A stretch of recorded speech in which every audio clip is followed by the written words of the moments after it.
all we say to America is be true to what you said on paper.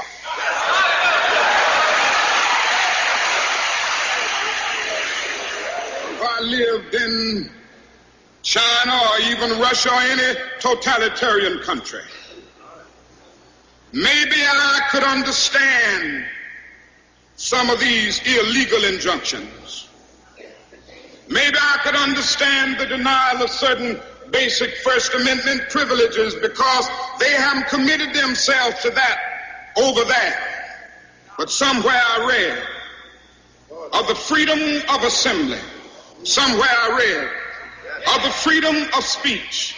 Somewhere I read of the freedom of press. Somewhere I read that the greatness of America is the right to protest far right.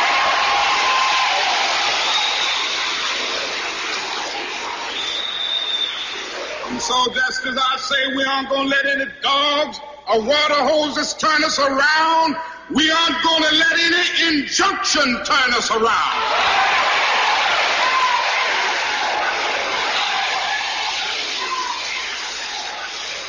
Well, I don't know what will happen now. We've got some difficult days ahead. But it really doesn't matter with me now because I've been to the mountaintop. I don't mind. Like anybody, I would like to live a long life. Longevity has its place. But I'm not concerned about that now. I just want to do God's will. And he's allowed me to go up to the mountain. And I've looked over and I've seen the promised land. I may not get there with you, but I want you to know tonight that we as a people will get to the promised land.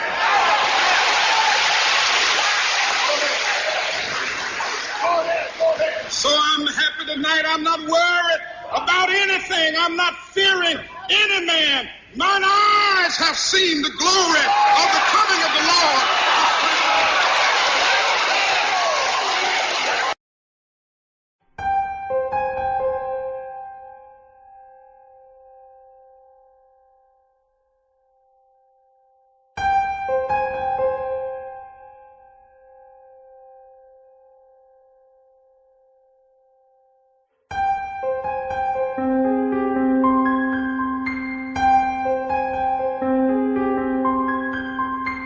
In the days since police made this tragic discovery, the Delphi community has been coming to terms, I should say, with a painful reality.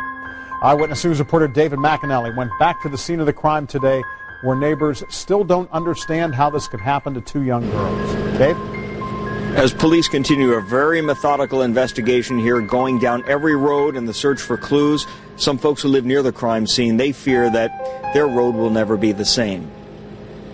The crime scene Thursday, a place property owner Ron Logan knows well, but never thought he would know for something so tragic. I can't really wrap my emotions around it. It's so mind-boggling. I haven't really caught up. It hasn't caught up with me yet. Up and down the hills, across that bank now circled with crime tape, his son grew up playing here. Never in your wildest dreams do you think that he comes down here to play, he won't come back home. He and his friends grieved for the victims, Liberty German and Abigail Williams, both 13. That's why we come back. He goes, I want to show you what it looks like. You couldn't carry someone up and down these hills, or it's hard to walk by yourself. We've been able to identify almost everybody else that's been on that trail, and this gentleman has not been identified, and we want to know what he saw, what he might have seen on the trail. Did he see somebody else that maybe some of the others didn't see? The Sheriff's Department says the trail photos of the man released Wednesday have brought in about 200 tips, and they're checking every one of them, they say. Police want to talk to the man because he was on the trail about the same time as the victims. I think they feel confident that we're going to get this guy or guys that were involved in this, and I think they're feeling confident that it's going to happen sooner than later. Back at the crime scene, hoping for answers. This place is never going to be the same. It'll never be the same, will it? Yeah. I mean, everybody will be. They'll be very vigilant now, from here on out, when they come down here.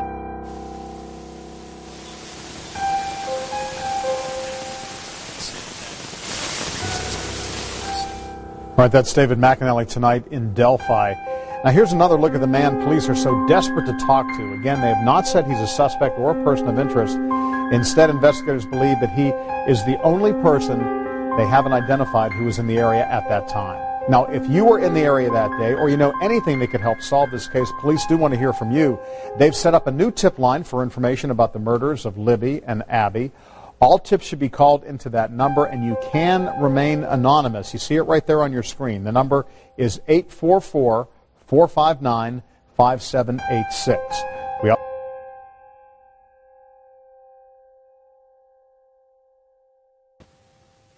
Welcome to everyone.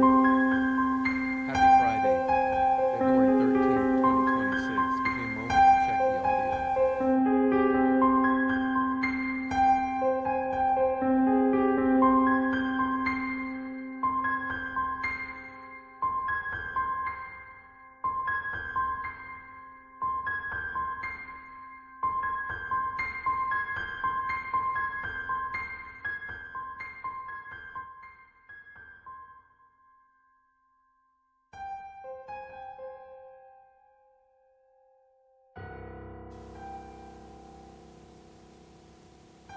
Okay. Please allow me to check this audio once again.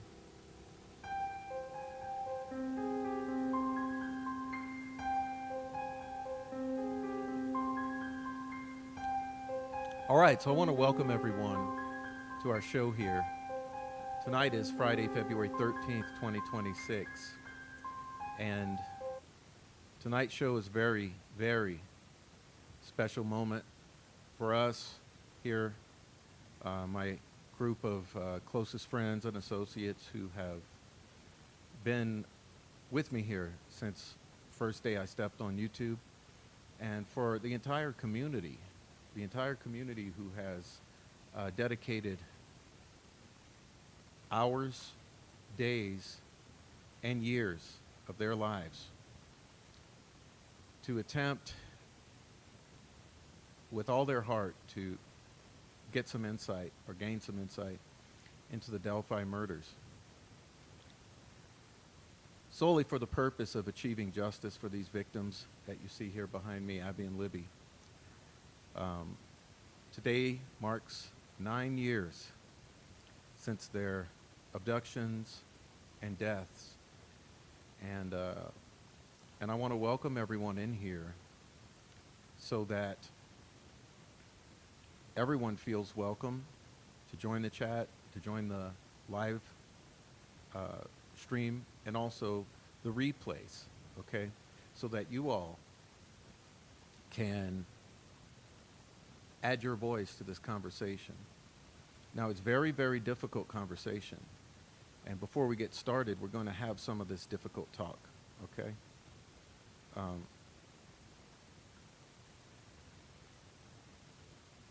And I don't come to you as a arbiter of truth, as a bully, or as anything else other than a person who has been demanding that we all receive some truth about this crime that we all feel so passionately about attaining justice for. Again, I'm not here for Richard Allen. I'm not here for myself.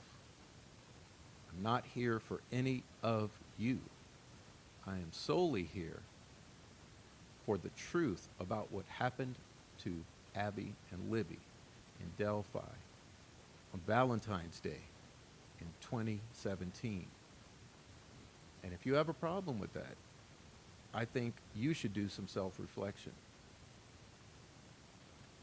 It's been a long journey, and there are many perspectives here, and all perspectives are welcome. But all perspectives should be aimed or directed solely at attaining the truth about what happened to these poor girls so that they may be allowed to rest in peace. And I thought from the very beginning, and I want to reinforce that now, that the only thing that's going to truly free Richard Allen is the truth being told about these murders. In other words, it was my contention from the very beginning that the only way Richard Allen would be freed is that the crime be solved, and the solving of this crime be so undeniable that it demand the truth and the freeing of Richard Allen, because it is our belief that this man had nothing to do with this crime. He is wrongly accused, wrongly convicted, and wrongly imprisoned for a token symbolic sentence of 13 times 10, 130 years.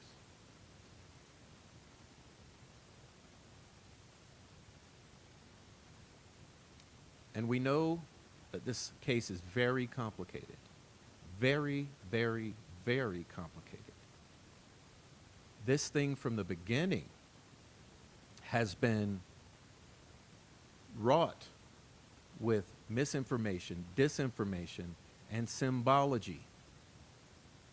It is my belief, it is my contention, that the individuals who have coordinated to cover up this crime have done so brazenly and with signatures attached.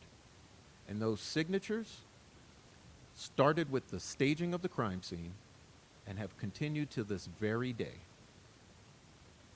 And so it's only appropriate that on Friday the 13th, the anniversary of the abduction of these girls, that the truth be revealed to the world.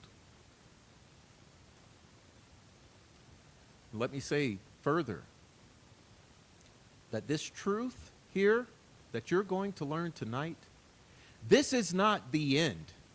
This is not the closing of a book. This is merely the opening of the book.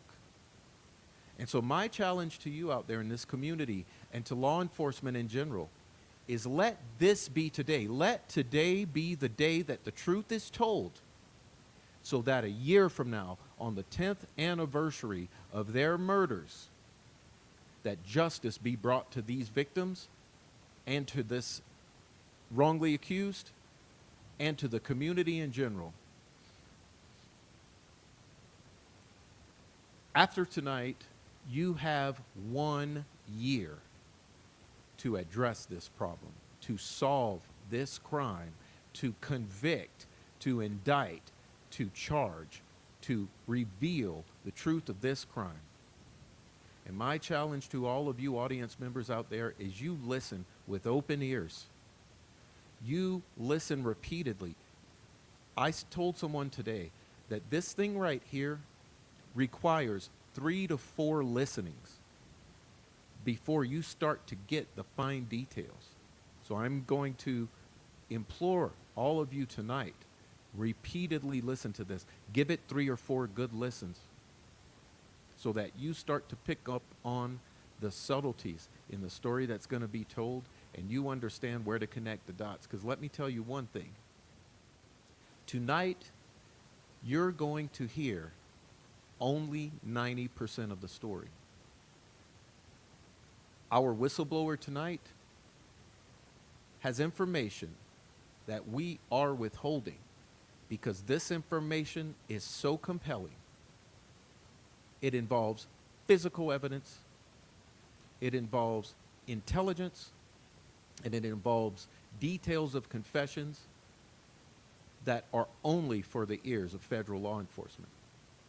And let me make you aware tonight that as a result of this work here, there's already an effort in motion to put together comprehensive binders of this information to deliver to the desk of the FBI.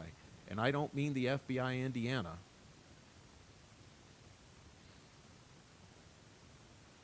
The full unredacted documents and documentation of what you're going to hear tonight has already been provided, and it will be delivered onto certain desks. So when you're listening tonight, keep in mind that we are forced to withhold certain details that are essential, that no one other than the federal authorities have access to. And that comes with the blessing of Andrew Baldwin, with the blessing of Ricci Davis, and with my own blessing. But regardless, the 90% that you will hear should be enough to wake you all up to the reality of what happened here. And so what is that reality? So I'll give you the spoiler alert. I will absolutely give you the spoiler alert before we dive on in, and we will be diving on in shortly. The spoiler is that I believe that this crime occurred in the following manner.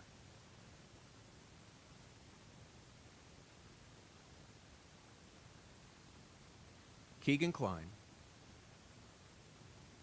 Ron Logan, Vinlanders, and 1 or 2 undisclosed individuals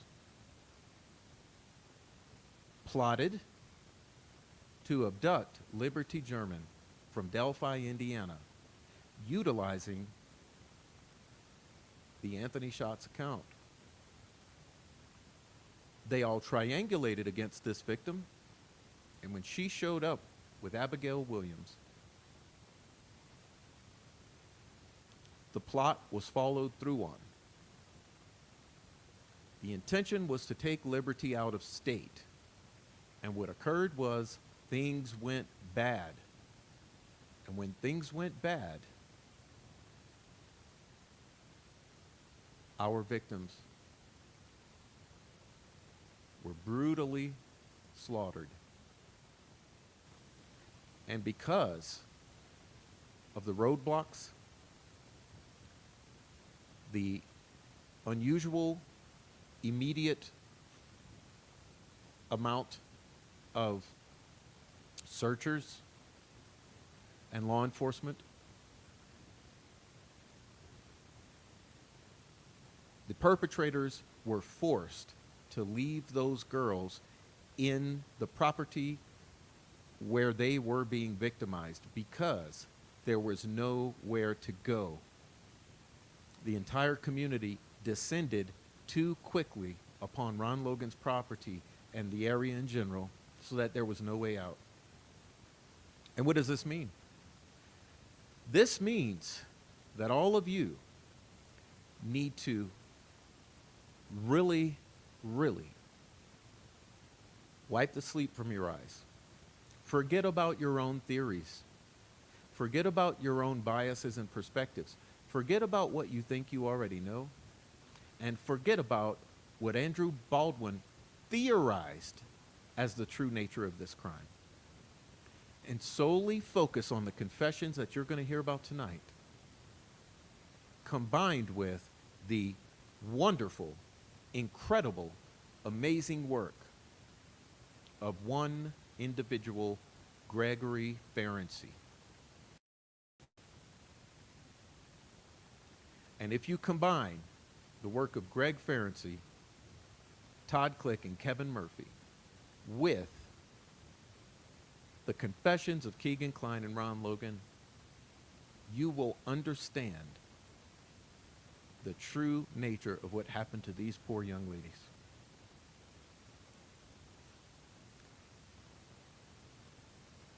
And this is no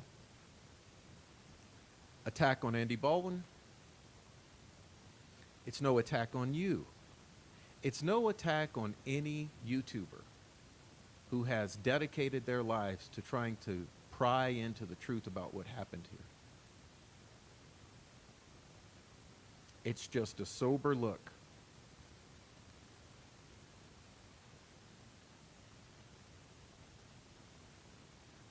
at the ugly truth. So I'm asking all of you to put your biases aside. Put your differences aside. Don't play this game. Don't pretend that you don't want to see what you're going to see or hear what you're going to hear. Take in the information and allow yourself to reformulate your ideas. Allow yourself to consider that you might be wrong.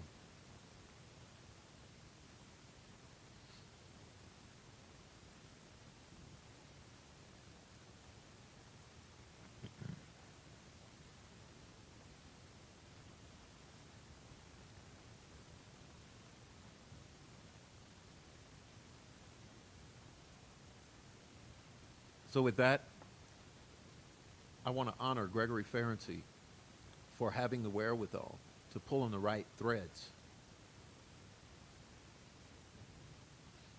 And I also want to honor Ricci Davis for having the audacity to continue pushing forward against all obstacles in speaking his truth. Because what you're going to hear tonight is true. You will hear the truth tonight. And Ricci Davis single-handedly has allowed that truth to be told against all odds. As a matter of fact, in the past 24 hours, there have been efforts underway to derail this program and to derail Ricci Davis. And that's the God's honest truth. And when you find out about those efforts, you're going to be infuriated. This community should be infuriated. What we've been showing you for the past year has been 100% accurate. And it's just incredible that in the past 24 hours, when word of this effort that's going to be undertaken tonight spread, wheels were set in motion to silence Ricci, to silence me, and to stop this program from happening. But it's going to happen. So without further ado, let's get the ball rolling. And we're going to take this in sections. When we're done with this, in the next couple days, this will be made freely available to all of you out there. This is not my property. This is not Ricci's property. This is not anyone else's property. This has taken an extreme amount of effort, but I am confident to be able to tell you that this crime is solved. And this is not hyperbole. This is not hyperbole at all. And I understand people's adherence to Andy Baldwin's theories, to the Franks Memorandum. I understand that. But keep in mind that Andy Baldwin's theory was just a theory based upon the amazing work of Greg Ferenczi and his team. So those of you who have adhered to that theory, I'm asking you to let go of that which you are attached to, open your mind, and take in the information anew. And hopefully you will be convinced, as we are convinced, that the crime has been solved, the truth has been told, and today is a new day.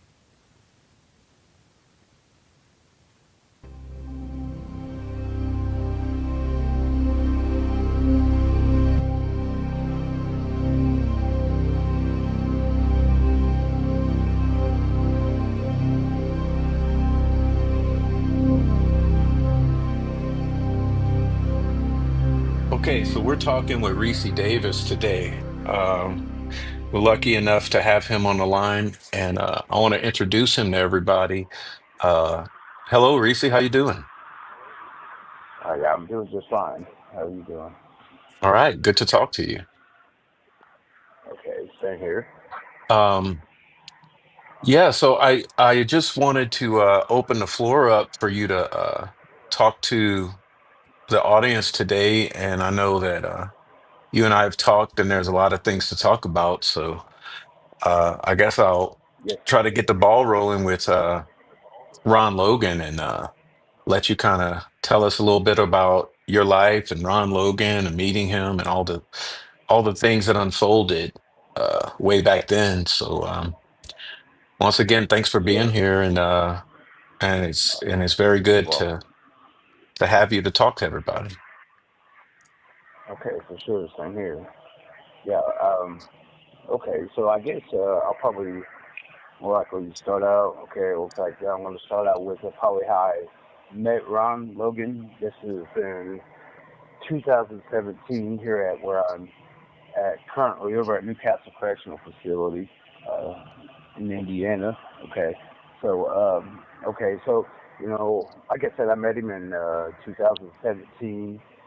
It was probably approximately, I don't know, I'd say 2 months after the Delphi murders of Libby and Abby, okay.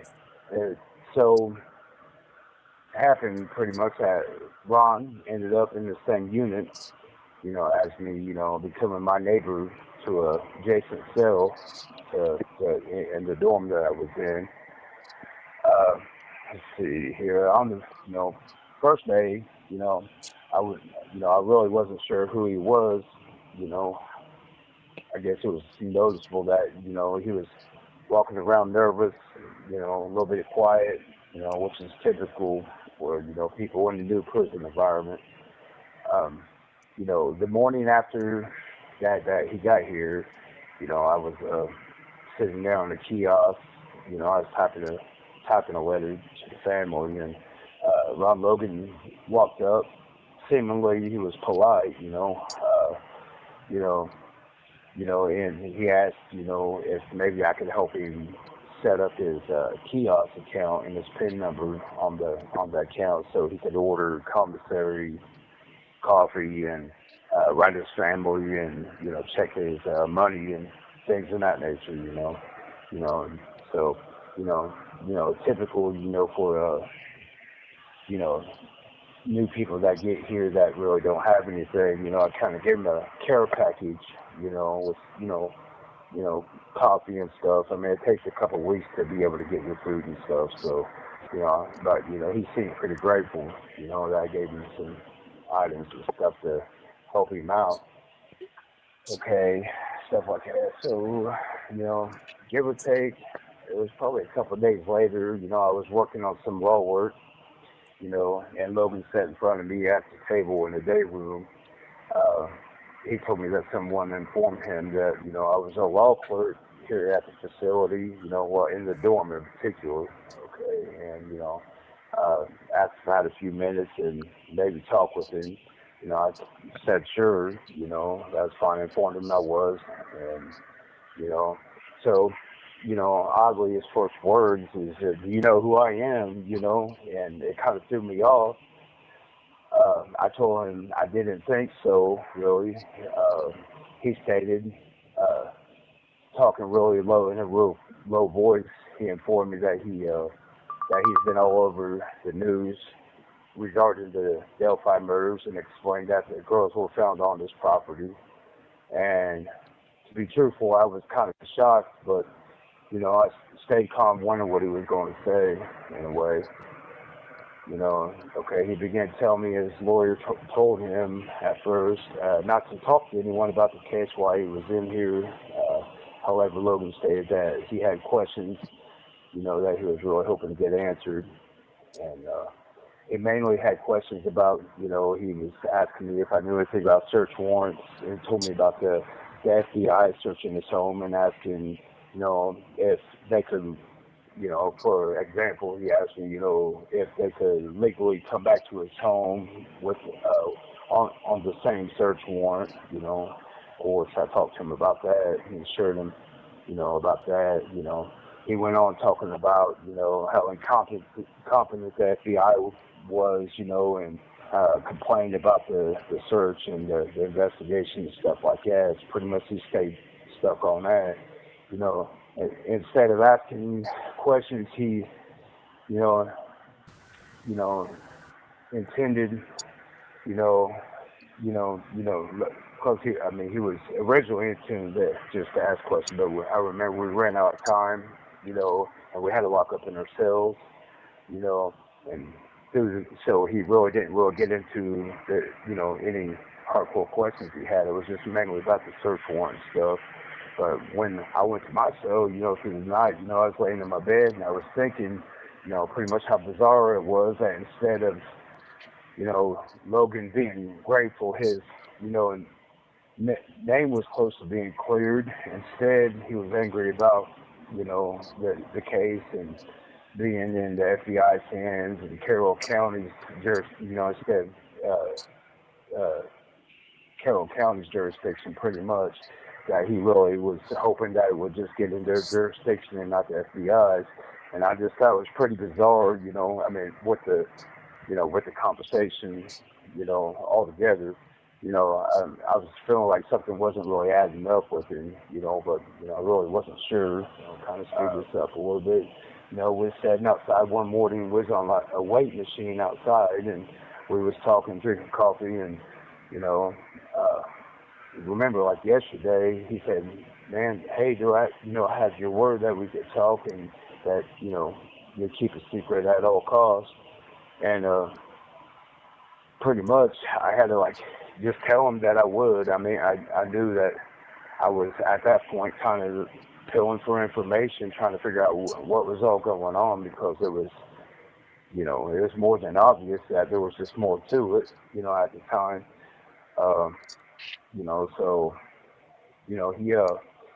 he pretty much, he told me that there was, there was parts of the case, he wanted to talk about, but asked me really not to ask any questions, that he just kind of wanted to, that he wasn't really comfortable yet, but he wanted to just, talk about it a little bit, that it was just driving him crazy. And, so he told me that, pretty much that there was just things that got out of hand, and, he was drinking the night before, that he had some people over, at his place the night before, partying. He said that was at his, he has that graveyard that was near his house.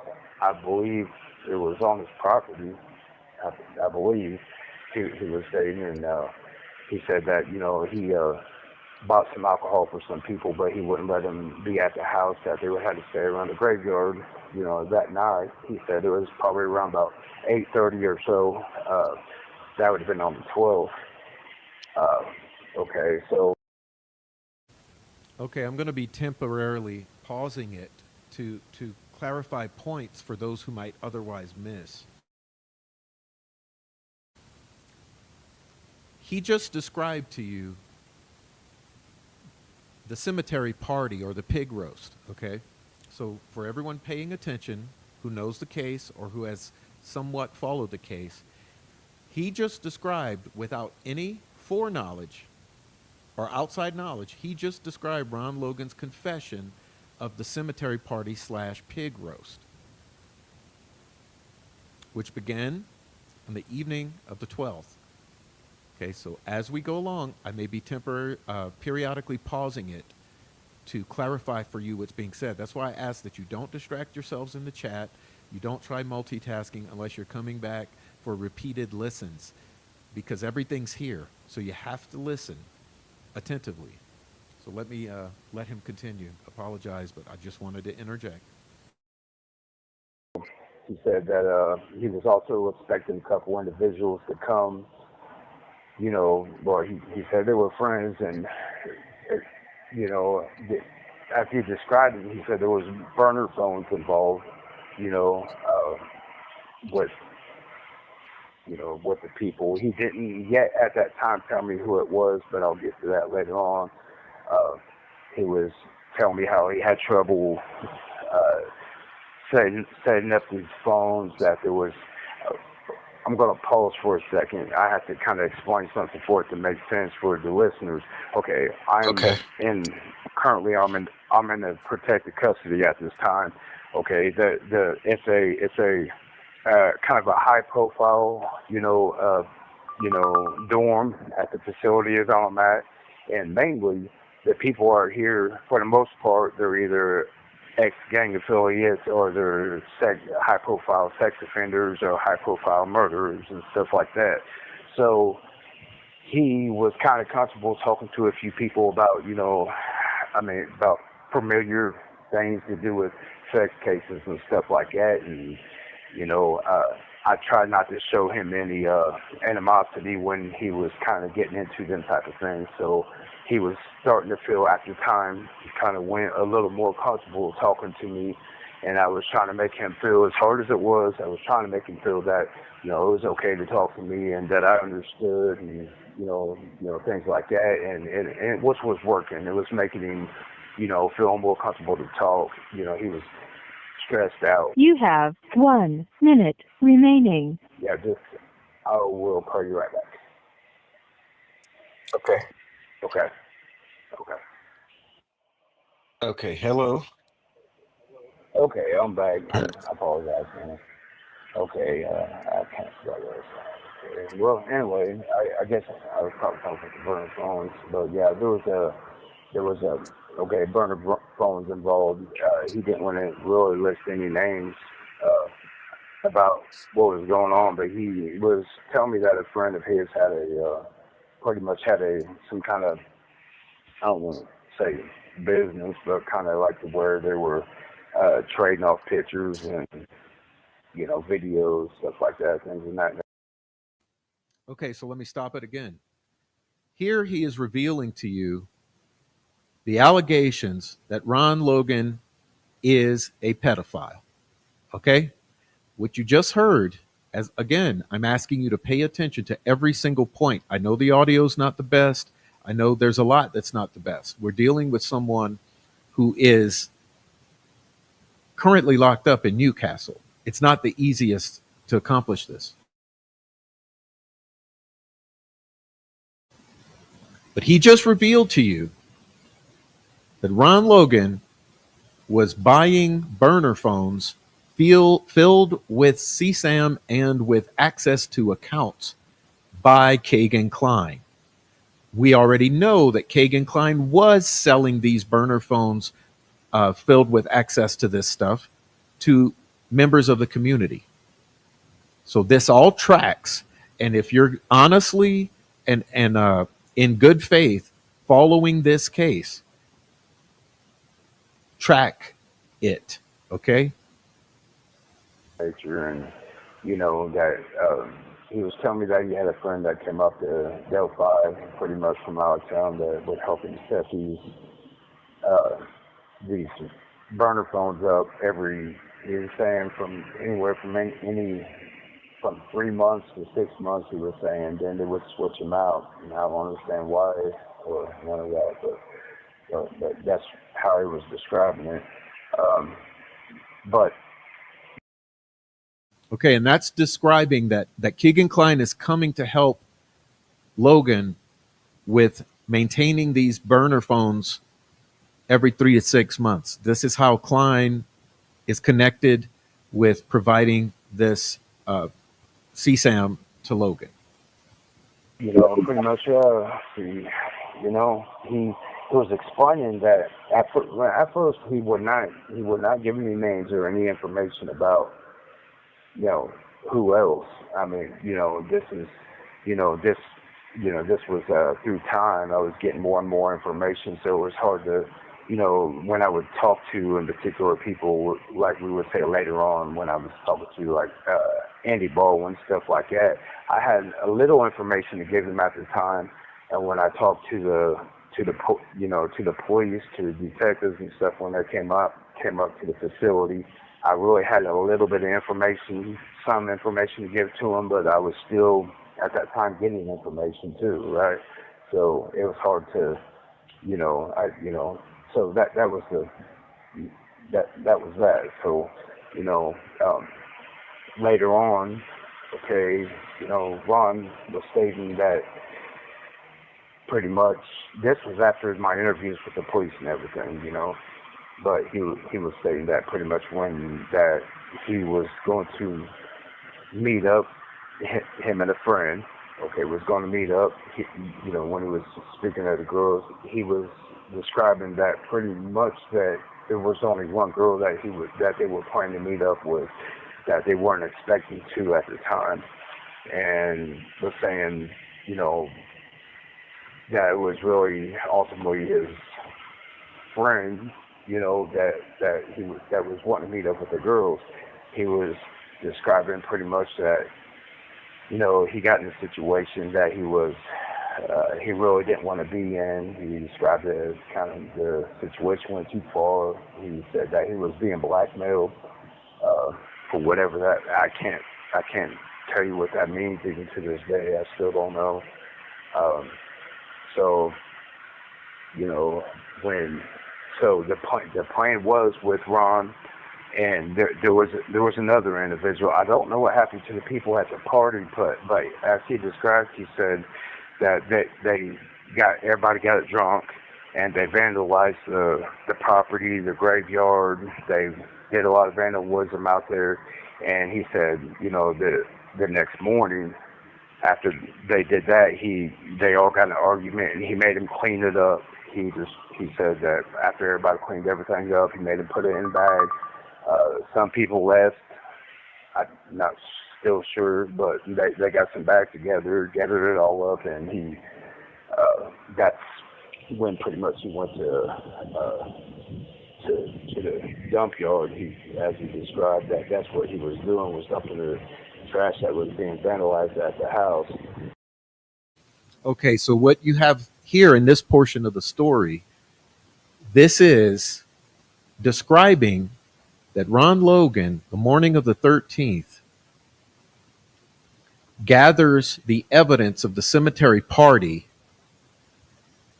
with the individuals who are remaining. As they start leaving, he gathers that all up and brings it over to the landfill, which we all know happened. You just never knew why he visited that landfill. Okay, so let's continue.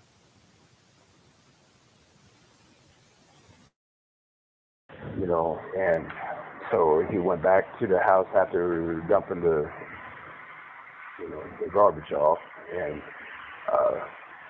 so when he got there, his friend that he let continue to be at the house, as he described, he watched over his house while he was gone, and he described that that things got stolen, things like that. He said it was things out of his shed. A firearm got stolen out of his house somehow.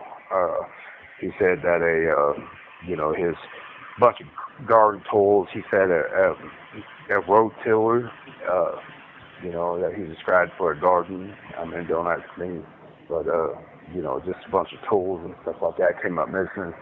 And he was pretty mad. He was pretty angry or whatever. And he said when he got back at the house, that's when he sat there with a couple friends, and that which ends up being Keegan Klein. Okay, but I'll get to that later on.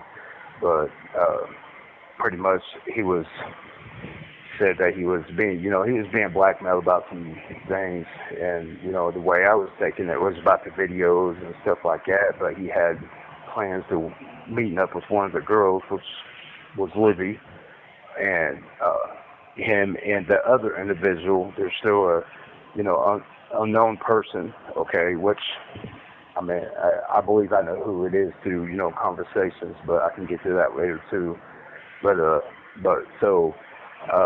But they ultimately made a plan that they were going to drive to the front of the they're going to go around, drive to the moat onto the front of the trails. So they did so. Keegan was supposed to pull off the side of the road, he said, and Ron and this other individual, I hate to keep saying it like that, but there's really not a name that I could And apologize for stopping it again, but listen very closely to what he's telling you, the details of the crime, the way logistically it happened. And this other individual, we do have the name for. Okay, he's not naming him in this particular recording. We do have the name of that individual. Okay, so we'll continue. Just you don't worry yourself. This information is all known, it's documented, and it's forwarded. So just listen to this. He's telling the story from the perspective of 2017.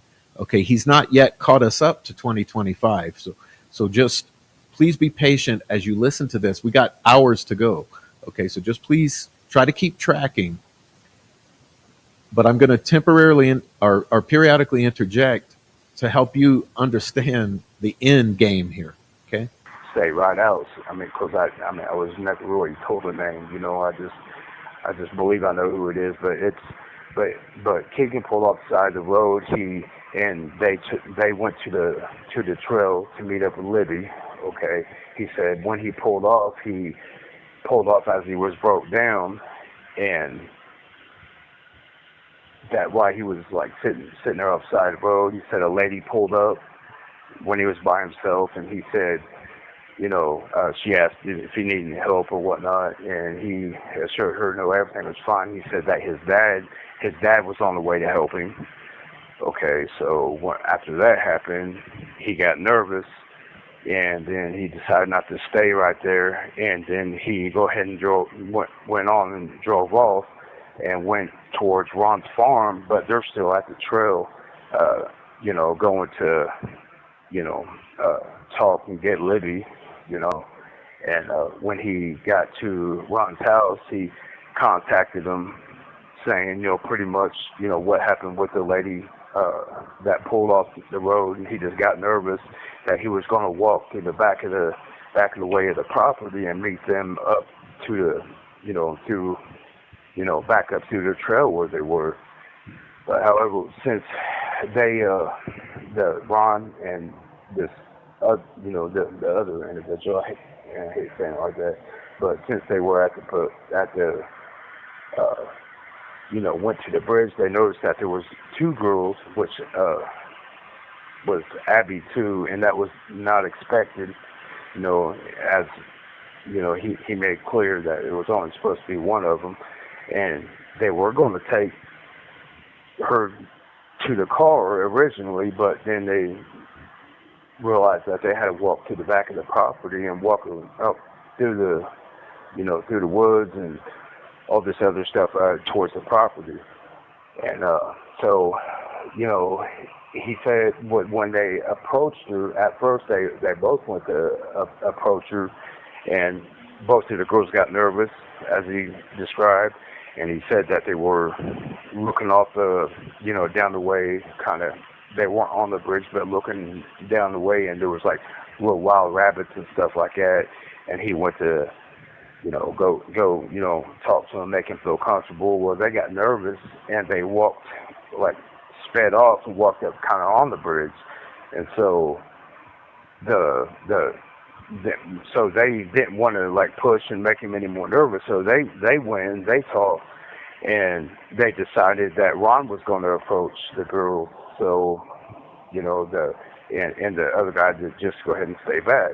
So Ron said he kept walking in circles, that he didn't quite walk on the bridge yet, but he was getting nervous every time he'd walk up close to the bridge. He would get nervous and turn back, and finally he said he just boldly walked up on the bridge, and he exposed the firearm to him, and the girls came with him, and they walked him down towards the direction of the farm, and once they got down to the bottom of the hill right there, that they had set the handcuffs that they cut the girls up with, arm by arm, and walked them further back, towards the property. And I guess they went to undress the girls as was being described, okay? And when the girls went to get undressed, the youngest girl said he was saying that her wrist was small enough to where she slipped the handcuff and she went to take off. Well, the older girl, Libby, was telling her to run, okay? And Abby, froze, stopped, and then that's when Ron grabbed the oldest girl, Libby, and told her, if you run off, I'm going to kill you. It's going to be your fault. And she said, just to go call the police, call her grandma, okay? And then Ron said he cut her initially, but he, that pretty much it wasn't, it didn't, kill her, but he cut her to let it, but, Abby knew that he was serious. Instead of taking off, she got scared and froze up, as he described, that she just seemed petrified, and walked right back to him and got, cuffed right back up. And so they, continued on their journey, and he said that there was a tussle. They went across some water, and there was a tussle, and then then he ended up cutting her again. And they left her there, okay? And they took Abby to the property, to the house, and they went back after the lady together. Okay, when they came back, Ron went ahead of him, and he said that he was, wrestling around, that she was the oldest girl, that she was cuffed. She was freaking out, and he hit his nose, he said, his face on top of her head, and that he had a nosebleed, and he was freaking out that he had that his nose was bleeding, because he said that it was bleeding pretty bad, and it got on a couple items, and even her underwear. He said the youngest girl's underwear, he threw it out in the water. Well, whoever the third guy was that was with him, Keegan was like, no, you go after that. It got caught on a limb out there in the water, and so the other guy went out there to get her underwear that was on the limb, and it was covered because, Ron said that he believed that there was blood on there, and he went out there when he was walking out in the water. He described that he twisted his ankle, and then the guy wanted to leave, and there was just another argument because they didn't want him to leave. They thought he was going to go to authorities, and pretty much that, they, went to go get the items due. The guy ended up leaving anyway. Now he drove in a different car than Keegan when they came out to the property. Okay, and so but he took off. They thought that the authorities was going to be called. Like I said, they took, after they tried to finish Libby off, they took her to a barn and put her in a tarp. And he was saying that he had rabbits out there in the barn, and he put her up under some cages and stuff up in his barn. And then he, thought she was dead. And I'll get to it, but she wasn't dead. She, yet, and I'll describe that in a little bit. But then he started getting paranoid and freaking out. And then Keegan was going to go ahead and try to take the youngest girl, after all, with him out of the property. And Ron decided he was going to leave. Well, to try to, because he was paranoid and whatnot. So, he took off, and that's when he went towards Lafayette. So that's, but he wanted an alibi of why, that he wasn't around. That's when he called his cousin and whatnot as the alibi. On his way back through, he shut off his phone, he said. Okay, I'm going to pause it here for a moment because he's rapidly moving through the phases of this story. So now he's going into another phase of the story. But okay, what was said there? What was said there was that in the tussle with Libby, Ron's nose bled onto some of the clothing of the girls who had already been stripped nude. So they determined to throw some of those clothes in the creek to dispose of them. A piece of the clothing got hung up on a limb of one of the trees in the water. So one of the guys, goes into the water, which is like waist deep at that point, and injures his foot or ankle, twists his ankle, however you want to phrase it. Let me ask you guys who are OGs in this case, what do we know about the allegations of an injured foot or ankle in these POIs? Okay, moving right along. Let's get on to the actual heart of the matter, because now this is going to shift into a very important phase of this story. And remember, this is still all Ron Logan's story to Ricci in 2017, just a mere 2 months after these murders. Okay, this next phase of the story was twisted by the controlled ops and by the trolls to turn into, oh, he just tried to create an alibi by going to Lafayette. But now is going to be the time when you actually should pay attention to learn why he created this alibi. What was the mission that he was on in leaving Delphi, et cetera, et cetera. Okay, so let me let this play, because this is stuff. And let this be a warning to anyone in the chat that's trying your slick shit. I'm going to deal with you immediately. So. Okay, and then he went by Battleground. It's somewhere near Lafayette, and then he went to like these burner phones. He went to go bust them up and part them out, and he went to go get rid of them near through Battleground, through throwing the parts of the phone out, and some other evidence, I think I'm going to back it up a little, because we have trolls coming in to distract the conversation now. So let me back it up a minute, because anyone coming in ungrateful or distracting, you will be booted.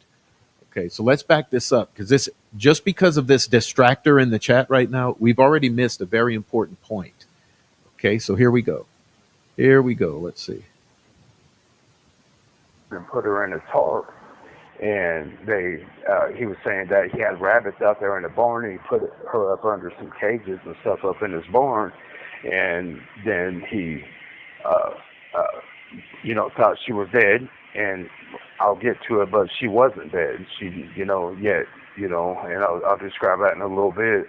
But then he started getting paranoid and freaking out, and then Keegan was going to go ahead and try to take the youngest girl, after all, with him out of the property, and Vaughn decided he was going to leave. Well, to try to, because he was paranoid and whatnot, so, he took off, and that's when he went towards Lafayette. So that's, but he wanted an alibi of why, that he wasn't around. That's when he called his cousin and whatnot as the alibi. On his way back through, he shut off his phone, he said, okay, and then he went by Battleground. It's somewhere near Lafayette, and then he went to, like, these burner phones. He went to go bust them up and part them out, and he went to go get rid of them near through Battleground, through, throwing the parts of the phone out, and some other evidence, too, that he had, which he never told me what exactly what it was. But okay, so when he got back to, after this fish store and going to Battleground and coming back to Delphi, he said that there was drones and stuff like that going over. It was kind of like heading towards the evening. He said there was drones going over his property, over like the woods. That there was cop cars everywhere, stuff like that. Starting to look around. He said when he pulled up into the driveway, he noticed that Keegan's car was still over there by a barn in the driveway, and he was supposed to be done gone. But Keegan told him that he was, that he got afraid of leaving because of the drones. He didn't want to be spotted, that he didn't know how to get out there because he was supposed to be gone. Well, then they planned to get the girls off the lot. They knew that they was going to have to do something with the youngest one. They argued who was going to try to do her in, and neither one of them wanted to do it for whatever reason. They went back and forth with it. Keegan was the one that ended up taking her life, and so they decided, since they couldn't get the girls off the property, what they were going to do is go ahead and just wait till later on and try to get them as furthest out in the woods as I can get, which ended up to where they didn't want to take any chances, and it was still, the girls were still on the property. When they picked Lydia up out of the barn, they put her in a wheelbarrow, to move her closer to the woods area, and when they put her in there, it was said that they noticed that she was shadowly breathing, that she was still breathing, and faintly, and that they had to end up cutting her head again, that they cut her again, and that's what the carpet knife, as he explained, and so they had to finish her again before they even took her to where, their final destination. But they ended up getting the girls and putting them up at the end of the property. Keegan said that he wanted to set the area as, pretty much, do something that they wouldn't believe an old man would do, that, that would pretty much make him look like that he wouldn't be responsible, and said that they set the... You have 1 minute remaining. I will call you back. You were. All right. Yeah, I know where I was. Okay, so, what I do want to make clear first, with Abby, I was never told, and I still don't know where she was and what they were doing with her during this time. I know after Keegan took her life, as, stated, that I don't know where they was putting her. I know they described that they moved the bodies a couple of different times during the search. And through the night that they were trying to figure out what they were going to do. Their ultimate plan was to try to get them off the property. As I said, that didn't work. So, that was that. So, I really don't believe I have anything else as far as that goes, unless you have any questions. Yeah, let me try to You know. backtrack on this part of the story, and maybe I'll ask you if you Sure. don't know, you don't know, but maybe. Yeah. Yeah. I'll So, tell you if I don't know. okay, so all of this you told me so far, this was all from Ron, like all of this This part was of it. all from. Yeah. Okay, Later. It was later. More confirmed through Keegan's story. There was parts that had changed between the two, but it was more of a blame game between when I spoke to Keegan. He was kind of putting a lot more on Ron than than on himself. Ron was a little more outspoken about what happened. Keegan was more trying to throw, certain, pretty serious parts, of the situation more on Ron, like of who cut who and who did this and that, and Keegan's story changed like a lot, but it to was be always, expected. Yeah. you know, yeah, it was really close to what Ron was saying. There was just, I completely wholeheartedly, even to this day, feel in my heart that there was no way without, and we're talking about two different time periods. There was no way that they could have collaborated the same type of stories without me, you know, with knowing them at different times, and Right. it'd been too, I completely believed, Keegan, when on his part. So I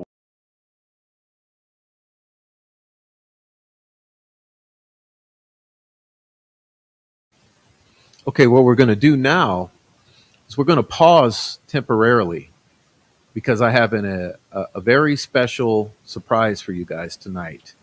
We're going to pause temporarily. And to keep in mind, all you've just heard for the past hour is solely Ron Logan's stories to Ricci over a 7-month period. You've heard some highlights of those stories. And it's very horrible. Excuse me. What you just heard is absolutely horrible.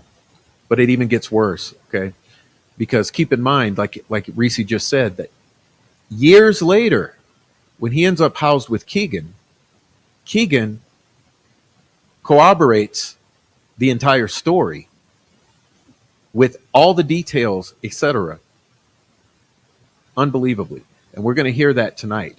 But before we continue, my surprise for you is that I've invited Ricci on tonight to answer some questions from you guys.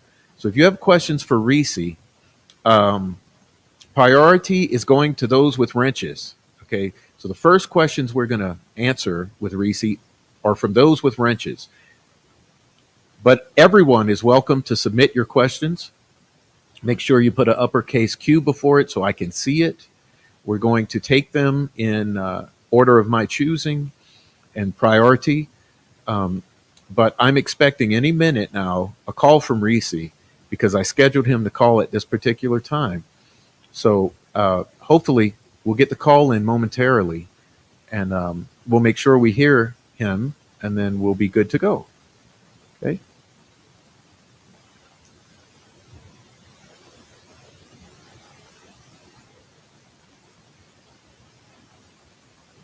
All right. While we wait for the call, I'll keep going.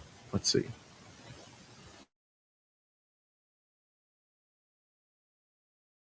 I would ask you to start thinking of which questions you'd like to ask first, or you'd like to be answered. And that's what we could do now to respect his time, is we can gather our questions now before he comes in, and then that's what we'll be doing.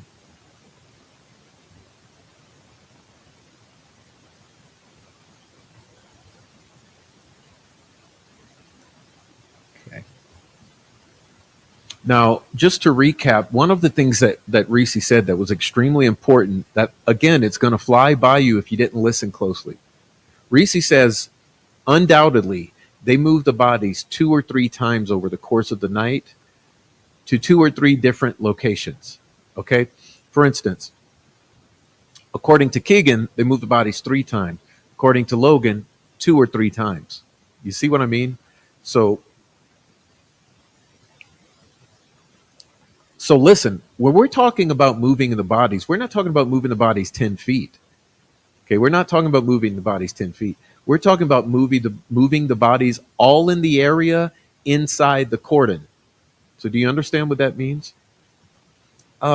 Maybe while I wait for him to call, I can produce something for you. Let's see. Uh,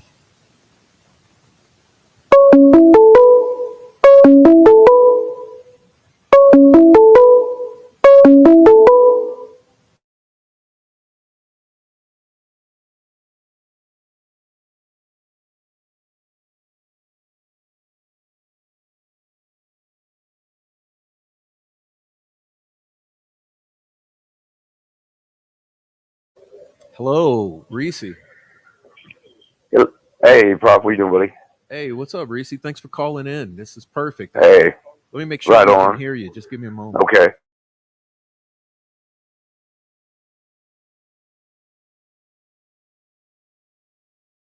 Hey, it sounds good. Welcome in, Reese. That's it. Hey, buddy, what you doing? You all right?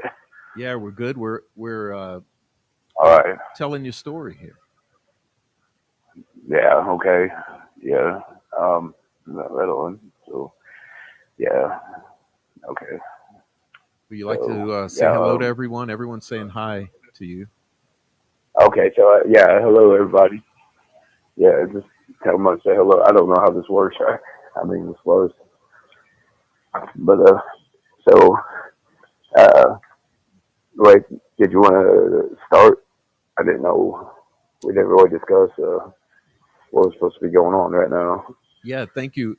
So I've been playing some of our recordings, and I just Okay. stopped it so that you could call in. And what I Okay. asked the viewers, I said, could they Uh-huh. send some questions that they have for you? So, would you mind if I read you some of the viewers' questions? Yeah, that's fine. Yeah, I mean, yeah, I'll do. Yeah, if I can. Yeah, Okay, awesome. for sure. And again, Reese, thank you so much for what you're doing. Everyone is really Well, man, appreciates it. you're welcome. Yeah, it's been one. It's definitely been one, man. It's been hard to even get this thing heard, man, or anybody even take anything serious, man. It's been Yes. a, been a race, man. But for sure, thank you. Appreciate that, bro. Okay, the first question I see is from Snoop Sleuth, who says, "Question for Reese: did Kagan say where he Yeah. got the idea for the sticks to put the sticks on?" He did not. He did not. Uh, in fact,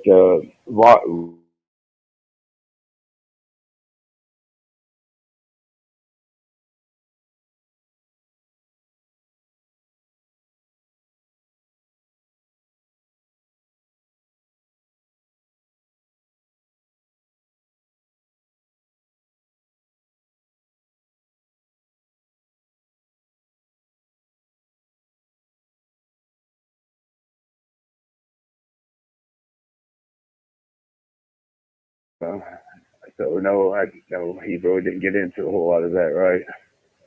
At all. Well, to clarify, the Reese, did he say that he put the sticks? Did either of them say who put the sticks? I know, Keegan did, and I don't know. See, I mean, the situation is odd because it started out where there's people there. They both verified that, uh, and it's verified that some left, and I was never told if everybody left. And I didn't know. That's what I'm saying. I never really wanted to like throw names in anything because I don't know. I don't know, anybody's reason why they did what they did, or I know that it was that they wanted to appear that, because they knew they was gonna have to leave the bodies, where they took them on the final spot, and they wanted to appear as much as they could as something that somebody of Ron's age wouldn't do, so he would become a suspect because they got him as far as out as they could, but they were, they were afraid of running into people and knowing that there's, searches and stuff like that. So that's why they did that in the middle of the night before sunbreak. So, I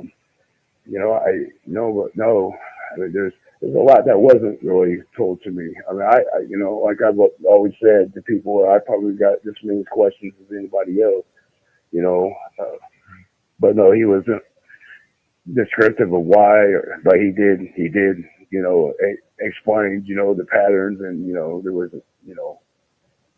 there was reasons behind his, what he was doing.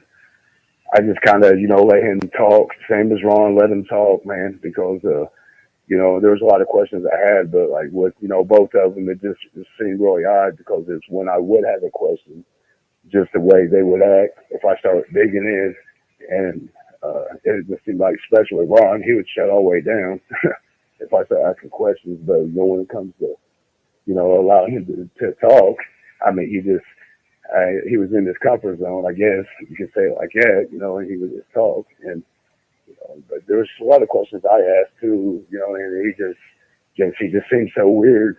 So.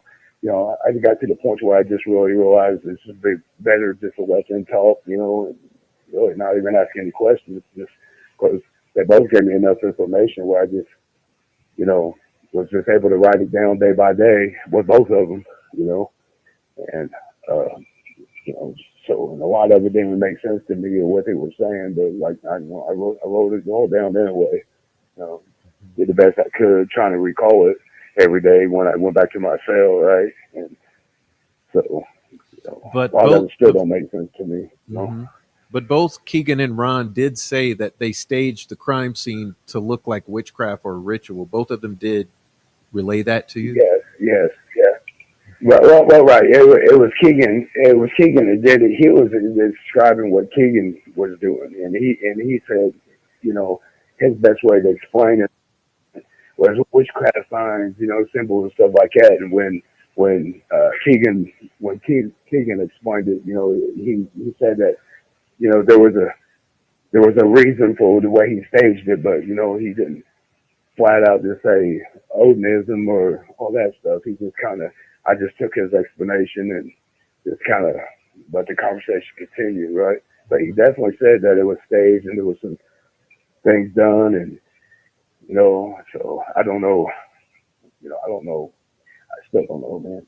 So, but yeah, that's what he said. Okay, thank you. So I have a question from Bezo Jones who says, question for Ricci.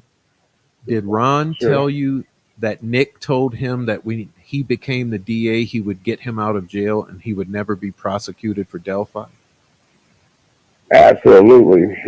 That's exactly what he said. And I mean, and I've explained that to you too. Actually, I explained that to a lot of people. But yeah, he promised as soon as he got in office, absolutely. He said he had nothing to worry about.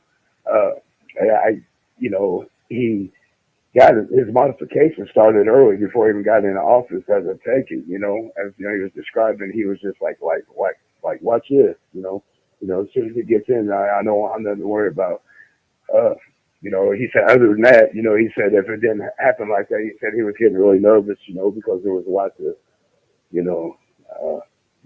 said, he's just trying to keep, the right people where they had control of the situation. I mean, the same thing with Keegan. Keegan kind of wrote off of the fact that he felt like he had nothing to worry about because he knew Ron was protected, and to expose Ron, would expose him, and he knew that Ron was protected. So he was like, so that's why he felt so confident, and he was, pretty confident, I mean, he's arrogant, he's confident, that he'll never get charged. So, but it's just kind of, he even explained, how close Ron. I'm sorry. Oh, I said never say never, right? Oh, right. Yeah, man. I'm telling you, it's gonna come around. I mean, it's gonna come around. People just need to really push this, man. Push it with all they got.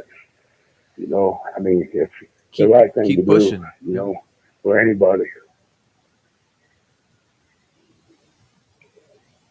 All right, I'm sorry, I don't hear you. I don't know if So you're still there. I have a question from French 6290. He says, "Is Okay. the shed where they kept Libby on Logan's property still standing?" Oh, I don't know. They didn't keep her in shed. It was in a barn, is where they kept her, right? I know Where they there was kept animals. moving going on there. Mhm. So I would say I'm sorry, Frenchie, Reese but wouldn't know that because Reese hasn't been out since this happened. But what Reese was told was that Libby was put in where they kept the animals under the rabbit cages right. and stuff like that on a tarp, right? I, Is that, am I I right in see. that? Yeah, wrapped up in the tarp. Yeah, yeah, and yeah, it was in a barn. And I mean, it's from what I was understanding, right? Hmm. Okay, So. Mandy says, I have one from Mandy who says, Hmm. well, I don't know. This question doesn't make sense, but I see what she's getting at. She's basically asking about Keegan Okay. leaving his phone at home. But we haven't got to that part of Yeah. the recording, but I'll let Reese answer it now. About Keegan leaving his Okay. Well, as phone. far as I'm sorry. Oh, You I'm want me sorry. to go ahead? It's yeah, go ahead. It's about Keegan leaving his phone at home. Oh, okay. Sure. Okay. Yeah. Keegan did say that he left his personal phone at home. The only thing that he took with him and together to head, the direction of there in Delphi with all the burner phones. He described that he actually had a program.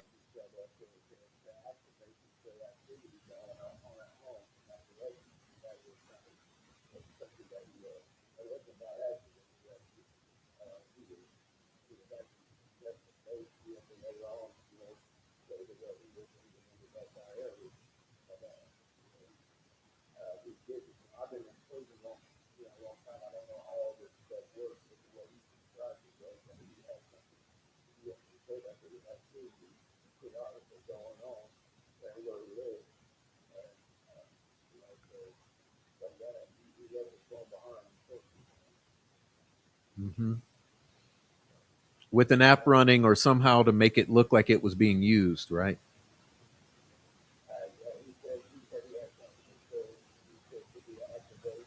Hmm.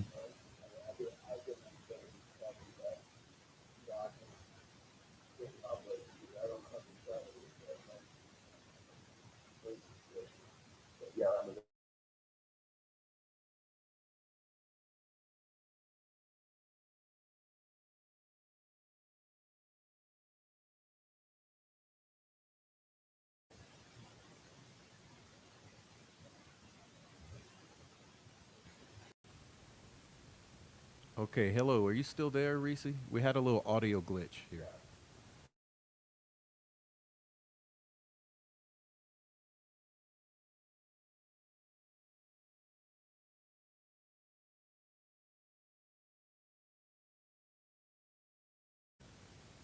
Yeah, it looks like we're having an audio problem.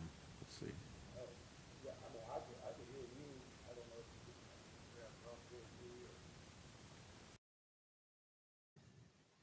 You want me to try to call you back? Maybe it'll reset it. I'm sorry. Yeah. Like it's fixed. All right. Oh, okay. Cool. I have Cool. Cool. another Right on. question. All right. Iva Apophis Sounds good. says, question, Yeah. what else, if anything, did Ron or Keegan say about crossing the creek? Seems like that would Well, be a major I will. ordeal. Okay. And it is. And here's the thing. It wasn't actually said that they did.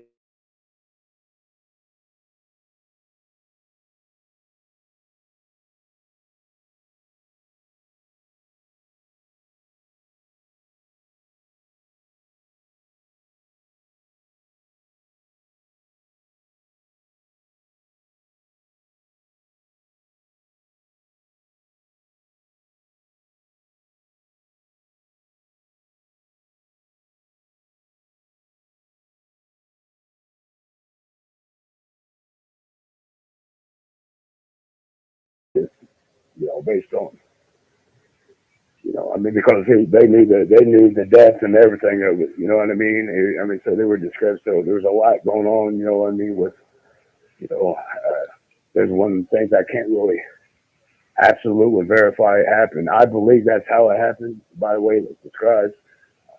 But I don't want to put words in nobody's mouth either because he didn't say, I crossed the creek, but everything that he said surrounding in the conversation, it definitely appeared that the creek was crossed.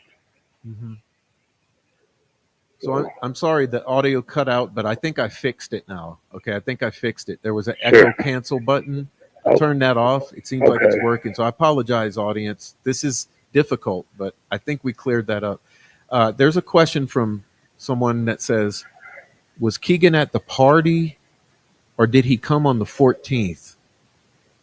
No, he came, what are you talking about? He came, like during the party period, right? Like, when he said they went to clean up and all that, when they were cleaning up from the party, that he arrived before that because it was Keegan and whoever pulled up with him is the ones that kind of jumped everybody's ass. I'm excuse my language that, saying, man, don't do that to the old man. They'll clean up this stuff, man.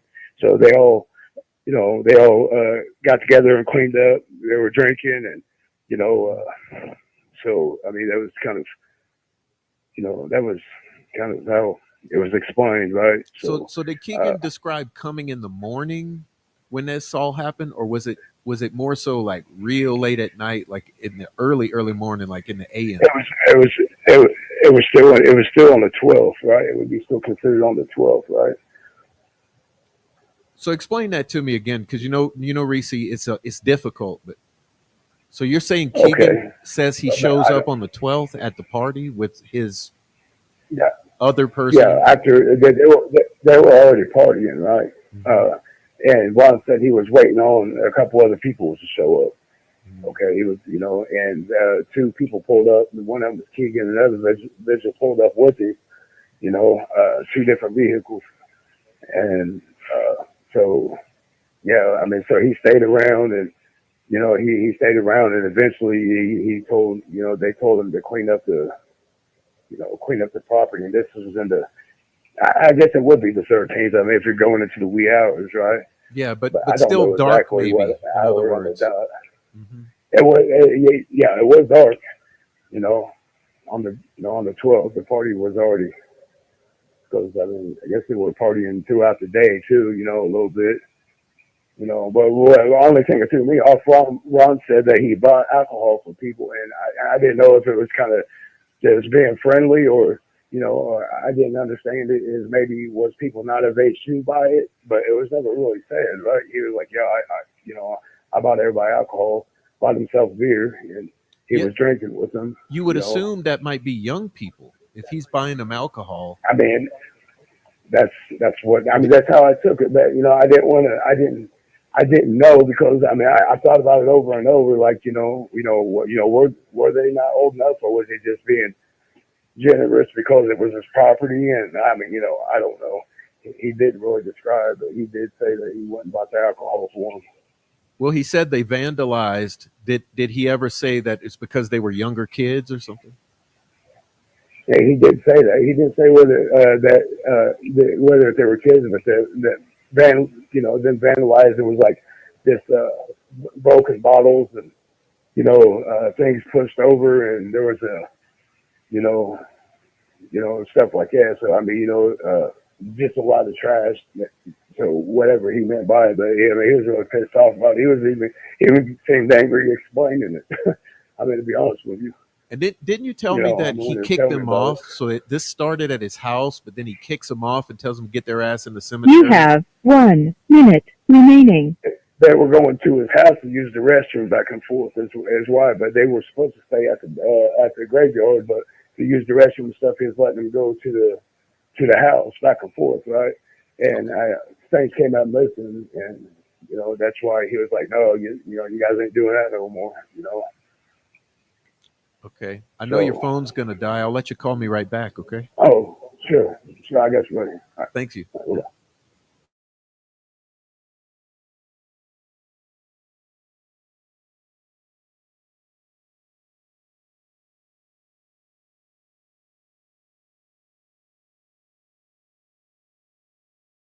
Okay, so he'll be back.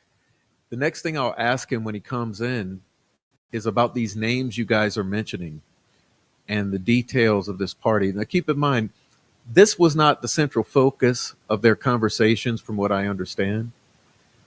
This was not their central focus. So maybe he doesn't have as much on this party scenario as possible as he otherwise would. But another what he's relayed to me is that the night before this party starts up, okay, and they're in and out of Ron's, they're all over Ron's. They start to get nuts, wants to get more and more drunk and maybe high, and they start vandalizing and acting a little too crazy. It pisses everyone off, okay, including Ron. And then by the next morning, Ron starts to gather all of this evidence of that party and bag it up, along with Keegan and the third individual who shall remain unnamed. And then Ron then decides to go over to the landfill with all that stuff and dispose of the evidence of it. So I'll wait for Ricci to call back. But thanks, artist, for that question. And let me see.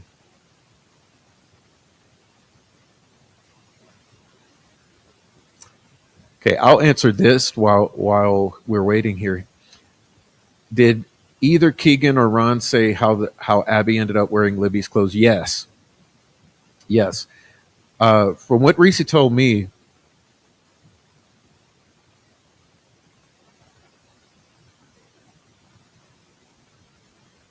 once Libby was placed in the tarp, oh, here he comes.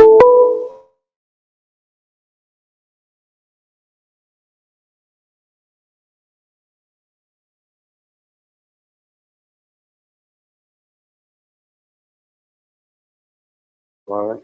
Okay, we're here. Okay, I'm here. We're back. Yes. Sorry about that. All right. You gonna put it on mute, then?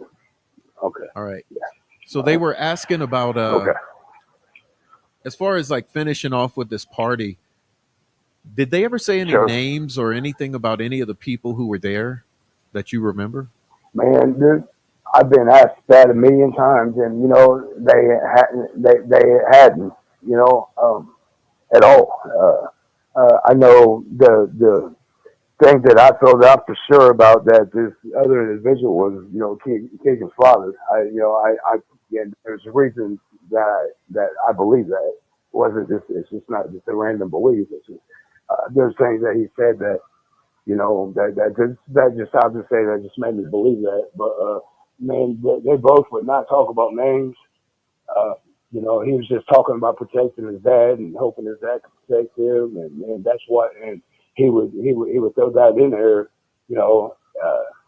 within conversation. So so it was kind of lightweight telling me, without telling me that, because he was talking about his friend, his dad was going to roll on him, and his dad thought he was going to roll on him too, right? So, but if you had nothing to worry about, or if he wasn't there, or whatever, then what, he kept repeatedly saying that. It just told me just through common sense that, that it was his dad. But I wish on everything that if I knew that this case would come down to what it came down to, I would have dug harder, right? But, I thought, at the time, what I was getting was going to be good enough to, help out, right? But, you did the best you could at the time with what you I had. did. So I have a question from Louise Cuevas. She says, have you communicated, okay, before trial, had you communicated with any YouTubers or anything like that? No, I didn't, man. I wasn't really talking to anybody until after the trial. Okay, another question. Did you ever have a visit with Monica Wallow? Well, I don't think so, because he wasn't at Westville. No, right. Yeah, I don't know who that is. Let's see.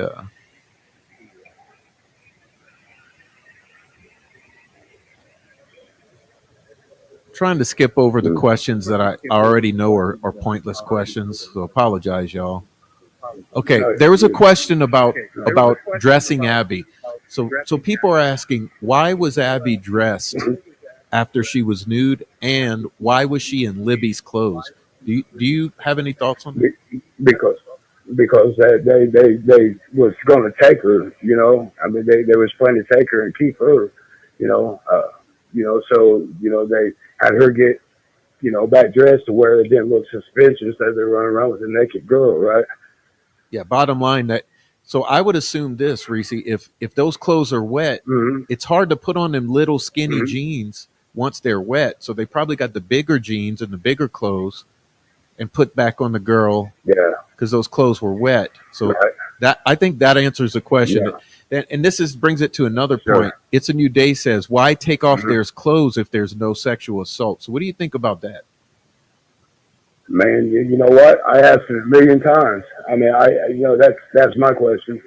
I've asked, deep in my heart, man, I thought that they were sexually assaulted, but neither one of them said that they did. And that's one thing I even asked Keegan too. I was like, man, you didn't do nothing, because he kept Abby at Ron's house in the bathroom, at his house while he was gone, while he went to Lafayette. So he just kept her, in the bathroom. I'm like, man, really didn't do nothing to her, nothing like that. And he was like, and he said no, because he was freaking out so bad. He kept going and looking out windows the whole time, waiting for Ron to go leave. And he was looking out the window because he was looking for a good time to leave. He was supposed to leave out there, right? And he said he just never got comfortable, what I mean, to where he can leave, right? But that's a good question. I mean, I'm telling you what, because I've wondered the same thing, man. Well, I have a question for you. This is coming from my Sure. mind because I think I know why they were nude. I mean, didn't you say that they were taking pictures of these girls? They did take pictures of them, actually, yeah, that, that's when Keegan left state, he was talking about, selling the pictures out when he was out of state, when he went out to Nevada or whatever, he said that he was sadly, he was, talking about how, he couldn't sell, the oldest girl's pictures that were making fun of her and stuff, of her weight and stuff like that. And just, he was really like, I mean, it was really, he's just disgusting dude when it comes down to it. I mean, and after all that, to sit back and make fun of a girl and her body, especially when he looks the way he did, I mean, I just, it was, but. So let me backtrack on that, Reese. Right? Yeah, let's backtrack on that. So what you're saying, and this is coming from Keegan, not Ron, right? Yeah. So you're saying Yeah. that Keegan Ron told said you that that they too. took pictures He of said he these just nude taken- girls and they brought those pictures to Las Vegas to try to sell? Yes. Yeah. Yeah. That's what he said. Right. I mean, that was his business. I mean, he bragged about the money him and his dad made, running these, videos, operating these, just dealing that pedophile stuff, man. I mean, he was just like talk about it like running a little business. I mean, he was just proud of the money, and they both definitely said that there were pictures taken. Now, Ron Logan said that he didn't personally. And he said that he really didn't agree with it. I mean, he did say that himself. And, I feel like that Ron Moore got jammed in it. You know what I mean? More so because he said that, that it, he was being blackmailed by that they used the pictures and him being involved in that stuff. Like they were going to flip on him if they didn't let him use his property to bring the girls down to. And then that ultimately it wasn't his plan. But he said, but that's when I state that he said he went too far, that's what he's referring to, because he just, it wasn't supposed to go that far. So what you're saying is that Keegan, in his mind, Keegan and those guys were sort of forcing Ron to go along with the rest of it by saying, "We got this. Yeah. We'll snitch on you for the CSAM we've been selling you, or you're exactly. in possession." I mean, that's exactly right. I mean, that's exactly what happened, And so, these photos of these girls, Hmm. were there photos before they were dead and nude, and then were there photos of the crime scene after? There was so many things he wasn't clear. I've wondered the same thing, right? I mean, because there's still parts that don't make sense. When once I thought it through, it still didn't make sense to me. I just know that there was pictures taken, and I don't know if they were doing it of the crime itself. I don't know if it was a group. I know that they had pictures, and I don't know what part or when they even got the pictures taken, but there was definitely pictures taken. And they tried to go sell these photos in Vegas afterwards, and Keegan is mocking that Libby's overweight and he can't sell them. Yeah. He said he couldn't sell them well like he thought, right? Mm-hmm. But there's definitely pictures out there of them girls. I mean, that was like, as he made that super clear, right? I mean, that was definitely, he made that clear. There's another question. Did Keegan ever say that he recognized either of the girls from social media, from interacting with them on social media? Tell us about that part. Well, I mean, here's the thing. I know that he went to Libby there, right? And he was the one that lured her there.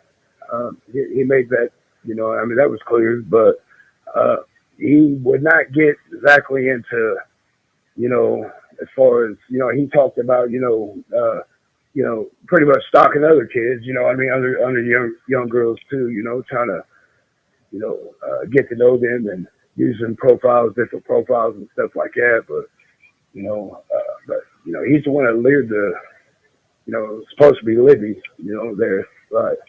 So, okay. So, yeah, I just wish I was clear on a lot, because I mean, I'm kind of like, stuck on a lot of the questions and stuff, and even trying to explain it, because I mean, it's like, even as I discuss it, I still have questions. Like, man, where a lot don't make sense to me still. I don't know. I could only explain, to how it was told to me, and I mean, that's the best I can really do, right? I mean, that's all you're expected to do. Yeah. That's all anyone would expect, Ricci. Yeah. And I mean, and this is the whole time why I've tried my best, to be as transparent, but people kind of try to catch you up, by well, then why don't you know this? Why don't you know that? Well, because I wasn't there, for one, and number two, these are just things that were told to me, like I ever told you before, man. I didn't know if I was being told the truth. I was uncomfortable talking to the detectives and stuff about it, because I'm like, man, I'm going to look like a fool, man, if this dude's feeding me shit. Then I'm like, man, I couldn't see an old man making that stuff up, man. So I just, at the time, I was like,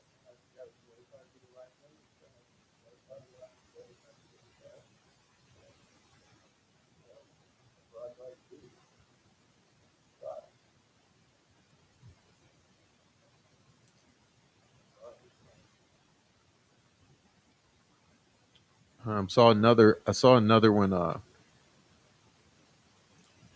I hate to ask you to go back over this, but what about the story about locking up Abby in Ron's bathroom? Like, could you tell that fresh for us? Someone's asking about it.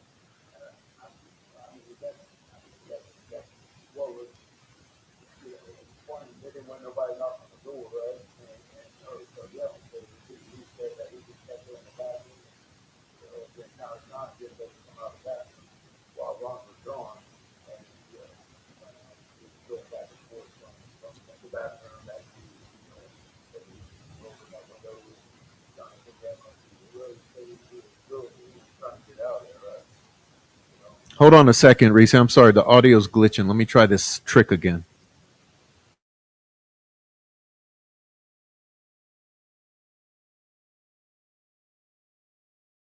All right, let's give it a try now.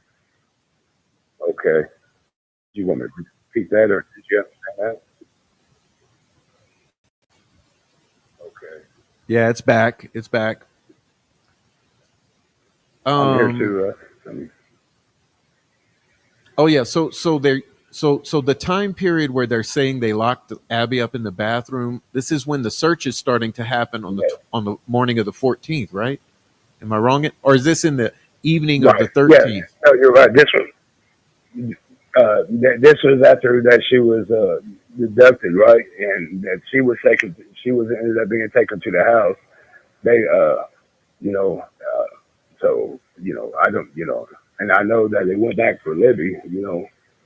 Yeah, yes, and Libby, whatever. But I know they went back for her. So, which told me. I mean, she never mentioned. She, they. But they said that she, appeared that she was already deceased, right? But she wasn't. So now someone's asking about Mhm. what was the idea of kidnapping the first. You remember you said they were going for Libby. They had lured Libby out there. Right. They were planning to take Libby. What was this idea you told me about taking her out of state? Can you go back over who said that and what was said about that? This was, I mean, that's, well, here's the thing. What it was that they were going to end up taking Abby out of state because they already had her alive, right? But he was wanting to take her, they wanted to take, Libby as well from the beginning. But, after everything had happened, but he didn't say out of state. I honestly, with her, with Libby, I didn't know if he meant out of state. I assumed it was out of state because that's what he said he was going to ultimately do with Abby. So I mean, that's kind of where it fell with me, where as I understood it. Oh, right? I see. So you're talking about with both. They talked about with both girls taking them away. No, they were going to take Libby originally because she was the one that was planned to be met up with, right? Okay, when they were both there, and after that happened was when after everything transpired, and what happened to Libby happened, they still had Abby, and that's why they were arguing about if they were going to, because he was just going to take her. At that point, she was still alive. She was at the house. He was like, well, and neither one of them wanted to hurt her, right? I mean, I know it sounds weird, but they both said that clearly, man. I mean, they couldn't decide who was going to do what to her, neither one of them wanted to do it. And he just ultimately said, well, that he was going to go ahead and take Abby out, right? I would say so, but they couldn't even make it off the property, I know when Ron got back, he said he got back from Lafayette. He said that he went out there with the, he let Keegan stay at his house, but he went out to search with people out there searching because he said that he knew it would make him look even more guilty because he left, and he said he started getting paranoid. So he said that he just, dressed up and just went out there and just where people could see him looking. And he said that, pretty much, I mean, Keegan's the one that told him to go do that, to where people could say, oh yeah, he was out there looking. That was kind of the plan that, to make him seen and, make it look like that he was worried and, stuff like that, so he went out there and searched and talked to people and stuff like that, trying to, make it look like he wasn't really even part of anything, right? There's another question here that's interesting. Okay. For Ricci, it says, did Ron ever tell you he was the man on the bridge, that he was bridge guy? He absolutely said he was the man on the bridge. Oh, he did? He did. Oh, yeah. I've said this several times. It's known that's before that, even in the report, it says, that I stated that it was him on the bridge, right? So you're saying Ron said that was himself on the bridge? He said it was absolutely him on the bridge. Absolutely. Boy. Okay. Yeah. Now they're asking they're asking questions about Vegas. So before you leave, I know your time's going to be running short. Yeah. I'm going to stop with the questions, guys, and I'm going to have 1 minute remaining. Okay. I think that's on your end. I think. Maybe. Okay. When you call back, can you call back and tell us everything you heard those guys say about Vegas, especially Keegan, what he did, what he was I will. getting, what is? Yeah, I mean, I will. I don't know a lot about it though because that wasn't talked about a lot. But I know, why they took off. Him and his dad, right? But they didn't say exactly what they did. Besides the picture thing. But they were trying to get out of Dodge. Is all I knew. But yeah, I mean, I'll call back. But yeah, I really can't touch on a lot on that because I really don't know, right? So. Okay, we'll do one more. We'll do one more. Thanks a lot, Ricci, for the patience. Yeah, you're fine, buddy. I'll call you right back.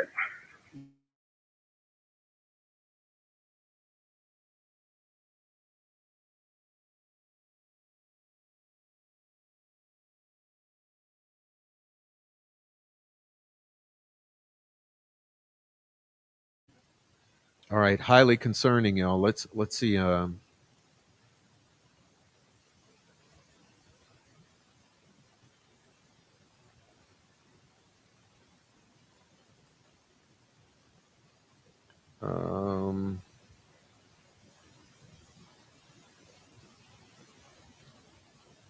That's why Ron redid his bathroom. Yeah. They bleached. You're going to hear in the recording later. They bleached down that bathroom and then redid it. Let's see.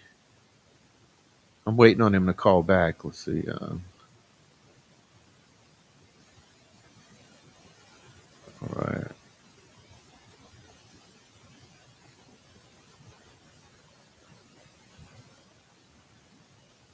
All right. So what I'm going to do, y'all, we're going to do one more little segment with Ricci and then allow him to have the rest of his evening off.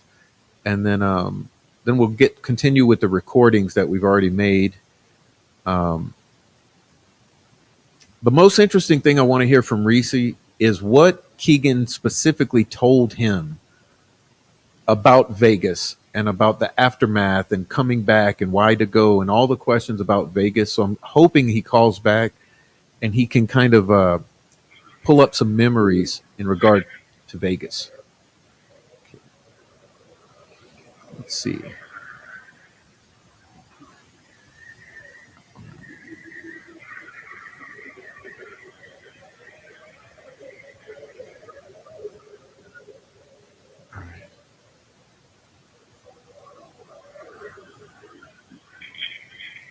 Are you there, Diane?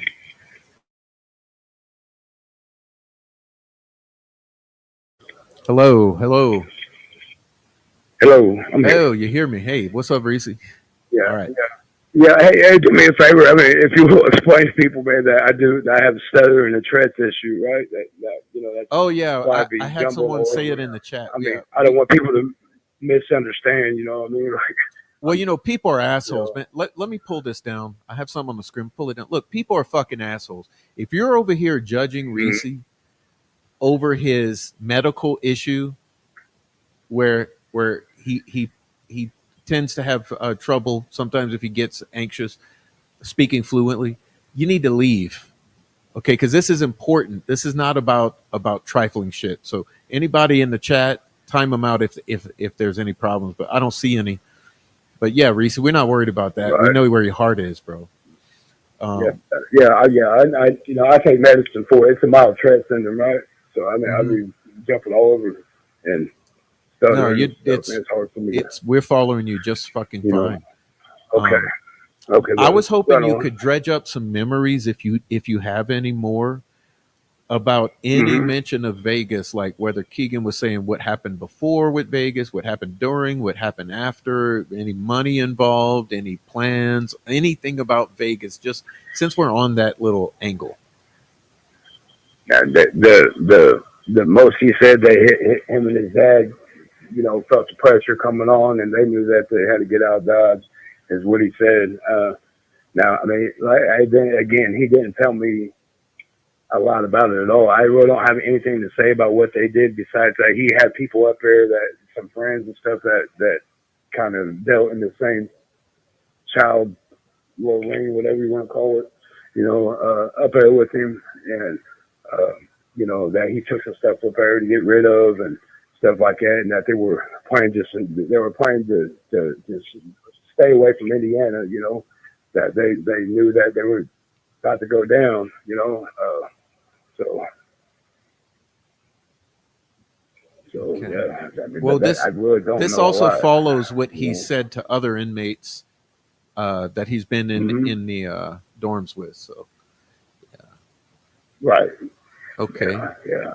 I wish he did, you know, where I could, but I don't have any information on it. Exactly. I don't. Well, anything else you want to say before we cut you loose?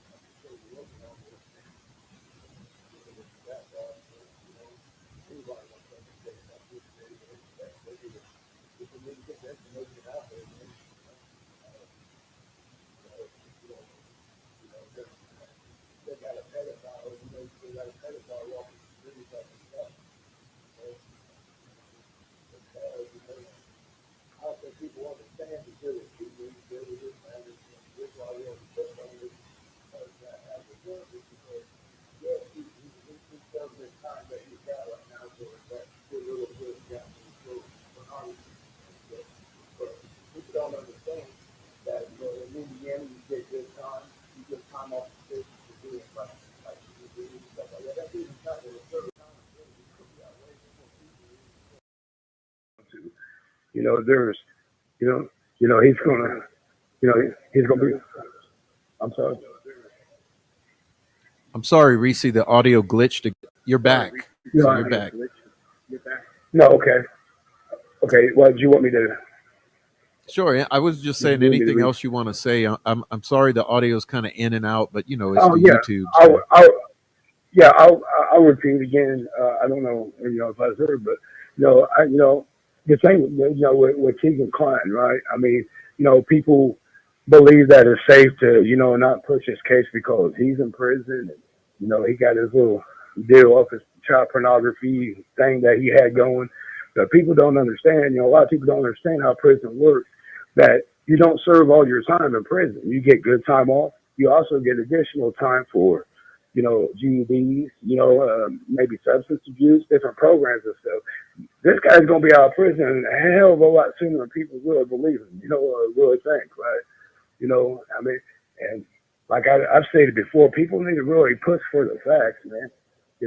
I've stated before, man, I don't expect anybody to believe me. I would be suspicious if somebody comes from prison given any information. I mean, you're supposed to, especially with something so sensitive, right? But you know, uh, I think people really need to push harder for facts, man, and really kind of drive this home and expose people, expose the police and there's a lot of corruption, man. I'm telling you, Nicholas McClellan, man, he has egg on his face all day, and I know his story, and I think that's why McClellan tried to keep me out, of the situation as much as he had because he knows I talked to his buddy, and I have information on him and their relationship, and what's really going on. He don't want me in the picture, and I think people really need to make noise, man. I mean, to get the right people to investigate this, right? I think the feds need to come in and just take completely over, man. I mean, it's just, and that just people really need to push, right? Leaders do what they can, I mean, as I said, I don't expect anybody to believe me, but people need to start pushing for the facts and really start getting things exposed. I think they need to get Keegan's dad and deposition him and push on him. I think he would break. I think he would come clean. The problem is, I don't think Nicholas McClellan wants him to, nobody wants and I mean, nobody on that side wants this shit solved. This is a cover but up of all it this. is, Yeah. And I mean, even Keegan said even his dad had connections all around, even selling child porn to people in the higher ups and stuff too. And I don't know even who them people were, but I didn't know if he was just trying to, if he felt like that was some bragging right stuff or what, like, all these connections and this and that. But, after seeing everything I've seen, I believe there is, Hey, say I that believe again, that Reese. there's a lot Say of that people. again. Say that again. Say that again slower. What did you just say? Okay. No, what I'm saying that Keegan, he would brag with his dad how his dad would do business, sell different types of things to the people in the higher ups. Talking about maybe in political figures. I mean, that he made it sound like so he it was one of them things where that's why everybody's so comfortable of who's been handling this case because there's a lot of more at stake. You know what I mean? Then if it's got exposed in its totality, man, it'd be ugly, man. But I know that they were selling child pornography to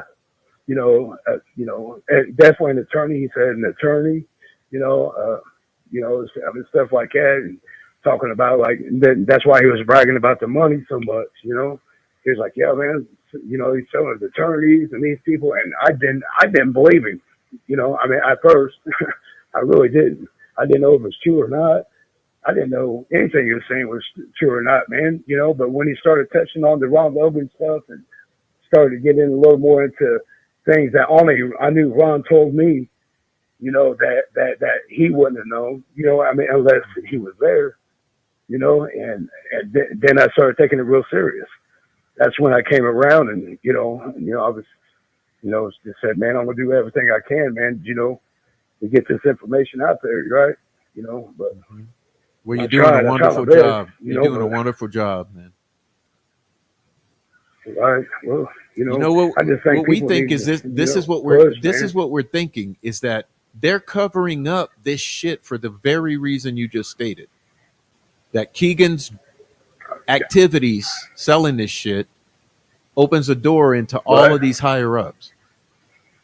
Yeah, right. Pandora box, right? Yeah, I mean, you're right.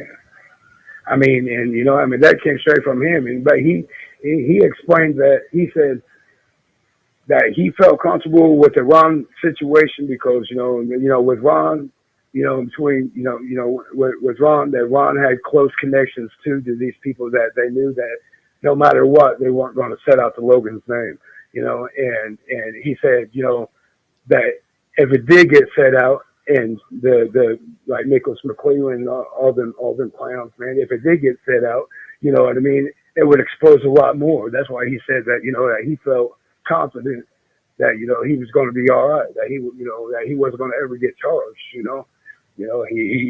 feels protected, right? Mm-hmm. And so same thing Ron said. Ron, I mean, I mean, look at it like this: how does a prosecutor? Okay, in the middle, okay, they had him in here for a reason. They need to do more investigations on him, so they put him in here in the protective custody. Okay, and he comes out with this information, and I relay it to him. Then tell me how is it that after the detectives left here, that they contact Ron Logan through his family, telling him to quit talking. Don't talk anymore. Somebody's in there talking, throwing your name out. Somebody, and you know what I mean? So that happened within not even a full week of them detectives leaving. He knew somebody was in here talking. Now, think about it. You know what I mean? I mean, that's how close knit this stuff was trying to protect his name and telling him to shut his mouth and don't open your mouth. You're talking to somebody. And he happened to think it was somebody else that he lived with, his roommate, that was telling on him. And he told me this. He was like, oh man, dude, I was told, man, to quit talking, man, my roommate. And, so I was just like, man, quit talking to him. Don't talk to him anymore. Be careful, man. And I'm sitting there, he made me a nervous wreck. Like, oh shit, man. These police came up and talked to me. You know what I mean? I tell them the information that was valid information. I mean, that was, I mean, that, evidentiary things, that I mean, that was what legitimate stuff. And you turn around, you know what I mean, and contact this man, tell him to shut his mouth and feel so nervous about it, you modify him out to get him away from people where he quit talking. Man, you're trying to hide something. I mean, that's pretty disgusting, man. But the way I thought about it, what if these guys got this dude to freak out if I was the only one he talked to and came and ran a knife in me or something? You know what I mean? That's what I'm thinking. Like, You know, I mean, it's already, he already showed that he would murder something. You know what I mean? So I'm sitting there thinking, man, these guys are dangerous, man. You know, like, you know, you sit there telling this man that, then you modify him out, you reward him, after having the information of being the murderer of these girls, you reward him by opening the prison gate and saying, go ahead and go home. You know, it wasn't just protecting him, they were trying to protect their own asses. You know, I mean, it blew me away, man. You know, so I'm in here, I was really freaking out. Like, you know, I couldn't believe it. You know, it just didn't make any sense. I'm like, how the hell are these guys going to come, you know, and tell this guy that I just pretty much that I pretty much sat him out. I told on him, you know, and now even a week later, you know, I just, you know, and you know, luckily, you know, he was talking to his bunkie about it and stuff too. And I told the detectives that, go talk to his bunkie. He's talking to his bunkie in there too, because his bunkie would be like, man, you know, he killed them girls, right? I kept trying to tell him, man, like, you need to let it be known, man, what he's telling you. You know, quit playing, man. But the detectives won't even come and talk to him. Yeah. You know, I told him straight up, hey, this guy has information too. Pull him out. They wouldn't even pull him out. You know, and I'm like, man, this is really strange. You know, well, I agree, Ricci. I didn't understand it at the time, but I get it now, though, you know. Well, Ricci, thank you so much. Look, I know your phone's going to cut off soon, so I just want to thank you. God bless you. We love you, man. And I'm going to let everyone know how to contact you and Diana, okay? Oh, I think we lost him. Just in time. So hopefully he heard me saying that. Hopefully he heard that. Okay, so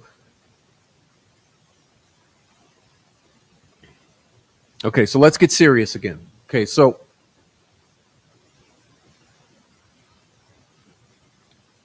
that was a wonderful surprise. Okay, a wonderful surprise to get to talk to Ricci on the spot, but you know it's getting late for him. Now, I don't know why people are coming in to disrupt.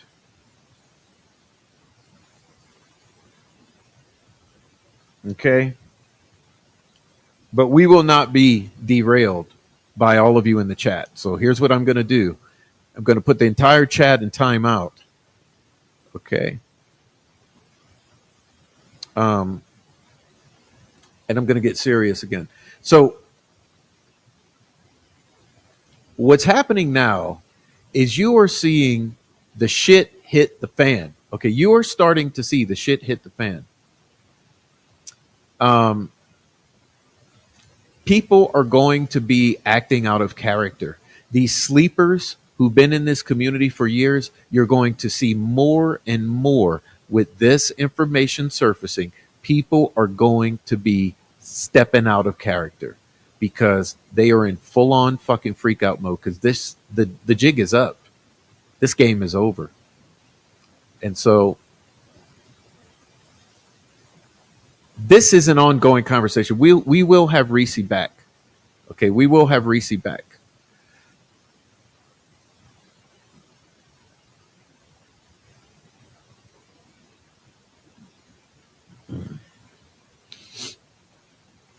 Matter of fact,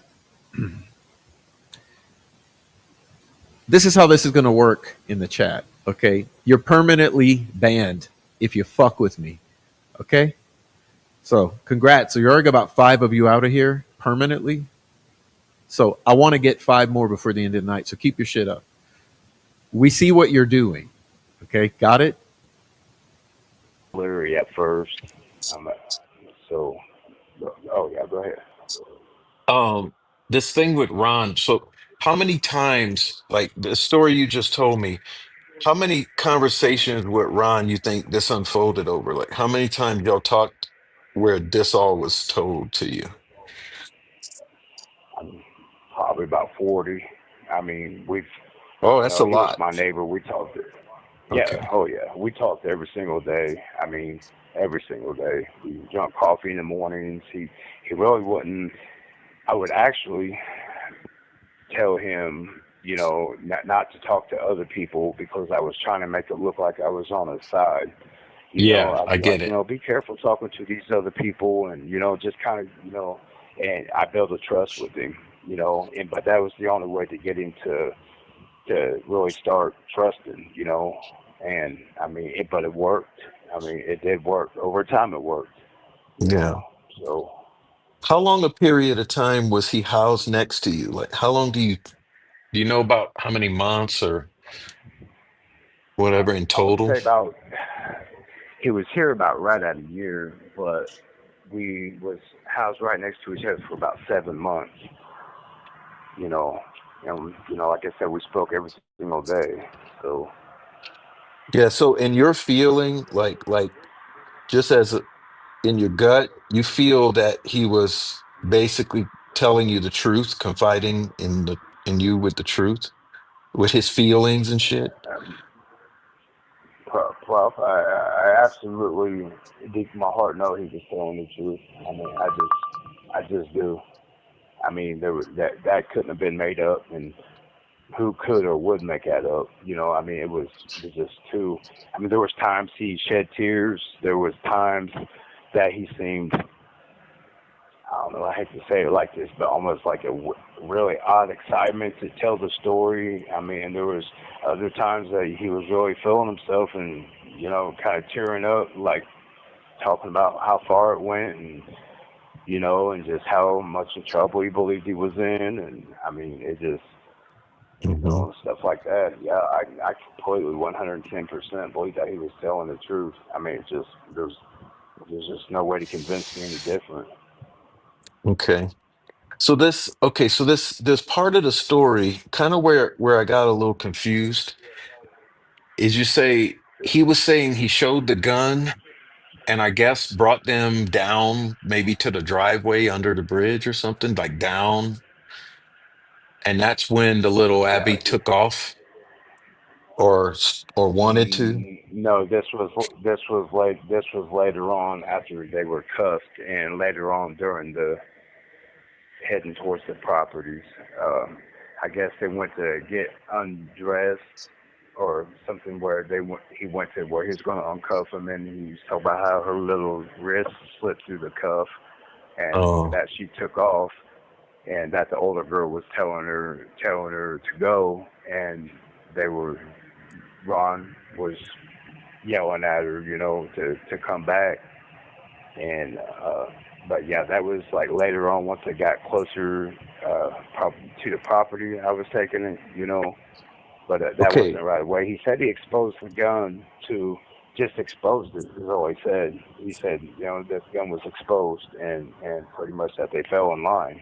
That's how you know what was And so described. the way it sounds, so this was before they crossed the water, because it sounds like he Yeah, like there he attacked Libby, left her on the one side the water, and then he brought Abby across the water, and then later he I had to was come never back too sure. across. Okay, I see. Yeah. I was never too sure. I'll be honest with you. I'm still not sure. There was parts, and I had so many questions myself, but it just seemed like to me that the more I start asking questions, he would get cold feet. Hmm. And here was the thing too. I had a cellie, a somebody I lived with. I mean, to put it that way, that kept asking me questions because Ron kept coming to my door and talking to me through the door, and Ron ended up opening up to him a little bit, not as much, but a little bit. And my celly went off on him, and which just really pissed me off. And Ron didn't talk to me about 4 or 5 days, just kind of, you know, I don't know. I take it as nervous, it's the way I was taking it. And I told the police this, the detectives this, and they wouldn't even pull him up. And he was willing to come and talk to him up there at the front. The police wouldn't come pull him out to talk to him even. Nothing. I mean, just absolutely. There was just so much that was had to offer to show them that they were there. This was truthful. Through the investigation and speaking to them up here, and they just would not take anything. They would not take any offer I had to anything, offered to wire up, everything. I mean, they just were not interested in anything I had whatsoever. Did I personally believe they didn't believe me? Yeah, I believe they didn't believe me at first, but once I got to certain parts of it, I could tell, by looking at them and then wanting to get up and talk off on the side, that, I just felt like they were trying to sidestep me from, being able to just explain what happened all the way through, and if it came down to, wanting to wire up or anything like that, they would change the subject and, start. I mean, it was odd, it was an odd situation. Let's talk about that. Okay, I so just, did this happen after Ron left when you talked with them? Did Ron no, he was still leave? here. Oh, okay. So No, he's he was still still here. there. I was able to, yeah, I was able to wire up and go in the dorm. We were still neighbors. I mean, Okay.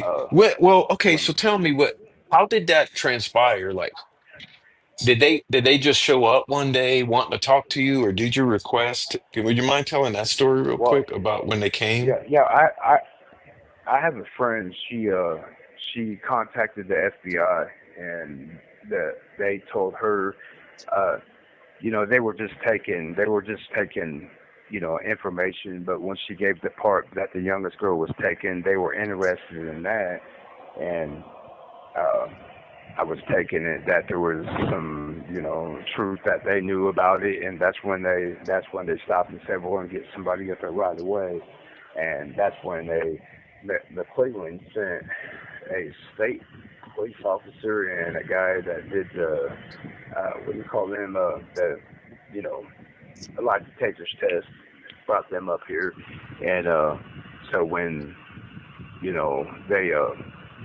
when they were up here, they I walked in there and it was just I mean they were just, you could tell they were here because they had to be here. They didn't want to be here to really try to figure anything out or listen or give me a chance to talk or nothing. I mean, they would not, nothing. I mean, and I believe personally, because I have a stuttering issue, that they were looking at me crazy because I was stuttering, which I understood, and I explained that to them. That I have, Tourette's.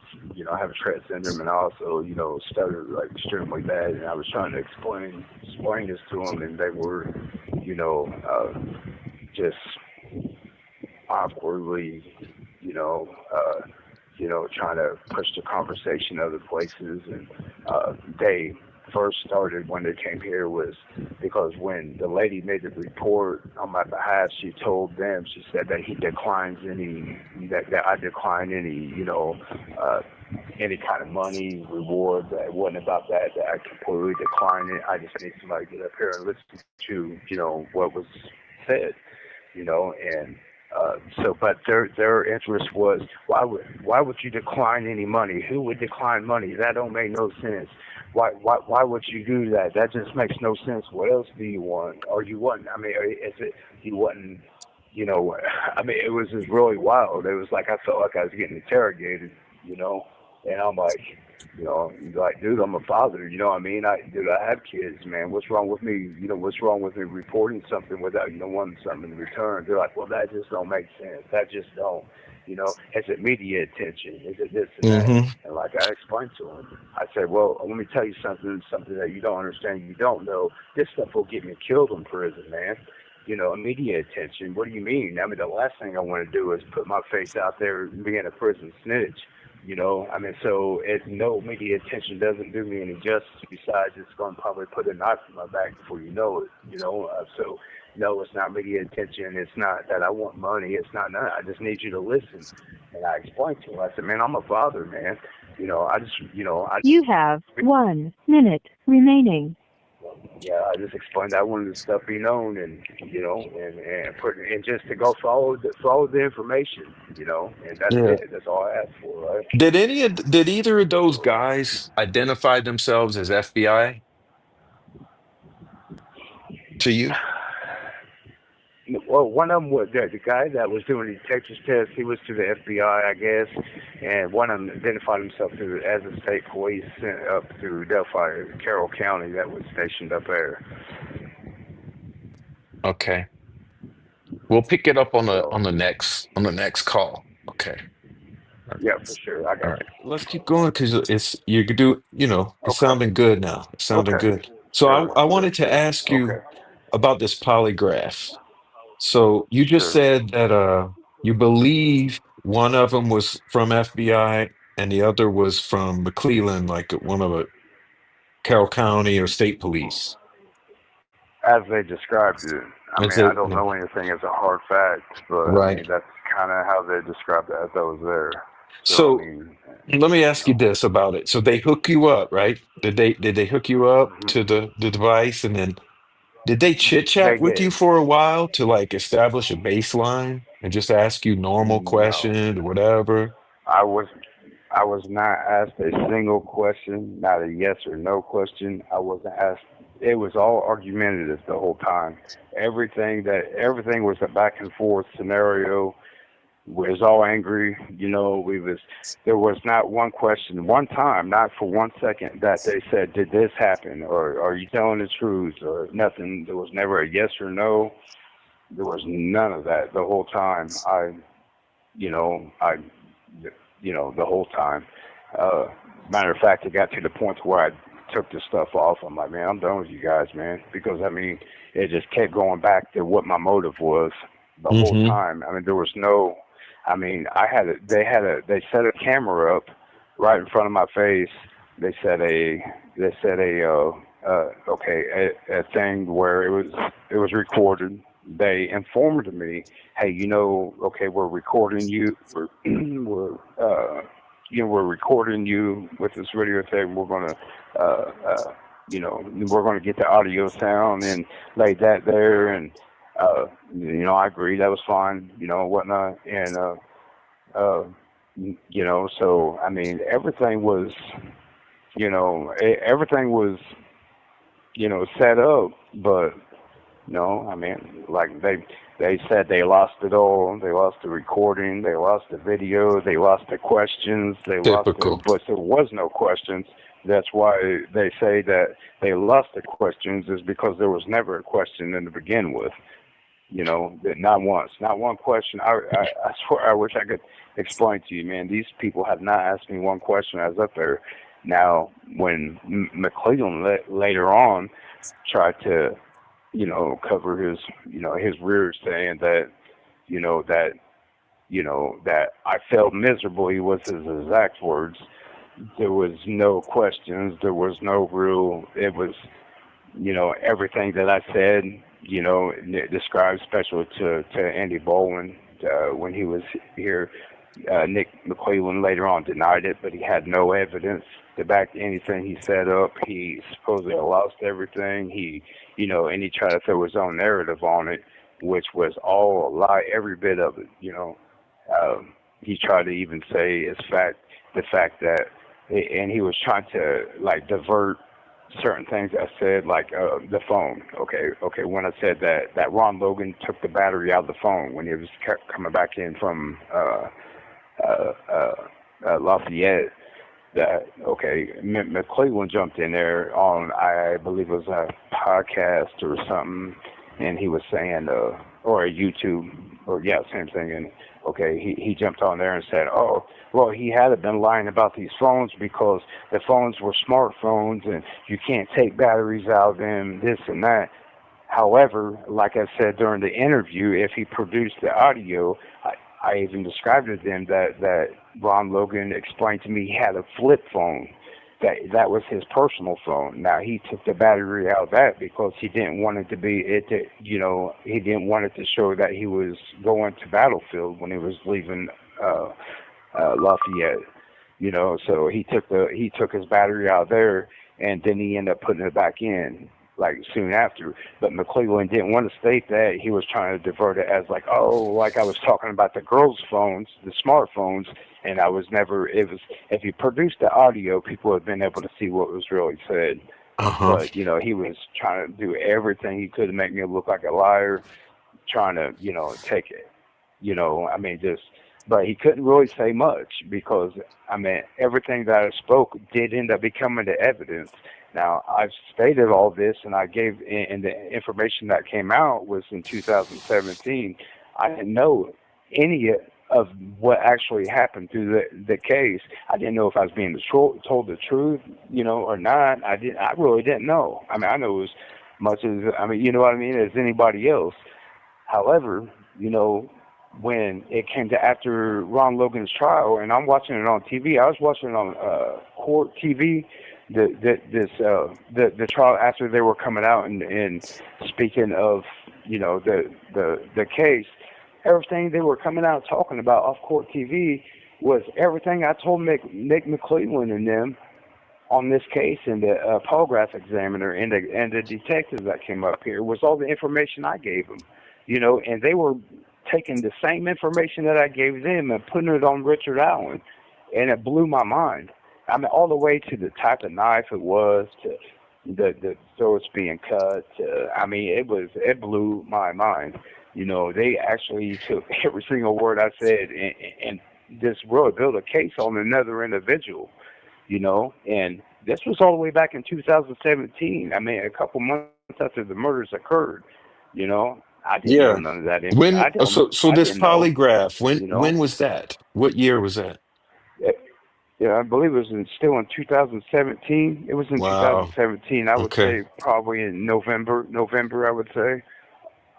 Probably October, November. Ron was still here. We're still neighbors. And like I told them, I said, you know what? And I was pretty pissed off, don't get me wrong. But I was really pissed at the way they were acting. I said, do me a favor, give me 45 minutes. I said, I will try in 30 minutes. Give me a recording device. When I go back to the dorm, I will be on cameras. There's cameras all over this prison. I will be on cameras everywhere. You'll see who I'm talking to. Give me that recording device. You don't have to believe a word I'm telling you today. I'm gonna let him tell you. Because every time we got together, he'd get talking. He'd get talking. He'd start asking questions. I said he'll more likely about 95% will have you a full confession within 45 minutes. And I truly meant that with all my heart, that this guy was talking like that, and I was like and you know how stupid I would look if they were like, yeah, let's do that. And they sit me in there and he wouldn't say a word about it or something, you know what I mean? I would look like a fool, and a sick fool, as a matter of fact. And they just would not take it up. They would not take it up. And I offered several times, and that's why I got frustrated. That's why we started going kind of back and forth, because I could not understand what type of investigator investing 2 murders of 2 poor little children would not take. That's the golden thing, you know what I mean? To any investigation is a confession, and being recorded, and they just would not take it. They didn't want to know, they just didn't. They just didn't want to. They just wanted to shut me up, man. They were just done. They were acting like they were wanting to get out here. I was just done trying to tell them. I'm like, I don't know. Call my roommate in here and talk to him. Why don't you guys do that? Like, no, we don't need to do that. Stuff like that. I'm like, okay, send me in there. Let's get this on the recorder. You don't have to take my word. Take that information and look more into it. Why aren't you guys taking that? They're like, oh, you don't worry about that. That's all they're saying. You don't worry about that. You don't worry about that. Everything will be okay. Let's just keep going here. And I was just, I would do anything from the bottom of my heart. Wish that they'd come up with that audio and play that audio and let people see the truth. Of how this investigation really went. And the things they were saying and the things they were trying to leave out and the way they were, it was so bizarre. I actually, afterwards, I went back and I started crying. I thought, man, there's something going on with this case. And I didn't know what it was at the time. But I'm like, man, there's no way that these people up here investigating it at that stature, came up here wanting to solve this case and would refuse all them things I had to offer. They instead made it about me. made it about what my intentions were. What was I doing? Why? Who would ever? I mean, that was their question. Who would ever refuse this money? Who would ever refuse this money? Why would you refuse it? And that's what the whole setting was about. I'm like, are you guys out your fucking minds? Excuse my language, but I mean, are you? I mean, that's just how I, that's how I came to them. I'm like, you guys are. I said, man, you guys are just. I'm just confused. And that's why I was stuttering. I was so angry. I'm like, man, dude. I'm like, this is unbelievable.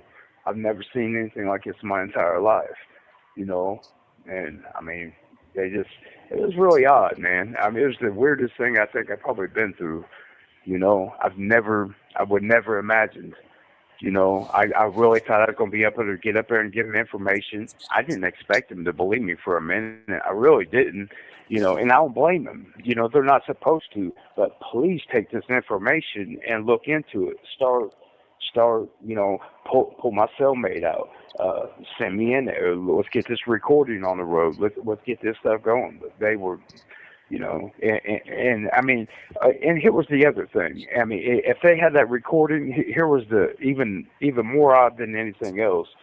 So what they did was say, okay, well, you take all the events of everything you've been told, out the case, of what you want to tell us. And whatever you feel is more significant, you put it within this paragraph and a half, and write it down. So I started asking the questions like, what would you feel would be more important? These are long conversations through a long period of time. So, you just do the best you can. You just do the best you can. I'm thinking, man, this is bizarre. But I did exactly what they said. I wrote, I don't know, probably a paragraph and a half, whatever it ended up to be. Then their question was, is this true, complete, inaccurate? Okay, well, of course it's true. Is it complete? No, it's not complete, because you told me to write a quick narrative, so no, I mean, it's not complete, and is it accurate? I don't know. I mean, this is just information being given to me, so this is my response to them, and they're like, what, in one direct response? And if I say anything else, I'd be saying, okay, well, if I say, well, no, it's not accurate, but if I'm, using the same answer, then I would have to also say, no, it's not true. There wasn't one direct answer, yes or no. And I thought, man, this is just a trick shot. You guys are just really playing games here, man. And what kind of information can you get out of a paragraph and a half after 9 months of conversations? I mean, I don't know what's more important to you. I don't know, I don't know what, they were just up here playing games. It was, man, I just really hope somehow they can get these audios somehow still, which I don't see it happening now, because, I mean, it would show that they're lying. I mean, that while they're saying that, I miserably failed. Well, they're miserably failed to do their jobs the correct way, because, I mean, they're covering asses. They're hiding stuff. I mean, point blank. But I've learned what that was later on. Like Ron Logan told me, he's good friends with Nick McClellan, and McClellan was going to modify him out. I mean, that's what he told me. I wasn't sure if I believed him or not. But then after I even spoke to the detectives about him being, part of this case, confessing this case, they modify him out a month later. Not that he does his time. They modify him out of prison. Let him go home early on house arrest, and I mean, you talk about a mind blower. I mean, I thought, man, this is the weirdest, this is the most, I mean, you couldn't, I mean, it was really odd, So he told Ron you Logan, he's friends with McClellan or his family or something, and that he was going to get him the out, family, and essentially? yeah, he said that he was going to end up modifying him out, that he was talking to his brother, and that he was going to modify him out, point blank, that supposedly he didn't believe he did it, and stuff like that, and that he was going to get him out of prison, not to worry about nothing. A month later, man, I'm telling you, a month after I said that he confessed to his crimes, they sent in a petition to modify him, and they granted it within a week. I mean, like saying, yeah, okay, gave him a court date, and I'm talking a court date a couple of weeks later. I thought, man, there is something going on, man. I mean, it just did not make any sense whatsoever. Nothing did. I thought, man, this is just the weirdest stuff. I mean, everything just blew my mind. I mean, I just couldn't believe it, you know, so yeah. Yeah, and here Before we they are, let, 8 years later, still same shit. you're Yeah. same shit, We're about to be 10 same years shit. later, I not mean, not another year and a half or whatever. Will be 10 years later, still the same shit. it's mind blowing, man. Okay, I'm going to chime in here. As I've said, this project began many months ago, and it's been an ongoing project. But yeah, now we're at 9 years later, and as I mentioned, I'm putting it on all of you and on all of law enforcement. Let the 10-year mark be the period at the end of the sentence. These families of these victims deserve the truth being told about what happened to their children and grandchildren. And for anyone who has ever criticized the fact that we are out here asking questions, we are doing this for those victims, and the families should be appreciative of that. And they deserve the truth. If the families have been misled, misguided, bullied, and victimized by this massive cover up, there's no family bashing here. As I've said many times, we ask questions because questions are the only way that you get answers. And for all of those of you coming in saying that this has all been said before, no, it hasn't. Because what you don't realize, there's 2 more hours to go. Okay? Put on your seatbelts. There's 2 more hours to go. So before you come in here gaslighting the audience, twisting the facts, trying to make people disengage because you're saying this has been said before, it has not. You don't know what's to come. We have 2 more hours. So please sit down, grab something to drink, put your listening ears on, and be patient, because that's the main sickness that the entire Delphi community suffers from, is impatience. Okay, this has taken patience. This is a group effort, and you all know who you are. This goes back 9 years, and it takes patience. So before you start assuming that you know what's going to be said tonight, and you know the whole story, check yourself and take it in before you judge. This is important. We're not, this is not for nothing. We're not sitting here for nothing. Listen. It's mind blowing, and I don't understand it. I don't understand it. I don't, I just don't. I don't get it, and, I've done everything I felt was the right thing to do, myself, and, I gave it my whole heart to try to, to get it out there. And I mean, I was made a fool through this whole thing, especially when McClellan and talk, he would try to make a fool out of me every time he got out on a podcast, and, he would try to make a fool out of me, take information and twist it and make it look like I was saying something else. And it's like, dude, release all the information. Let people decide for themselves, what the truth is. Quit hiding shit from people, man. Put it out there and let everybody decide. I mean, there's people who are smart. They can figure out the facts, and they can believe whatever they want to believe, but give them the facts. Don't sit there and feed them a bunch of shit and tell them that I'm full of shit when you're the one holding information back and acting like everything's lost. Dude, you have something to hide. I have nothing to hide. I've said and done and tried everything I possibly could, and it's just like, I mean, it's hard to battle against the system. They got the upper hand. Okay, I'm a felon. I've committed crimes. I'm in prison. Okay, so you could paint that picture, but you're the one hiding the evidence. Mm-hmm. I mean, and been doing it through the whole case. I mean, through this entire case, everything's about everything getting lost and everything. I mean, come on, man. You know, we're talking about little girls here, man. We're not talking about, if you want to try that on some other type of crime, you do what you want or whatever. You know what I mean? But don't do that shit on this type of on this Kids. type of case, man. Mm-hmm. This shit is not even a joke, man. I mean, then you modify him out. You modify your buddy out of prison. Like that's why I told like Channel 59. With their stuff. Like I mean, can this dude even sleep at night?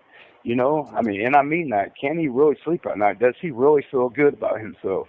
Does this make him feel good? I mean, does like I can't fathom being a father, a grown man, and having children myself, and knowing that I went that far to cover some shit up like that. In the name of lives of children. Mm-hmm. I mean, it just don't make any damn sense to me, man. None of it. You Well, have 1 minute well, remaining. I sympathize with you, man. Like I can understand your frustration. You know what I mean?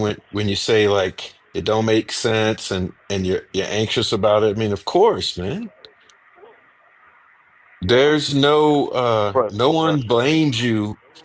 No one blames you for being upset about it and having feelings, Yeah. man. I mean, I just the truth needs to be out there. You have an innocent man, somebody that really was not part of this crime, and I know a lot of people believe that Richard Allen was, but this poor guy has really been like framed. This just been pinned on him, and I know from the depths of my heart, I know he's innocent. I know he didn't have nothing to do with it. You know, I mean, we'll get in more into that later, but I mean, yeah. Hmm. So, yeah, for sure, buddy. But I appreciate you, buddy. Okay. All right, yeah. Well, I know everyone's gonna appreciate hearing this because people Thank you care. for using Right? GTL. Somebody made, I guess, a YouTuber that called in that, or that was on the, one of their whatever, and they try to make it as, that they talked to her, and that she said that, some stuff that she supposedly said that it was that I was intending to hoping to get something out of it, and but she was contacted by that have her contact information. I gave it to a couple of people, and it was false. It was she. She informed that if they knew me, that they wouldn't even be asking them questions. But when she contacted them, she actually said, which I asked her to, say that, that when they came down here, that, for them to have the understanding that, I wanted nothing out of this. I just really needed to talk. I, needed to talk to him. That I just really didn't take, the information serious, which, was definitely, true. So when that came down here, they introduced themselves, and the first thing that they wanted to know off the top was, why an inmate, why a prisoner that it didn't make sense to him would ask to do something for nothing, that it didn't make sense, that everybody has intentions for anything they do, that it just didn't make any sense, and they wanted an explanation. And that's how it started off. It started off real confrontational, because I mean I got really offended, and as I explained, I said, man, I mean, number one, I'm a dad, I'm a father, I'm a man before anything, and I mean I just mind, I really needed him to understand and pay attention, to what was being said, because I felt like that, this was their time to get the information that they needed. I mean, this was only 2 weeks, 3 weeks. I have the date exactly, I mean, if needed, but after the, well, anyway, I can get you the date exactly, but I mean, it was, actually, it was on 5/17, oh, no, 6, okay. It was on 6/21 of 2017 exactly. I got it written down here. Okay, that the setting and that alleged polygraph that was given. Okay, but they did hook me up. Okay, but the whole time it was confrontational. It was about me. It wasn't even about, and it was like anytime I began to talk about Ron or bring him up, they would change the subject. They would get real angry when I bring him up. They asked me, they said, well, is there any way that you can possibly write down at least a paragraph and a half of what you felt is what I felt was relevant, what I felt that they needed to know the most. Okay, so I mean, I began to write, right? I got and it is added into the exhibit what I actually that the defense entered into I believe before the trial, because I was intended to be used as a witness at the trial, at Richard Allen's trial. So, but anyway, it was entered in. And if you notice, if you look real close to it, it stops in the middle of the sentence. As soon as I began to really start talking about Ron and he started the details of the crime, he stops me. Gary Holman, he stops me. I said, oh, that's enough right there. And he snatches it out of my hand. And I'm like, okay, well, he begins to, and he begins to, say, is this accurate? Is this true? Stuff like that. I'm like, yeah, it's true. He said, is it accurate? I'm like, well, for what you allowed me to write, it's accurate. He says, is it complete? And I'm like, no, it's not complete. He said, so it's not accurate. No, I'm like, you just asked if it was complete. It's not complete. I was like, you just told me to write a narrative, and I said, no, it's not complete. Let me finish it. And he was like, Mr. Davis, is this accurate? Is this complete? Is this true? I mean, and he started mixing in questions. I'm like, man, and I'm trying to explain to him. I'm like, man, it is accurate. It is true. It's not complete, and, he was like, and he got mad and he slammed it down. He was like, and I said, you know what? I said, this is the best thing to do. I was like, man, why don't you let me go, talk to Ron Logan, there at the dorm. I said, I'll go with the recording device. I'll go record it. Within 45 minutes, I said, I bet I can get you everything that, or at least close to everything that you need to know to show, what he's talking about. Because I was like, obviously, you ain't going to believe me. And he said, that's not necessary. I'm like, why isn't that necessary? Why wouldn't you want me to go do that? I was like, I can go talk to him right now. As a matter of fact, we was at recreation, and I said, I can go back right now and go talk to him. I said, I'm on cameras. I was like, you just, if you're not going to believe me, believe him. And they're like, that's not necessary. And I'm like, okay. And then he wanted to go right back into why I wouldn't want to. He was like, well, if I did it, I would want to do it. I would do it for money. He said, he was like, why would you shut that down? That don't make sense to me. And I'm like, why do you keep bringing this shit up, man? I'm like, you gonna listen or not to what? And he was like, damn it. And then he asked for Paul Hansen. He said, well, come here for a minute. And they stepped out of the room and they stepped back in. And he was like, this says something about my stuttering. And I tried to explain to him, I said, I'm not on my medicine. And he was like, oh, and he's rolling his eyes at me, just being real cocky. I said, man, I stuttered really bad. He said, oh, is that what it is? I said, you know what? I said, why don't you let me go back to the dorm within 45 minutes? I said, because Ron would, he would go quick into talking about it. It was kind of a nervous thing he had, I mean, he would just kind of worry about it, and I was the person he could talk to. And I explained that to him. I said, just let me go talk to him, man. Just give me something. I mean, you'll be able to see who it is. I'm on camera. Let me go, and I will get you everything I can get. And once again, he said, this, it's not necessary. And so I'm like, man, I don't know what the hell to tell you then, man. I mean, I'm really, I'm trying to help. And he was like, then he was like, you have 1 minute remaining. okay, let me call right back. I apologize. Okay. Okay. Okay. Detective wrote it, but it's in there if you look at it. So I mean, they didn't follow up on anything. They didn't take my offer to wear a wire recording device on Ron.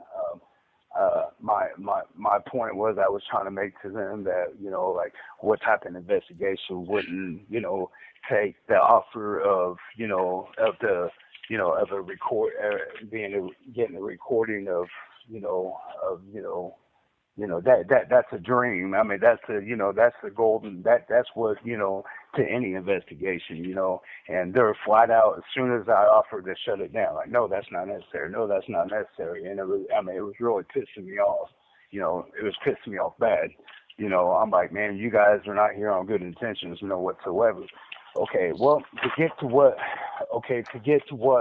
this is really interesting here, because I did not realize this, okay, and I want you to look into it yourself, and I want you to do your own investigation. You're pretty bright. You might already kind of know about this. So I get the information of the exhibits, okay, and Diane and I kind of looked into it, because in the middle of the exhibits it has a bunch of weird writing, in it, okay. And to come to find out, we ran and we looked into it, and the results that they gave, okay, and you had Nick McClellan's like, oh, he felt miserably, okay, and and I was like, man, I knew it was bullshit, because there wasn't, because, well, come to find out, when you have, number one, when you have a polygraph, you're supposed to have one polygraph examiner. You're not supposed to have any police, anything that would interfere, okay. And this is what you had. You had a detective the whole time interfering. He made it about me. It was all about me. He wouldn't answer no questions. I'm asking beforehand, like, trying to, he's like, oh, do the best you can, do the best you can. He was making me really agitated. And they weren't asking any questions whatsoever. The only questions he asked is it complete? Is it true? Is it complete? And the answer was no. Of course it's not complete. Then he's referring it back to, okay, well, is it true? And he's trying to, like, twist everything. I was like, man, dude, like, what are you doing here? But, okay, so let's fast forward here. So, okay, so Diane and I was looking up, okay, and come to find out that the results are handwritten. They're not even machine generated whatsoever, okay? And I thought it was really suspicious. And that's why I was looking it up. Where it's like, man, polygraphs are machine generated. They're not handwritten. They're not, So we started looking into this. Okay, well, come to find out the results, okay, are something that's called PECC, right? And okay, so PEC isn't, like I said, it is machine generated. It is it's when you look it up, it's confirmation bias, and it's where pretty much they sit back and they observe your reactions.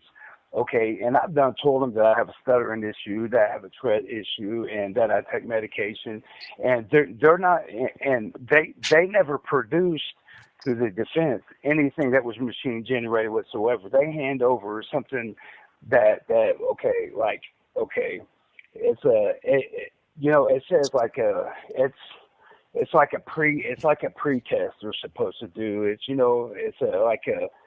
like a test phase chart calculation type thing, that and it was, like I said, it was just written on the paper, and it's just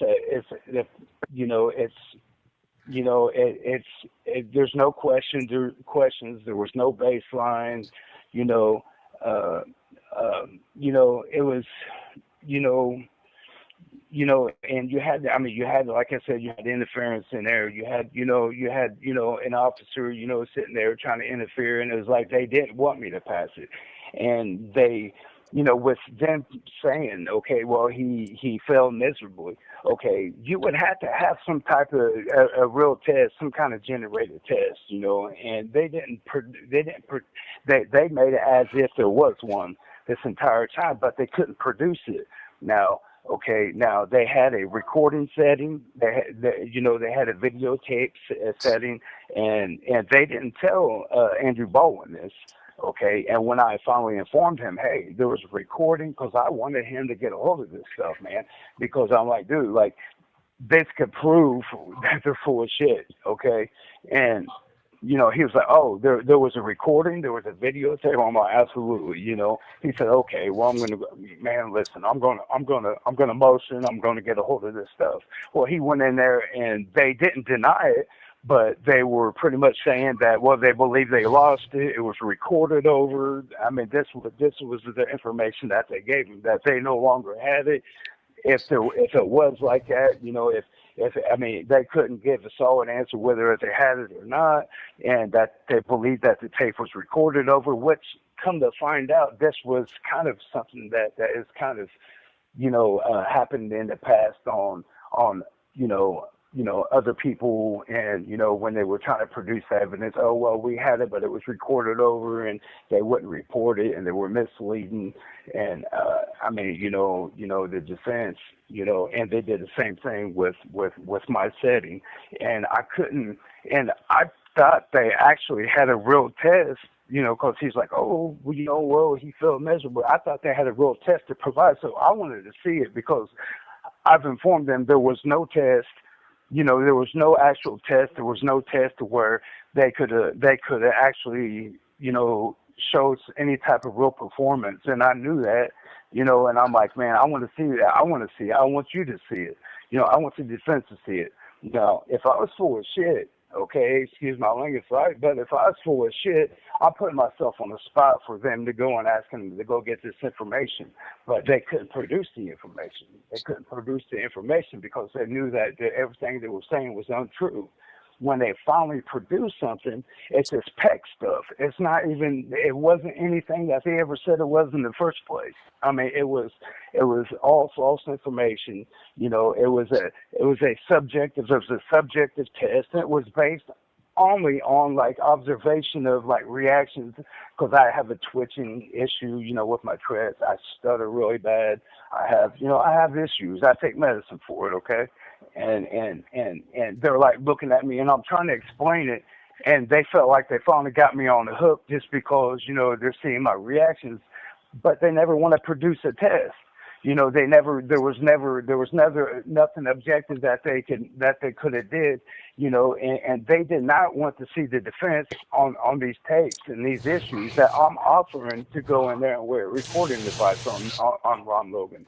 See, these type of things would have showed that their investigation was really suspicious. Okay, I mean, if that's for whatever, they did not want me to. As soon as I started because when they came up here, you have to think, when they came up here, they didn't know exactly that it was going to be about Ron Logan. They knew that I had information. As soon as I brought his name up, the very second, oh man, they were just juggling back and forth, and they wanted to go out and talk, and they wanted to, and as soon as I give information, and as soon as I start writing about Ron on this little paragraph, he snatches it out of my hand. They did not want me talking about Ron Logan. They didn't. And they was really hoping it was for something else or another individual, but they came apart. Now, the information, I never knew if it was true or not. I mean, I didn't know if Ron was telling me the truth. I didn't. I mean, he could have been telling me anything. But what he did tell me, and everything I wrote down, everything I reported, come to find out, once the trial began, I didn't know until the trial that if the information was true or not. I knew that Andy Baldwin was interested in the information once he observed it, because they didn't even tell him about the information. They did not tell him that They did not tell him that about the setting, about them coming and speaking to me about the polygraph. They didn't tell him none of that. He had to find out on his own. I believe through the FBI records, if I'm not mistaken. I mean, it's kind of. I mean, I'm not sure. That's kind of what I believe that he was saying, that he was going through the records and finally saw my name, and was really shocked by the information I gave, and had to really hustle before the trial to even get up here to speak to me, and like dude, like man, like look, this information, man, we need to talk further. Now listen, the information that I had at the time, you got, it was only, it was right after the murders. It was at the beginning of talking to Ron. He was in the middle of changing information, back and forth. First, it was more, seeing how I would take to the information, then finally it gradually, built up to where he was, kind of giving me the truth when he seen that I was not reacting, in a negative way. Yeah. So I started to get more information. So by the time that the police get here, I don't have the full details. I didn't have all the information. I gave them what I had at the time, and that's all I was able to do, and so it was, but when they got the information, they just act like that I was completely full of shit. They acted, it was really odd. And the way I felt when that trial happened, and I started to hear them using the information I gave Prof, okay, the information I gave them, okay, about the box cutter and all this, and now it's being used in a trial against another individual. I'm the one that gave him that information about the box cutter and this and that. And now I hear him using this information against another individual, and I don't know what they've determined, in between time, and they could have actually come up on their own that it was a box cutter. I really don't know, but it was really weird to hear the same information that I gave them repeated at this man's trial on another man. I'm sitting there, I'm freaking out, like, dude, what the hell is going on? I'm the one that told him this shit, but I told him on another individual, and they're using the same information and the same way the girls were killed and everything. They're using the same thing on Richard Allen. I was freaking out, and it's not that I'm just saying this. This is on paper, and it's like I really felt messed up about this, man. I'm like tripping. I'm like, dude, wow. And then I started reflecting back how they try to keep me from talking about Ron Logan. I thought, man, then after getting to talk to Ron more and more, I've learned that, that he was friends with Nick McClellan.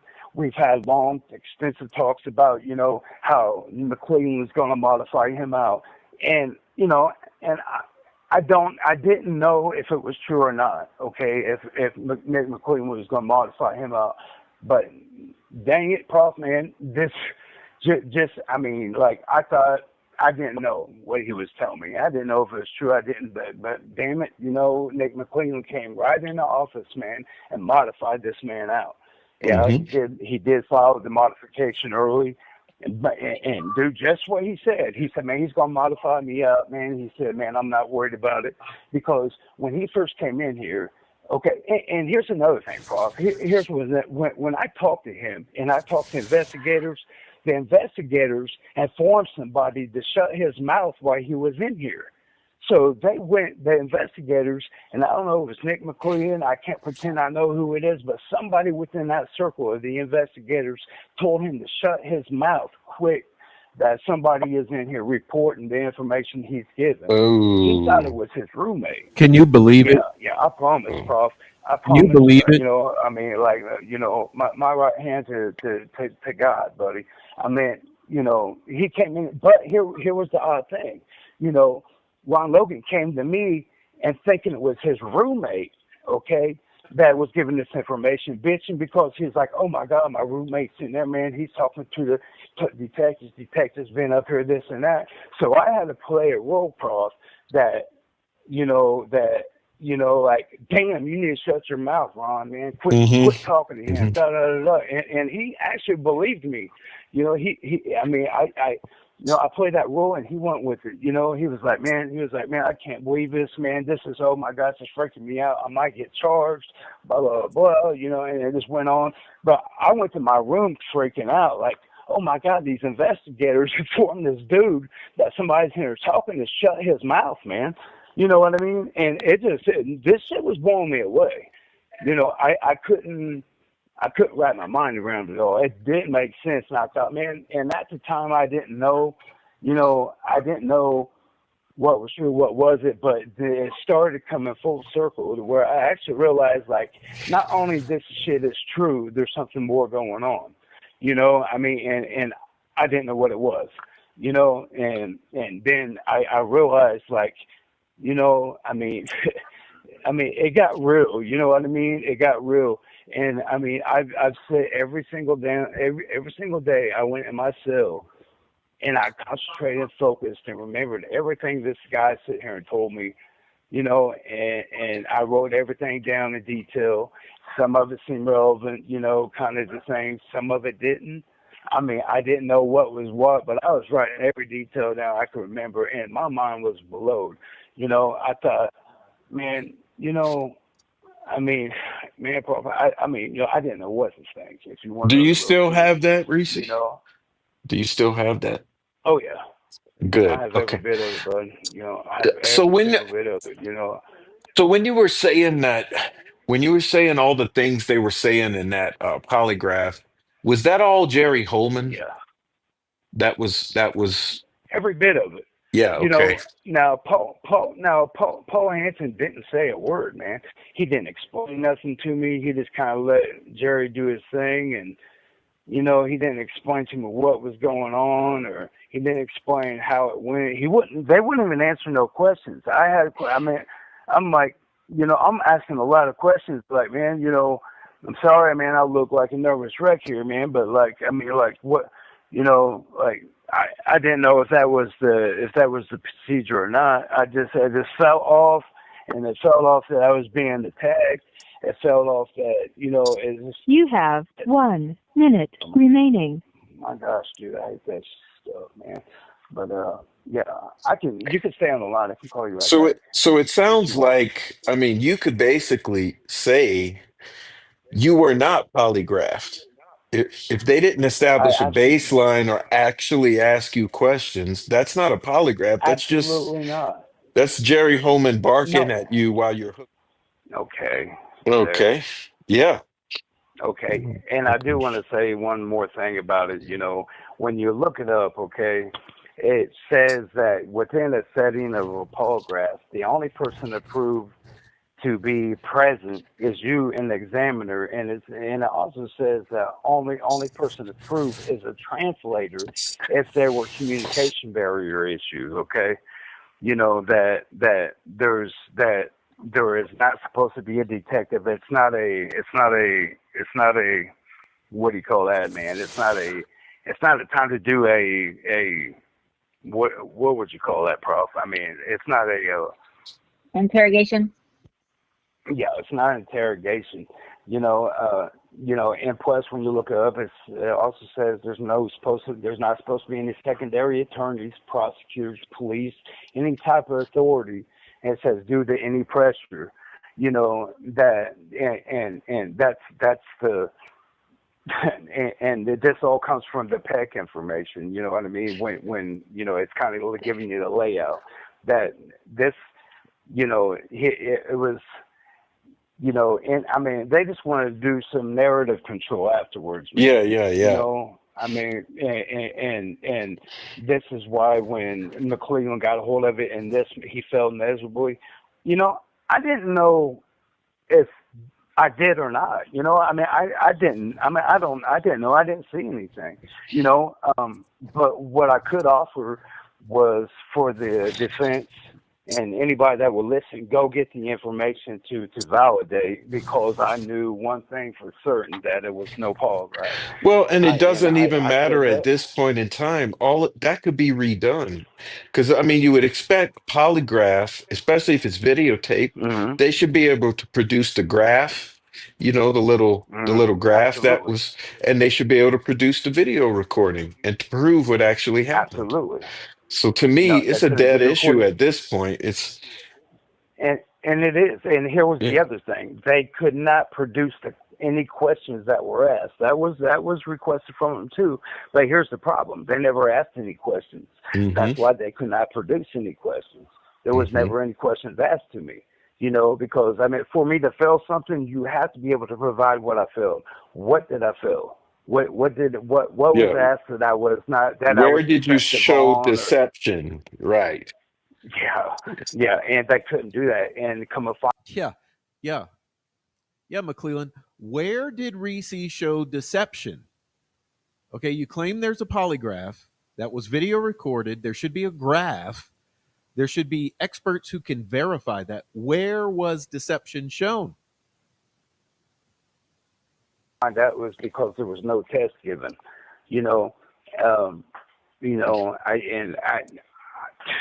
And of course they can't produce anything if they never gave one. That was the reason why they developed this PEC thing. Say, oh well, subjectively, and it also says that there's also a confirmation bias. I mean, with it being subjective and all, you know what I mean? That they can say whatever they want. There's no objective, evidence there to there was nothing. They could not say I was deceptive or anything. There was no questions asked whatsoever. And this frustrates me because, I mean, this guy came out, went on YouTube, we're talking about the prosecutor. We're talking about somebody supposed to stick to some ethics here, man. And, he failed miserably. So you're lying to the community. You're lying to everybody. You're lying. You're protecting your buddy, man. You know what I mean? You're doing everything you can to continue to control the narrative. You know what I mean? And I heard you use the term one time, a narrative control campaign. I heard that on one of your shows, and absolutely, man, that's all this case has been. All the way through yeah, that's it. I mean, and I mean, it's sick. I mean, it's sad. It's disgusting.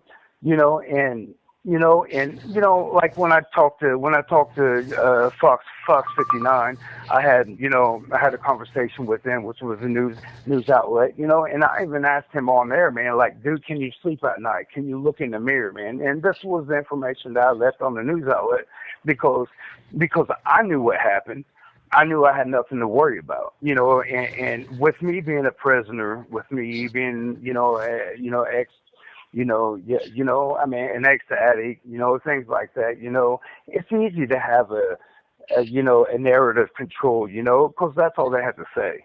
It's like, oh, he's untrustworthy. He had this on his crimes. He was an addict. He was this, he was that, and he failed miserably. Oh, he had everybody by the testicles at that point. You know what I mean? And I mean, people, I mean, it's believable, and man, I'm telling you what, it pissed me off so bad, man, because, I mean, it's sad. I'm sitting there thinking about, this is a guy that's supposed to, you know what I mean? Like, dude, really wants to solve this crime.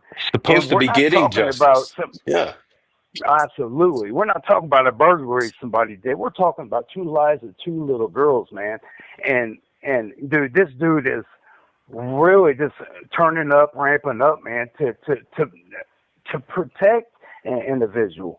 He is protecting, he wanted to protect the name of the Logans, man. And, what it is, I don't know. I mean, I'm not, but what I do know is Logan was just dead set. He was like, man, look, he said, man, like, he used the word family friend, long-term friend, his friend, and it just, he was like, man, he had full confidence. He said, he told me, because look, when Ross started talking to me, McLean was not in office yet. He was coming into office, and he was like, man, like, listen, if he gets into office, he's got me, man. He's got me. He's gonna, he's talking to his brother. He's talking to his, he's talking to the people in the same way. He promised me, man. He was like, man, I'm telling you, I'm gonna be good. And here's the thing. I'm telling these detectives in particular where evidence is at, because I was digging I was digging heavy and really hard, like trying to figure out where. He told me where specific things were that these detectives, You know what I mean? And they did not obtain a search warrant to go, look, I was paying attention. They already did the search warrant. You know what I mean? And I particularly told them where certain things were working. And you know what? Ron's sitting here telling me, like, if I get out, if I get this modification, man, dude, I think I can go clean shit up. And I told the detectives that. They did not obtain a search warrant after that point to go look into this information. And I knew Ron was telling me the truth. There was no disputing that. After that interview with the detectives, I knew it was true. I didn't know if it was true beforehand, but after I talked to the detectives, I knew it was true. I got the confirmation through them just by seeing how they acted and comparing it to the information Ron's giving me. You know, and man, listen, it blew my mind, dude. You know, I mean, I didn't know what to think, man. I thought, man, dude, this shit is like, you can't even make it up. You know, this is like some movie shit. It don't make no sense. Detectives don't do that. And I thought, man, is it me? Am I crazy here? That's what I felt like. Like, nothing's making sense. Like, I've never seen anything like this in my life. You know what I mean? Like, dude, we're talking about children, man. You know, and children, man. And we're talking about a gruesome, disgusting murder, man. And I'm like, why doesn't anybody care? What the hell is going on, man? And I knew absolutely, beyond shadow of doubt, this man was telling me the truth after a certain point, and it was blowing my mind, dude. I went in my cell and cried several times, man, because I thought, oh my God, you know, not only I know this dude did this, but nobody's listening, you know, and like nobody's listening, you know, and it was blowing my mind. You know, and I didn't know what to think. I thought, man, dude, it bothered me. It still does. It still bothers me, man, because you know what? You know, I've never had a double back where people that really gave a shit came up here and talked to me again to give me another polygraph. You know, come in and give me an actual polygraph by people that are impartial, you know, and dude, I will take that. You know what I mean? And I wrote the Attorney General's office. Man, listen, I even wrote the head of the state police, the superintendent of the state police, as he's telling me there's no response. Talking about man, what's his name? Carter. Carter, Doug Carter, man. I wrote him 3 times, man, at his office, explaining to him, my dude, please come up, please send somebody up here, man. Don't send these idiots who just came up here. You know, I wrote him before they came up, and I wrote him after, and I had nobody come up, and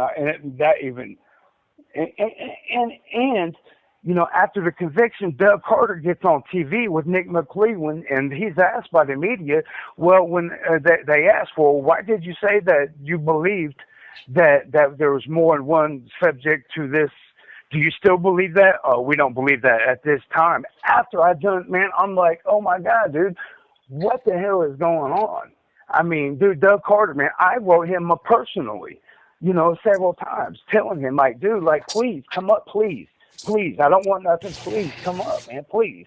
And, man, this dude, he wouldn't respond. He would got on national TV with a straight face and sit there and said, man, like, oh, I don't believe at this time. I'm like, wow. You know, I even wrote him about, you know, Klein. And I thought, man, dude, you know, I was just, man, listen, I mean, the only person I was able to get to really listen that knew I was telling the truth was Andy Baldwin, period. You know, period. You know, and he knew because he knew the information other people didn't know. And he knew. Listen, Andy Baldwin came here crying, man, crying, tears running down his face, man, because he knew I was telling the truth. As soon as I told him and gave him this information, he started bawling. I've never seen an attorney bawl over a client before, but he started bawling, and it choked me up. It got me crying, you know, with him, man. And I thought, oh my God, thank Jesus, man. Thank God somebody's listening, man. Thank God somebody finally believes in me. But he knew stuff that other people didn't. And he was angry because that the information he wasn't able to get until after the trial. Then when he finally hears it, he's like, oh my God, this is the link. This is what was needed. You know, this is, and dude, I love that man with all my heart, man. I love that man more than anything in this world. Well, I mean, as far as You know, I mean, with somebody with real integrity, man. I love that Hmm. guy, man. He was You set know, on the wrong and path before trial, and now it got him absolutely, handicapped, and now it's too late. Now, now we're looking at a whole different absolutely, path ahead. absolutely. Yep. Hey, You my know, and the question, only thing, Ron Logan, did yes, he ever tell you sir. how he knew Nick McClellan? Beyond just that they're Man, you know friends, what? did he ever go into detail about Nick McClellan? He would not tell me, man. He did not tell me, and I've tried to hint, and it's like that. You know, sometimes when I let him talk, he was very loose and was not really tight on information at all. But when I started like digging into specifics, it's like I seen a leeriness, and I learned to let him talk.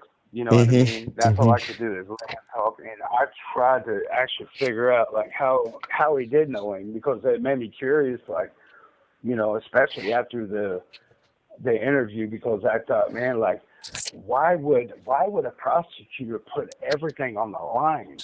You know, why would he throw his career, his dignity, his everything? What prosecutor, somebody successful like that, would throw everything on the line for an individual, especially with something so? I mean, like, this is serious, man. You know, and I thought, man, dude, that's. I mean, listen, I don't care how close I am to anybody. If they done that, man, I'm sorry, man. We ain't buddies anymore. You know what I mean? Yeah, And I'm yeah. sitting there thinking, Heinous man, this murder dude of is two throwing. little girls. Yes, yes, man. You know, yes. It don't make sense, man. I couldn't understand it, and I still don't. I still don't. I really don't. I never will. You know, I mean, it's it's serious, man. You know, this is really serious. You know, and God willing, Richard Allen get out, man. But I'll tell you what, man, my heart's been set on them girls and the justice for them. I mean, and I know inherently, I know that Richard Allen is God willing. You know what I mean? That he's gonna get what he's gonna get. Hopefully, he's gonna get free. I really want that for that man more than anything because I understand his position, and I know he's innocent. Absolutely know he's innocent. 100%. I know I do. I can't. I mean, there's nothing I could do to. You know what I mean? People believe what they want to believe, but I know. You know what I mean? Because I've looked in the eyes of people, man. That I know he's innocent. But then again, I can't sleep until them girls get the justice. I want I wanted Ron to go down, and I mean, even if it meant his death right afterwards, I wanted him to go down, for this shit. And Klein, it's the same thing. I mean, like, dude, I will never stop singing his name until this man gets charged, and if he don't, I still won't stop. You know what I mean? I just won't, man. Because this dude, I mean, and people's like, how do you know he's not lying? Trust me, man. I'm a man of good instincts, and this dude was not lying. There is no way that this dude sit here and told me things that were, bro. I mean, like, you don't understand. Like, just that there's no way, unless he was with Ron Logan, that he would have gave me the information he gave me. He I mean, he took, there was details, there were specific details that it just wasn't known stuff, man. And I knew absolutely when Keegan Klein was telling me that he was there. Now I knew he was not lying, and I knew off the bat. There was no question, and people's always asking, how do you know he wasn't getting attention, man? Listen, I can't. There's nothing I could do to compel anybody to believe what I know. But I can tell you one thing: he would not have knew the things that he knew. And I'm talking about very specifics, man. I'm not talking about just evidence that's out there on paper. I'm talking about there were specifics that signify right off the jump that I absolutely knew this dude wasn't lying. And it didn't take long for me to see you know, to know that, you know what I mean? It was, I felt it in my spirit, man, you know, and I knew by looking at him, and I just thought, man, dude, this is the biggest deja vu. This is the weirdest shit, you know. And man, but you gotta. I mean, I'm at a place. I'm under protected custody. This is the highest protected custody in the state of Indiana. This is where they send people with a high profile protection, you know. And I just happened to be in the dorm where they put these people, you know, at the highest state, you know. And it just so happened I was in the dorm where both of them were. I mean, that's the only place they could have went, even coming at this facility, was in that specific dorm. And he approached me, you know, about Ron. I mean, he approached me. He came to me asking me, because somebody told him I was friends with Ron when he was here. So his question was, when he comes up to me, he said, "Man, you knew Ron Logan? You were friends with Ron Logan?" And I mean, I'm just kind of like, you know, I really wasn't friends with Ron Logan, but I was like, yeah, I knew him well. He was like, oh, and he told me who he was. Well, the following day, he comes up to me again. He said, "Has Ron Logan ever brought me up to you? I mean, has he ever brought my name up to you at all whatsoever?" And I didn't answer. You know what I mean? I was like, well, you know, man, you know, I don't want to discuss what, you know, I talked to with Ron. He was like, man, he did, didn't he? Like that. And I thought, man, that is the weirdest stuff. So I fixed him. I thought, okay, you know, I was like, well, you know, maybe. He was like, man, what did he tell you? What did he tell you? He kept pushing on me, man. I was like, man, like, you know, I don't want to really get into that. And he was like, man, he was throwing it on me, wasn't he? I know he was. And that's kind of how it happened. I thought, okay, I'm going to see what this dude knows. I was like, well, maybe. And he was like, man, listen. He was like, man, and he wanted to tell me his version. You have 1 minute remaining. He didn't come out with everything. All right, guys. So listen. Focus, okay? I know that Ricci's hard to follow because he suffers from Tourette syndrome, and the more anxious he gets, it's in and out. But please focus, because here's the key right here. Now, okay, we are shifting gears, and now we have an hour to go. Now we're shifting gears into Keegan's story, and this is highly important because no one thought to ask Ricci very pointedly, what did Keegan tell you? It's really odd because Ricci has rambled on for the longest about Ron Logan.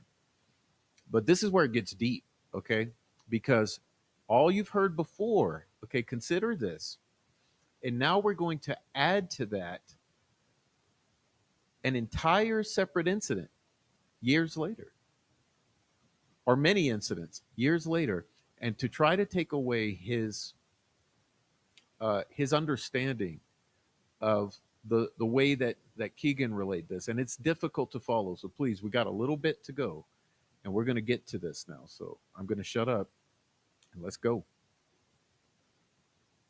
Believe me, he didn't come out with everything at first, but little by little, just like with Ron, he came, and once he seen it, he felt that some kind of comfort, you know what I mean, that I wasn't seeming like I was judging and stuff. Man, dude, the stuff that poured out of his mouth was just, it just blew me away, man. I mean, it was just, I thought, man, dude, this dude, he was who Ron was talking about. You know what I mean? When Ron, you know, I just thought, man, this is the biggest deja vu I've ever seen in my life, man. And so, it's kind of, things came out, you know. Now, you want me to call you back or? Yeah, call me back. Okay, I could do that. Okay. All right. There was a prosecutor in his feelings saying, lock him up, he's saying too damn much.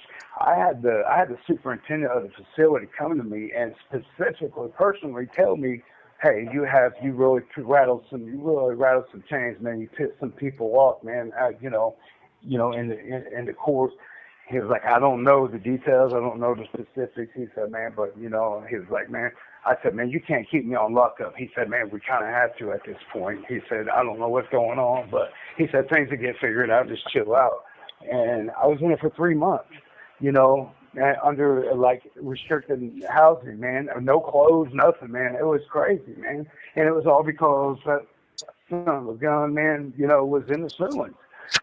He did not like the truth getting out in the media.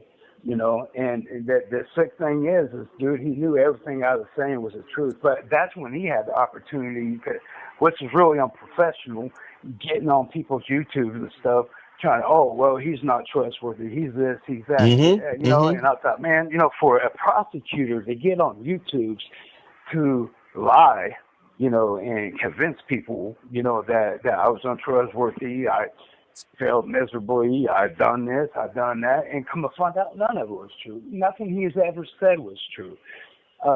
From my letters to him, asking him to hold on, please come and talk to me, because in the process of the trial going on, even before the trial, I was like, hold on, you got the wrong man. Just trust me. Please come and talk to me. He would not respond. He hid the letters. He wouldn't tell the defense about the letters. And finally, when the defense asked about the letters, as you probably already know, when the defense asked about the letters, he lied about the letters. The letters were never even written. That I was lying. Then come to find out when he filed a motion and his back was again pushed to the corner. He's like, okay, I got a couple letters. He released 2 out of 3. Well, here's the problem, Prof. I didn't write him even 3. I wrote him 6 letters. Now listen, okay.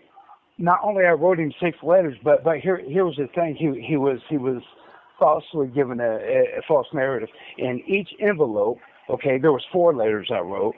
Okay, or 4 envelopes, okay, altogether. But there were several letters in each envelope, man, because I was saving postage, right?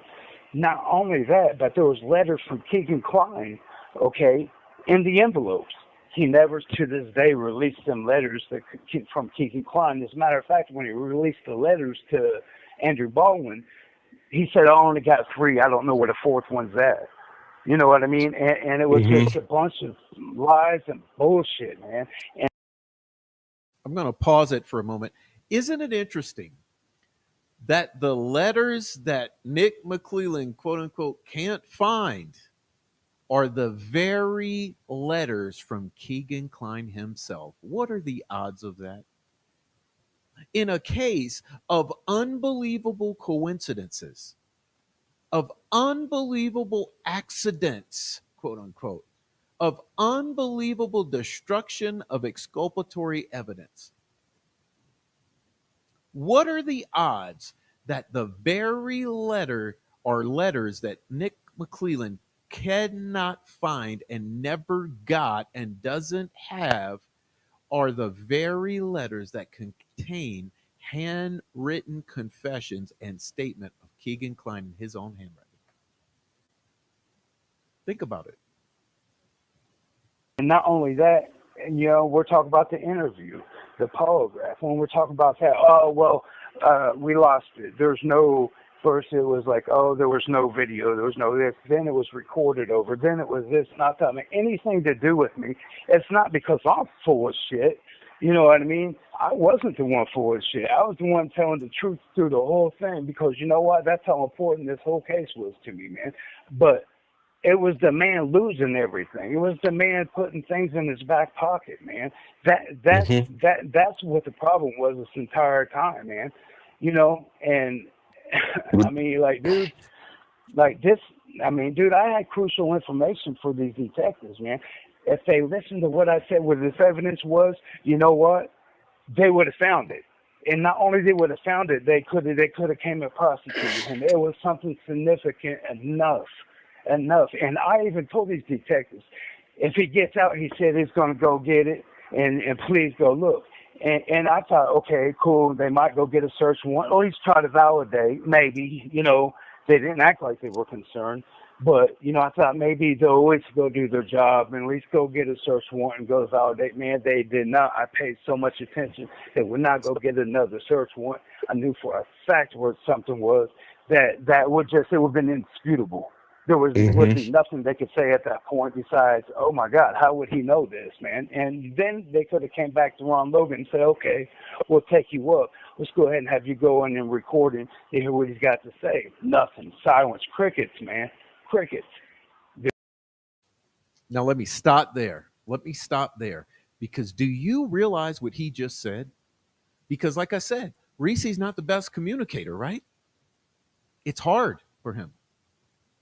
What he just said to you is that in 2017, he told them about certain pieces of physical evidence that would be absolutely damning, and all they had to go do is retrieve that physical evidence of these crimes. How many motherfuckers out there don't understand the significance of that?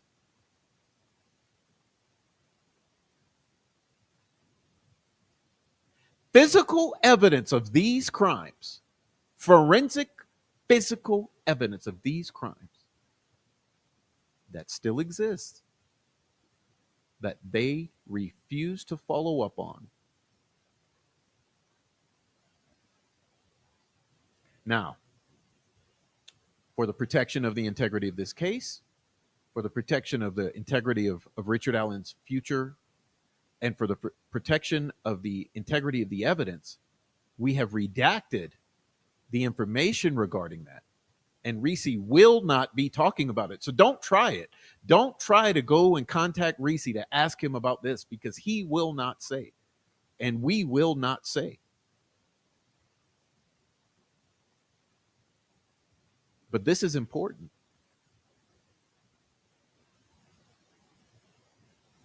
Dude, I mean, it's like crickets, man. You know, They don't want it solved. They it was don't want the truth. They don't want it solved. no, they don't want the truth.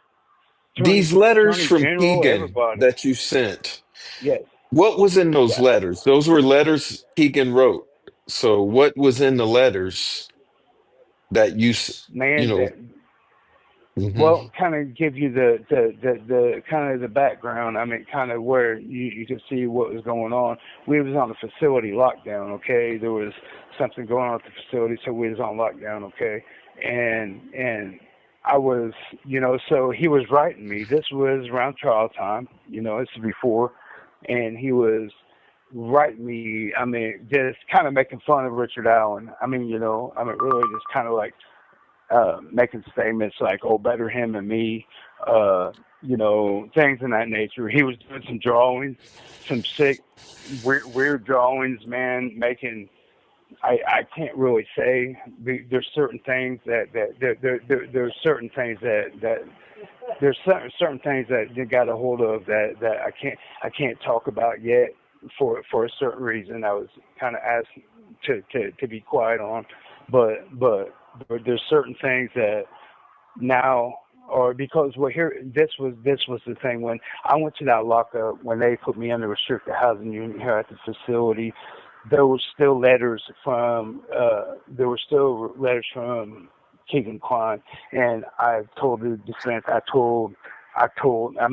explained, hey man, there's letters I can still access. I can't. There's a reason why I couldn't get a hold of them when the facility released my stuff back to me, and because in my drawings and stuff, I do art and stuff. I had letters hidden. Luckily, they were still in there. Okay, I released them. Okay, and I just released them here in December. There was the other ones. And did you hear that? Did everybody hear that, or were you too busy being distracted? Here's a trump card. What did he just say? He says he has more letters from Keegan Klein that he had stashed away in an art sketch pad. And that those letters have now been handed over to the people who matter. That's right. That's what he just said. The ones that we're not giving to Nick McClelland. Okay. Now there's specific things. I mean, there's things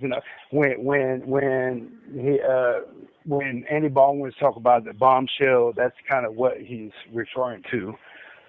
There's just things that, I mean, they're going to come out. Maybe I talk to in person. You know what I mean? I don't know how to, but there's things. They're going to come out. There's things that are going to come out. You know what I mean? Still, and let's just Not just the let's letters. just cross our fingers here, man. I mean, there's just things that you know.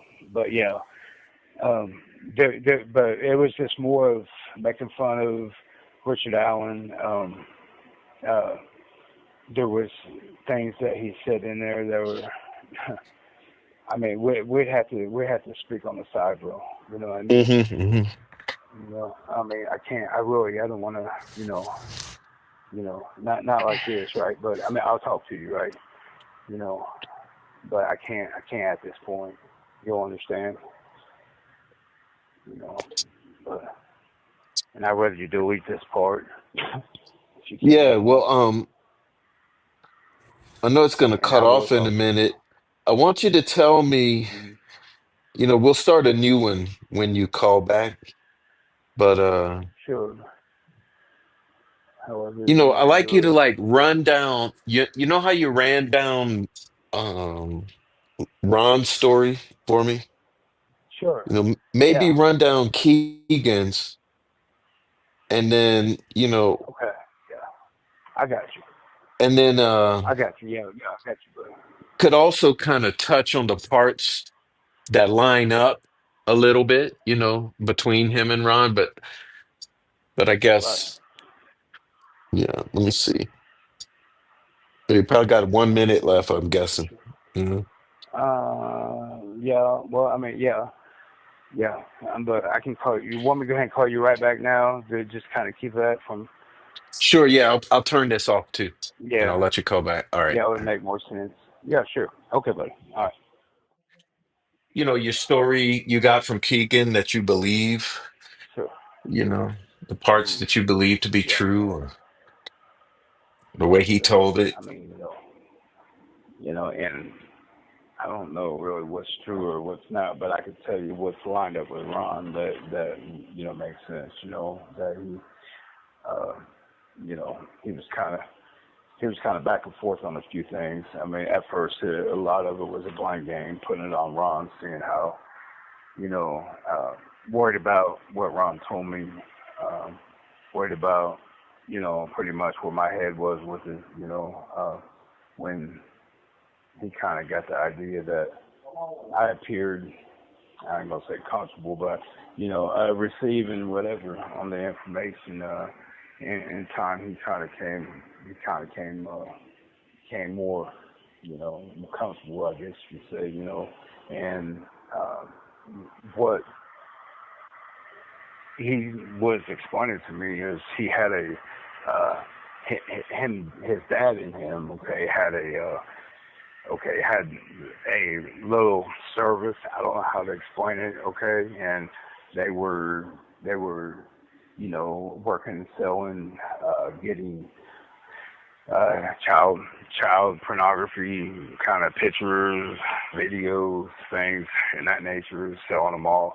Um, he was explaining how there was this thing he explained as kick or whatever. And you got to remember, I've been down for, in prison for a long time. So, I mean, it's kind of, I'm kind of new to the whole thing, right? But he was telling me, because I wrote down the words that he was using. He said there's a thing called kick where he would meet different customers and at the time get on like a back page, and then from there they would get on other programs or whatever he was referring to, with these things. He said that Ron was one of his customers. He said that he met with Ron. He met with him. He said from every 3 months. He said sometimes every 6 months. He would go meet, and he said that Ron wasn't savvy on his, on program and stuff. So he would take these type of phones and take it to him, help him program it. They would had some kind of system going. I can't really explain exactly how it was or what it was, but they had some kind of system going where he would help Ron, and Ron was really into this pornography too, and was one of his customers, and so that's how it started. they were friends. I kind of in the neighborhood of that, right? So he admitted that he was in contact,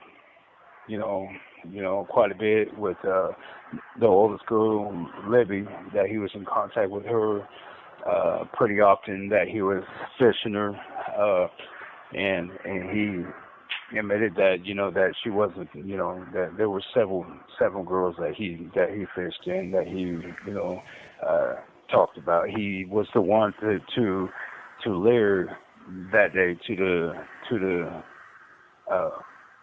the trails. Okay. Did you hear him say there were several other girls who were Libby's friends that he was also, quote unquote, fishing? He admitted that. Now, let me kind of help you understand. He explained to me that Ron wasn't exactly originally a willing participant in this, right?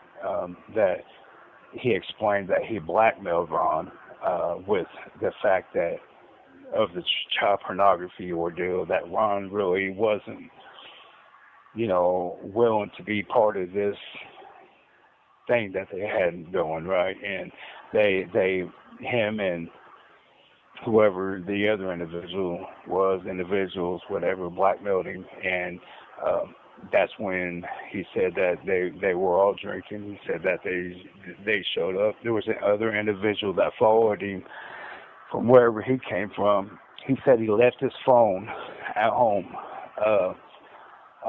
that he had some kind of setup, some kind of program, to make it look like that there was activity going at home. He left his phone there so it wouldn't trace his activity. He that his traveling.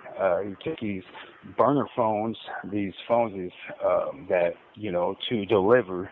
Okay, and it wasn't only to Ron, because from what he described, there was another individual that walked to Ron. So, I mean, I would imagine it'd be walking distance, but walks from somewhere to Ron's to pick up a phone.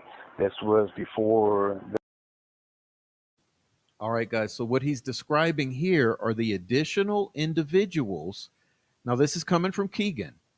Okay, I feel like I have to stop this again to focus you. What he's describing here are a couple other individuals who appeared, right, during the time of the crime, during the window of the crime. He's describing that a couple other individuals are suddenly dropped into this scenario. And this is for you, Frenchie. One of these individuals, quote unquote, walked to Ron's. Why? To get a burner phone with this child pornography, right? And you're going to hear about another individual. So I'll let it play. I'm going to stop interjecting, but I feel like I have to call your attention to what to listen for. So let me back it up 30 seconds or so, and you hear it again and continue to listen, okay?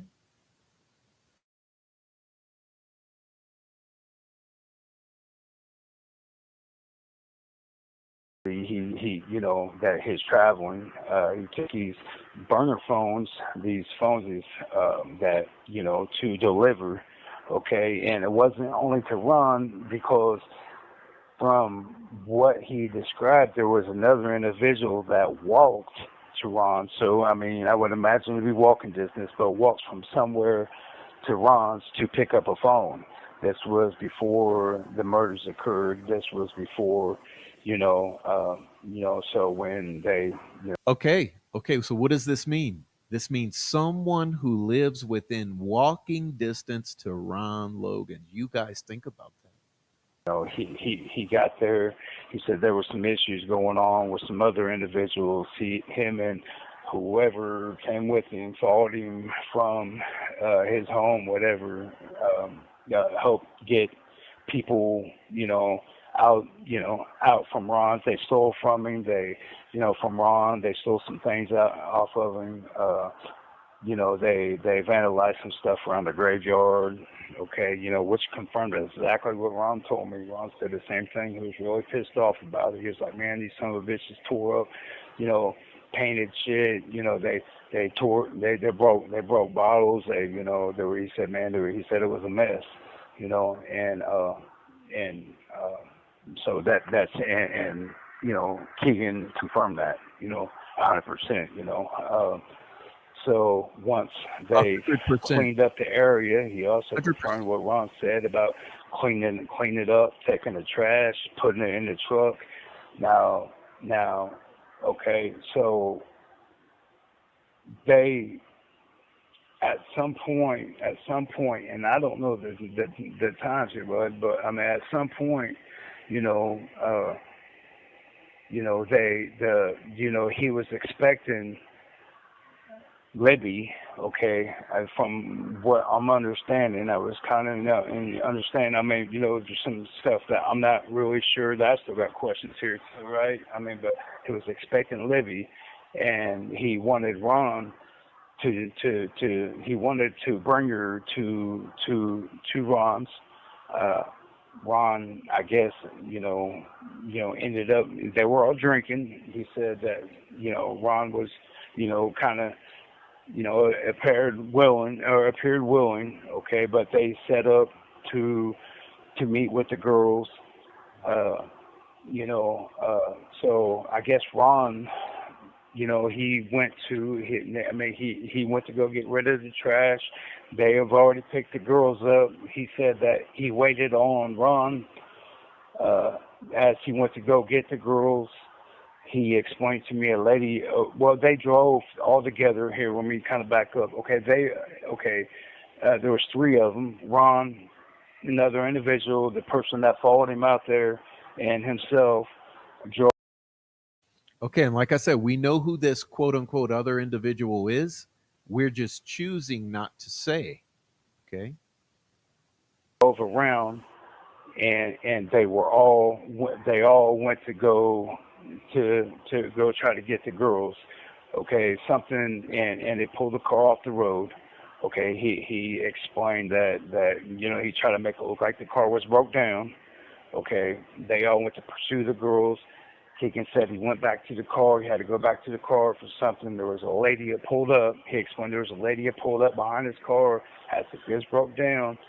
He informed the lady, hey, my dad's on the way to help me, everything's okay, whatever. And the lady pulled off. He said that once he got thinking about it, he got nervous. He said he got back in the car, drove all the way back to Ron's, contacted him. Okay, did he say a red Jeep? Did he say Keegan got back in a red Jeep? No, Keegan was in a car. Okay, and by the way, this whole incident with this lady who spooked him when he was quote unquote broke down, that's in evidence, right? Not evidence in the trial. That's in,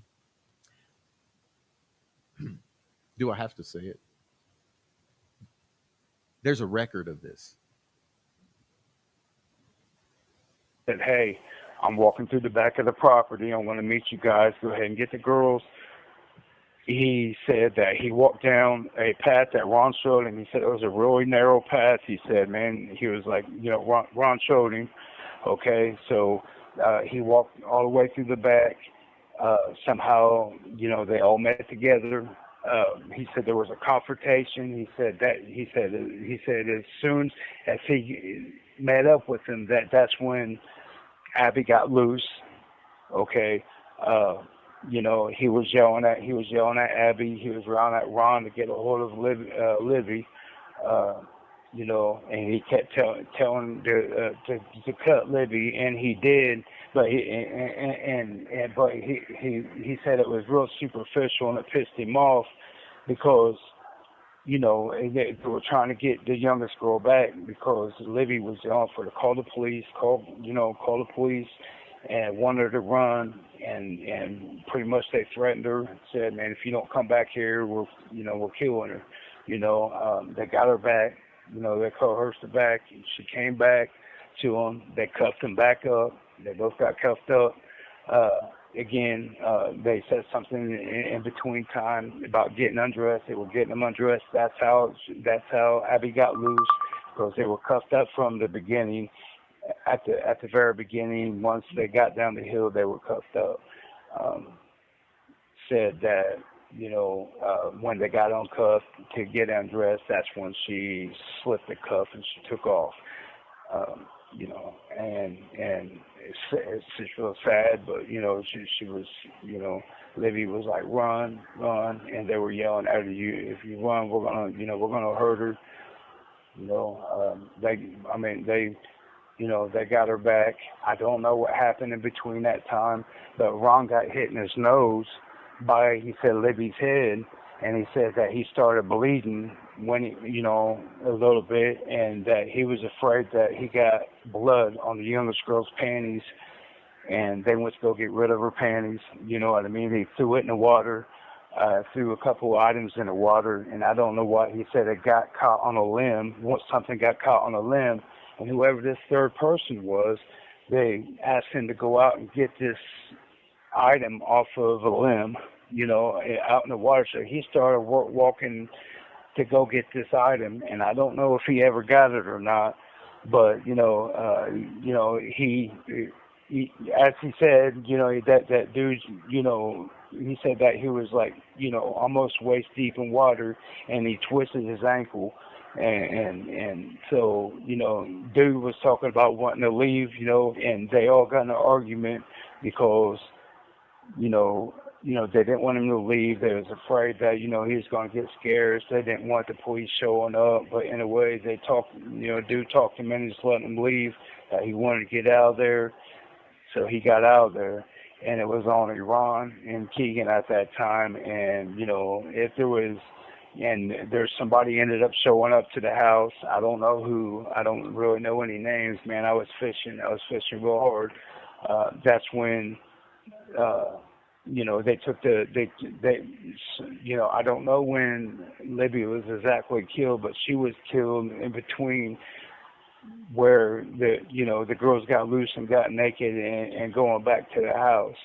Okay. And, they said that she was screaming, freaking out, and they wanted to shut her up. They dressed the youngest girl up. They didn't want the youngest girl to obviously look out of place and look be naked and stuff. So they let her get dressed up, and they took her back to the house. They took her in the house. Libby, they ended up getting a tarp. They put her in the tarp. They got her to the barn. They kept her in the tarp. And come to find out that she wasn't dead. They didn't find out to the next day, before they had to take the youngest girl out, and neither one of them wanted to take her out. Excuse my ADD here, but when Libby the next morning was going to take Libby to her final spot, they noticed she was still breathing. He said, "Man, everything was just so confirmed." From what Ron was saying, and Ron never said who ended up, killing Libby, but Keegan answered that question. He said that when she was, they went to lift her in the wheelbarrow, she was still faintly breathing. He got ahead and killed her then. While she was in the wheelbarrow, she was, still in the tarp.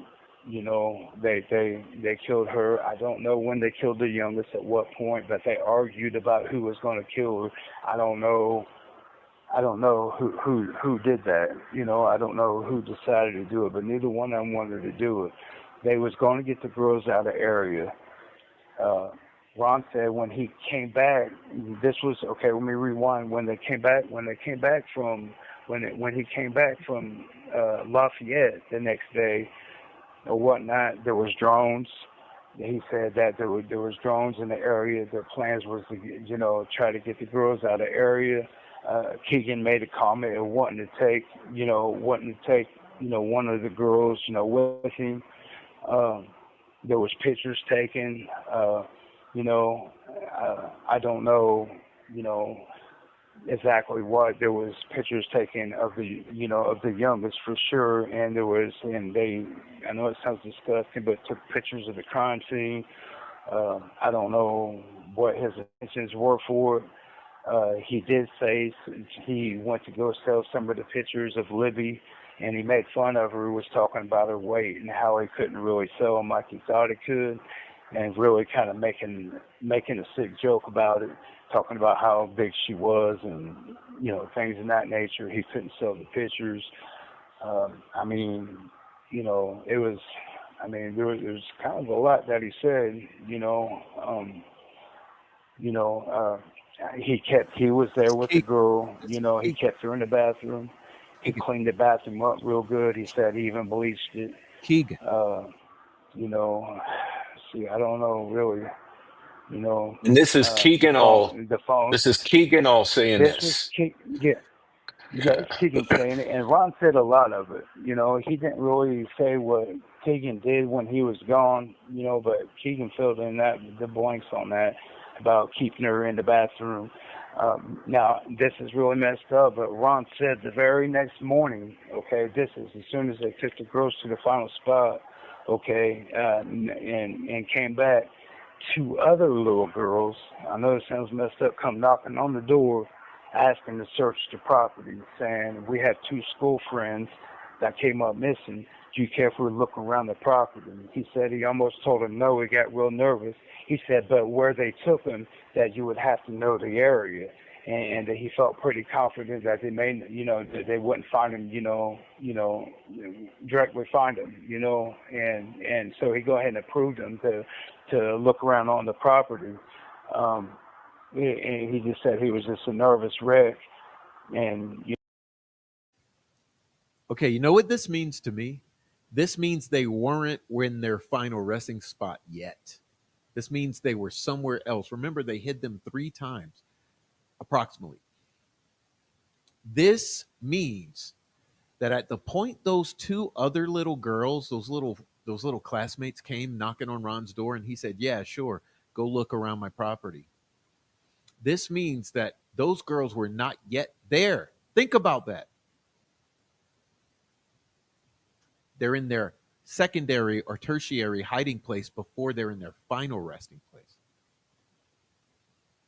Keep listening. That he thought it was bizarre. 2 other girls came and knocked on the door, but he was up all night, and he said he was freaking out when they knocked on the door. You see, they made him a nervous wreck. He even told me that that I think it was the next morning or something that Abby's mom. You have 1 minute remaining. What?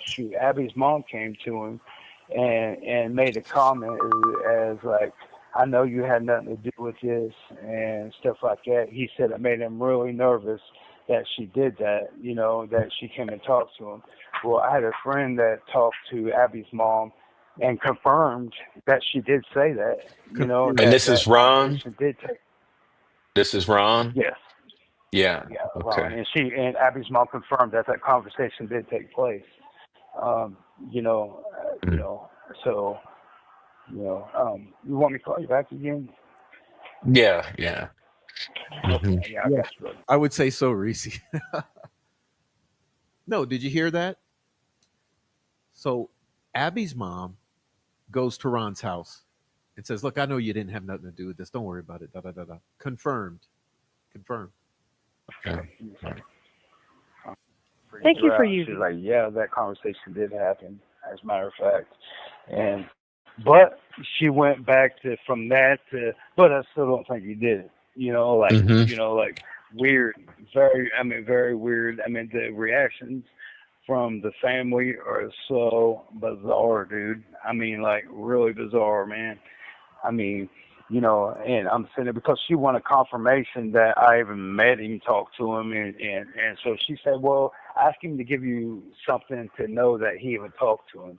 So I said, okay, and I told Crystal, I said, well, he said that they was, she come to him, and he was just a nervous wreck, and she told him, that, hey man, I don't think you had anything to do with this, don't worry about it, we're gonna, it's gonna get figured out, this and that. He said that it freaked him out so bad. He said that, he said it just freaked him out, man, that she came to him, that he, and but anyway, when she was confronted with that, she was like, "Yeah, man, that just is totally. That was definitely a thing. That definitely happened, But so I don't know, man. But anyway, Keegan, he was. They was talking about these phones too. I'm sorry, man. I'm sorry to jump all over the place, man. I'm just trying to recall things, right? But these phones, these burner phones and stuff got, they got smashed up. Some of them were taken to our town to another dump site that they had a friend at another dump site that worked at another dump site or something, and took Whoa.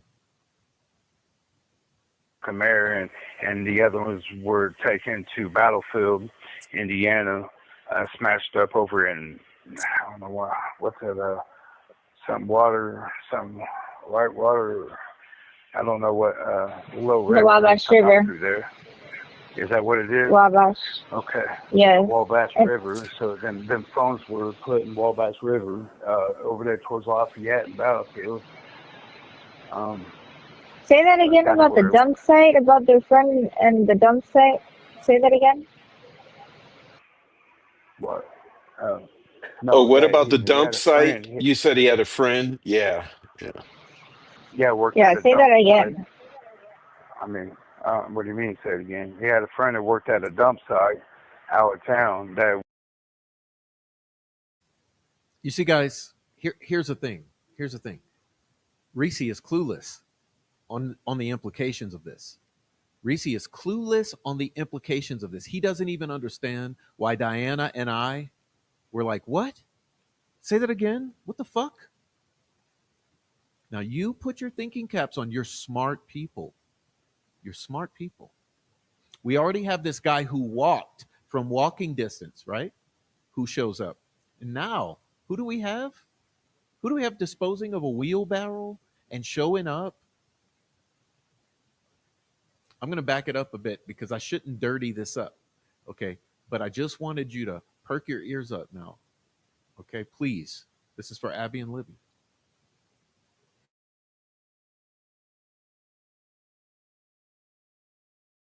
Some white water, I don't know what, little river. The Wabash River. Through there. Is that what it is? Wabash. Okay. Yes. Wabash River. So them phones were put in Wabash River, over there towards Lafayette and Battlefield. Say that again about the dump site, about their friend and the dump site. Say that again. What? What about the dump had a site? friend. You said he had a friend. Yeah. Yeah, worked Yeah, at a say dump that again. site. I mean, what do you mean, say it again? He had a friend that worked at a dump site out of town that went and got rid of some evidence out through there, too. That wasn't Liberty Landfill, was it? Yeah, That's what I'm I was thinking. told. Liberty Landfill? I was told that. Mm-hmm. I don't know. Oh, I see. But Well, yeah. out of town, a dump site or landfill, but yeah, they had a friend. There was a bunch of other evidence like the wheelbarrow, and there was a bunch of other stuff that got taken out through there, right? And Did they ever talk about throwing the tarp in the river or in the creek? I was never told exactly what went in there. I know the phones went in there for sure. Yeah, I mean, the phones definitely went in the Wabash River right there in Battlefield, out there towards Battlefield. he said when he came back from Lafayette, that was the stop, that he had to get rid of a bunch of stuff, even Keegan. And let me kind of clear something up, man, because Nick McClellan tried to re-narrate something I said, because originally during the interview, okay, I said that there was a battery taken out of the phone. Cleveland said in a statement, oh, well, then the information can't be true because they were iPhones. You can't take the batteries out of the phone. However, let me clean up, okay? Now, it wasn't the iPhones. Ron had a flip phone, and while he was in Battlefield, he said that he took the battery out of his flip phone while he was in Battlefield because Keegan told him to, and that was the phone that the battery was taken out of. And then he put the battery back in the phone. He felt that it would help keep, like any signals or anything. So Keegan told him, he said, man, take your battery out the phone. He was like, man, and when you're on your way back up, when you're way back up to Delphi, go ahead and put it back, put your battery back in there. And that's when they were dropping off the evidence, or he was dropping off the evidence, so. Hey, before But Keegan, but Nick McClellan took that information and was telling, even I don't know, but I heard it and I read it in the document where he was twisted saying, it. oh well, that couldn't have been true because these iPhones didn't have. Well, he was leaving the part out to where that there was burner phones. There was Ron Logan's phone, and Ron Logan, that came out of his phone. But he was just trying to just grasp at straws and try to oh man, this couldn't be true because of this and that. And he wasn't using twisting it like the everything actual else. information. Yeah. hmm Right. Oh yeah. I mean, so that was that. Hey, did either of them talk about moving the bodies multiple times or anything like that? Like, Their bodies were moved twice, and that's what I told them during the interview. The bodies, well, Libby's body was moved twice for sure, because she was in the barn. They moved her somewhere else.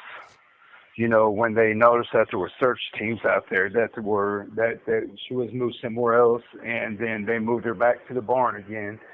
And then the next, like before the sun came up, that they went to take her to her final rest, her final spot, and yeah, they were moved. I'm the one that told them that. That's where that information came from. That the bodies which were one moved. told you? Which one That told you that they moved her out of the they barn both and then back to the they barn? Oh, they both. they both told me that. Absolutely. I mean, like verbatim. And that's exactly how I knew that he was there. I knew for sure at that point because that was something that was never, that was something, the only time that was ever said is when I said it during the interview. You know what I mean? So, I knew for sure that it just confirmed everything. And I just knew I knew that's kind of what triggered, of knowing that this dude wasn't full of shit whatsoever. I mean, that was accurate what was said by Ron, so I was like, man, this is some real shit going on, man, like, because there's no way that something like that, everything, it just, there were several things that just lined up, man, that was just like, it was just indisputable, it was, and like I said, he was,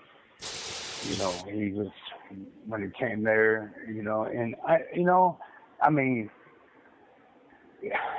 he brought his dad up several times, and he kept telling me, several times, okay? I mean, this was said several times. He said, man, the reason why his dad and him fell out was because that they felt like they were going to flip on each other. They were going to rule on each other. And he was like, I don't trust my dad. His dad don't trust him. They fell out. And, here's the thing, I mean, if they got a hold of his dad and put the pressure on him, which I don't think they want to do, and put the pressure on him, they're going to get the story, man, because they got to put the heat on one of these dudes, man, especially his dad. You know, I mean, because even Keegan told me his dad's really weak, fragile-minded, and he's afraid that he's going to roll on him. Now, here's the thing. What is there to roll about if you're already charged with your little child shit? Excuse my language, man. If you're already charged, there's nothing you have to worry about but the next thing. You know, dude, your dad had to be some kind of complicit in this somehow. You know, I mean, what's he going to roll about, and why is he afraid you're going to roll, unless essentially he was there, you know? Mm-hmm. And I mean, but he never said that, man. And, you know, I'm not going to bullshit and say he ever said that. He never said that. He never said he was there, but everything was like, it was inferences, man, everywhere, dude. You know, I mean, he was like, you know, like, my dad's going to roll on me, man. I know he is. It's going to be over with. And it went to, you know, well, he feels I'm going to roll on him. And, you know, so it's, you know, I mean, but they was planning, they even said that they was planning to take even one of the girls with them, you know, out of state. I mean, they were going to, that was a plan, you know. Mm-hmm. It was a plan that obviously didn't happen. Out of state. You know, but that was, it scared him. Man, he said it scared him, man, that lady just freaked all the way out screaming. He said that she started screaming so bad and that's when they decided to end it. You know, and this was after the first time, after Ron gave it, you know, cut her, and it was superficial, you know what I mean? He said that it was just enough to let Abby know, you know. He said, but when she started screaming and freaking out, that there was only one way to shut her up. And I don't know where they were at what point, but she just freaked all the way out, you know, and she just wouldn't stop. And that's when they done that to her, man, you know. And, you know, he said Abby was quiet and did exactly what they said, but just was terrified, you know what I mean? And they took her. They took her overnight, you know. She was alive. She was at Ron's house the whole time. Ron even said that he even went on a search party to go pretend he's looking. You know, once he got back, you know, left, you know, Abby with Keegan and went on the search party to look at, he's out there looking for her too. You know, because he didn't want to look suspicious. He said that Keegan gave him the idea, man, go out there, make it look like, dude, you're lying because, dude, they're gonna because the girls were on the property. That wasn't ever the plan. The plan and with the drones, and he said that there was blocks that the police had like a couple roadblocks off, that there were search parties out. They said there was absolutely no way to get the girls off the property. The best thing they knew what to do is get them furthest away from the house. You know what I mean? And that's when, you know, Ron explained it as witchcraft shit. Okay, and Keegan explained it as that was, you know, as the ritual shit. And the reason why he explained that he did that exactly, did that the way that he did it is because he said that because he knew that the police later on would never believe an old man would do something like that. So they went all the way out of making it as ritual as that they could, because with, you know, them being on the property, they wanted to make it look like that, you know, absolutely that would be nothing an old man would ever do, you know, and that was the reason, you know. That's exactly and did what they he both said, say that, or and just Keegan? Keegan said that. You What did know, Ron say and about? What Ron did called Ron say about it? he said he explained it. He didn't even explain it as the ritual thing. He said, man, he was just kind of vague, like, man, it's kind of like witchcraft stuff. He's like, I don't know. He's like, I don't know how to say it, you know, and that's how he explained it, you know. But when Keegan came along, he said, no, man, you know, and you know, and that's how he put it. He got more in detail of, he said that there were several things done, in the area that would, he said that they wanted to make it as, that's the only thing that they was able to do to he said, man, they would never thought that Ron would do something like that to that degree. He said, so they went all the way out with it. But the girls were already, killed. Not the kill. We're not talking about the killing itself. That was, that was already something that, took place. That something was already done. But they're talking about like shit. They're going to come straight after Ron. There's nowhere to take them because he said if they took them any further out than what they were, that they're going to run into people, and they had to hurry up. He said because there was even people in the early at night, or in the early morning already that towards the front of the trails already starting to search. He said there was 4-wheelers. He said when the sun came up, he said once they got them in place, he said there was drones as soon as the sun came up, there was already drones once again in the air. How would how would Ricci know this? Being locked up, how would Ricci know these details unless it came directly from their mouths? And he was like, dude, I'm sorry, Reese. Yeah. you're good, man. Did Keegan say he did all of that, or that it was more of them that did all of the staging and the putting of the sticks and, like you say, the ritual stuff? Did either of them say who did it? There was a couple people that showed up, but listen, but there was a couple people that showed up. Did you hear the question that I asked? Please think here. Did Keegan say he put the sticks and did all of the ritual stuff? And Ricci says there was a couple people who showed up. Who were the couple that showed up? The guy who walked from within walking distance and the guy who worked at the landfill.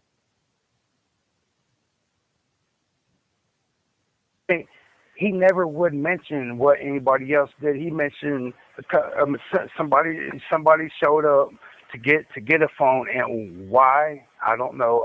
And they were walking distance. That's for sure because he said that they walked. And then whoever showed up that worked, at this dump site, or whatever, somebody else showed up, but he never really said who did what, and it was really weird. He explained what he did. He explained some of what Ron did, and it was kind of the same way with Ron. When I talked to him, Ron was really careful with names. He was really careful. It was really strange, man.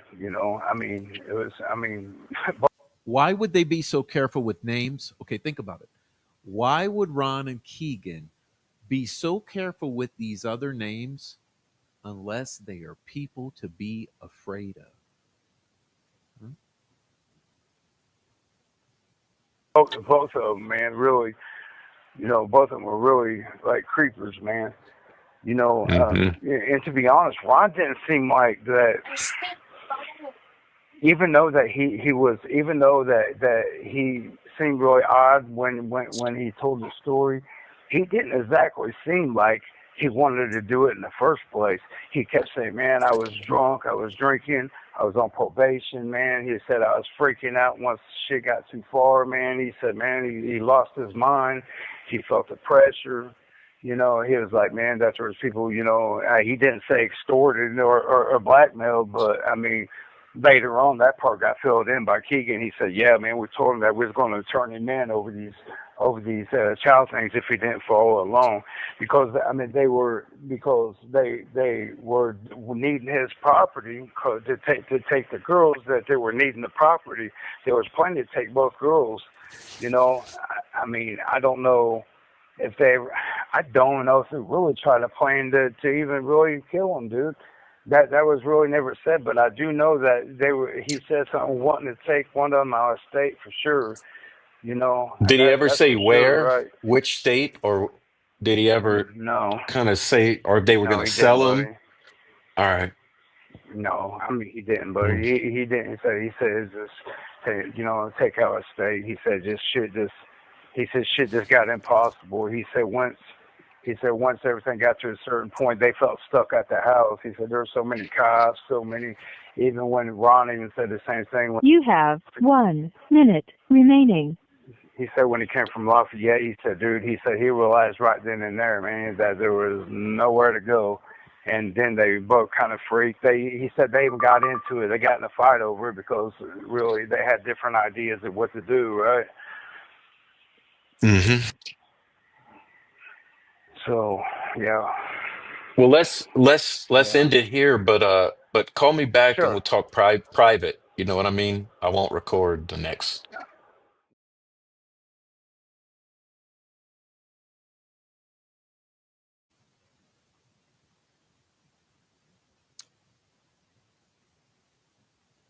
And for tonight, that's all.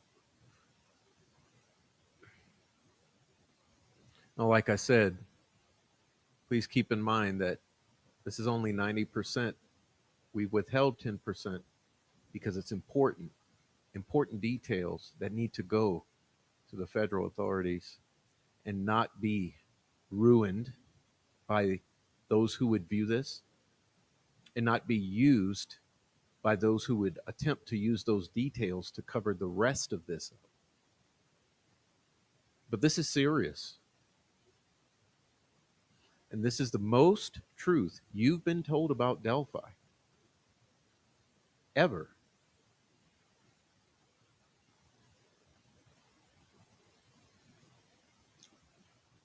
And before we go, I'd like to show you something about the what he was discussing here about the impossibility of all this. Now, let me give me a moment. Let's see, it's going to pop up here.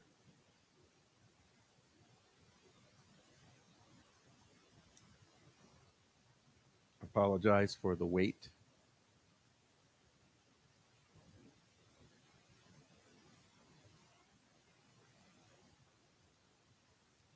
So what you'll see here in the yellow triangles are all of the roadblocks or barricades.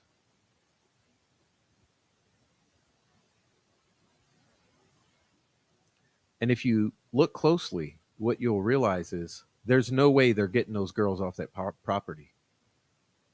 There's no way they're getting one girl off of this property. Do you see this?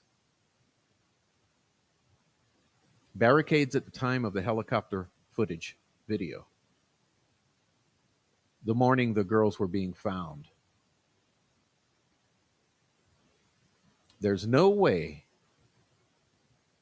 with this barricade or these barricades in place, these roadblocks, that they're getting past the police at all of these points. So they are locked in. Okay, they're locked in at Logan's. Now you can clearly see they could certainly move those girls to the Mears property. They could certainly move those girls anywhere in the Browns property, all the way to Wilson Bridge. You can see where the barricades are not. So there's a mile or two of a perimeter they have where they can be moving these girls, but they ain't getting those girls out of the area.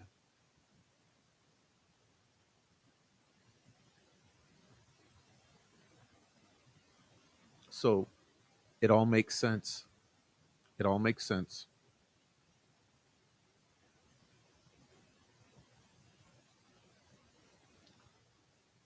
And I'll make the announcement now. If anyone has any money they'd like to send to Ricci to help him with his legal fees, please contact Diana.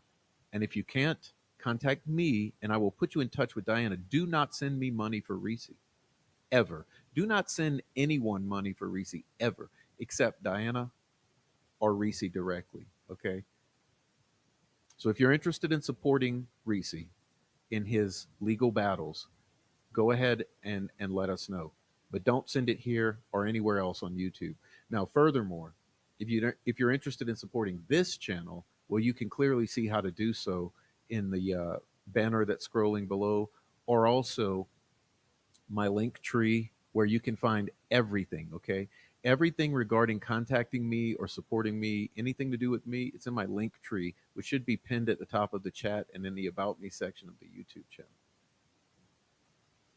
Now, before we get out of here, I'd like to also acknowledge that this is a community effort, okay? This is not a one-man show. This is not a one-man project. In this particular crime, there was never, ever one person who was going to solve this. This is why I've implored you to please put aside your biases, put aside your theories, put aside what you think you already know, because you will never figure it out on your own by yourself. This took a team, it took a village, and it's going to continue to take a village. We're going to be another year or more years fighting this battle. But I think that you have all that you need to reorient yourself, to dispose of the useless information and start to put together some useful information. And you do that for these two girls right here, okay? And do it for yourself. This here should cause a lot of relief, a lot of peace and calm in the community. Listen to Ricci at those last 30 seconds. Did you hear him express that sigh of relief as he got that story all the way out? Go back and rewind 5 minutes and listen to Ricci when he finishes that last statement, and you can hear him sigh that sigh of relief. Collectively, we should all be experiencing that sigh of relief. And it might not come today, it might not come tomorrow, but it should come in time. If you go back and listen to this multiple times, this relief should come to you because you should know that you are being told the truth, okay? And you should know that Ricci feels in his gut as a father and as a man that those individuals were telling him the truth. Now, is it 100% of the story? No, it's not. But it's the most of the story you've ever been told. And that's the truth about Delphi.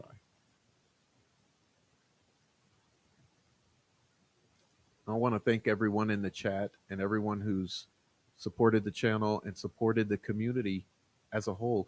I've said before that we need to be coming together.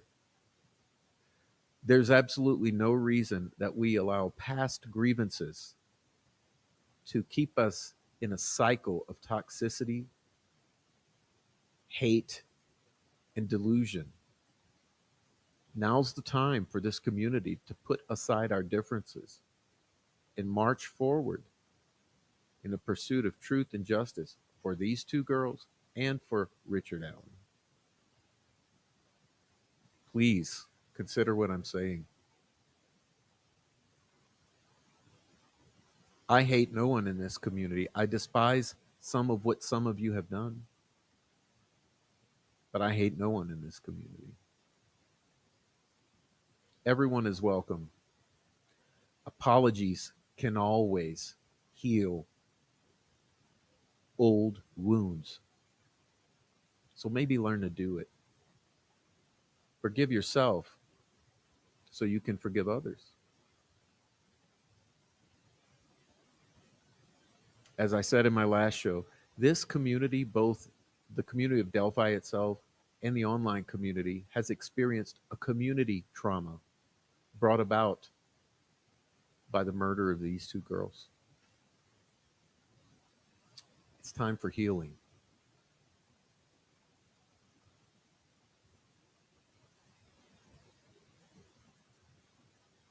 The truth should be cathartic.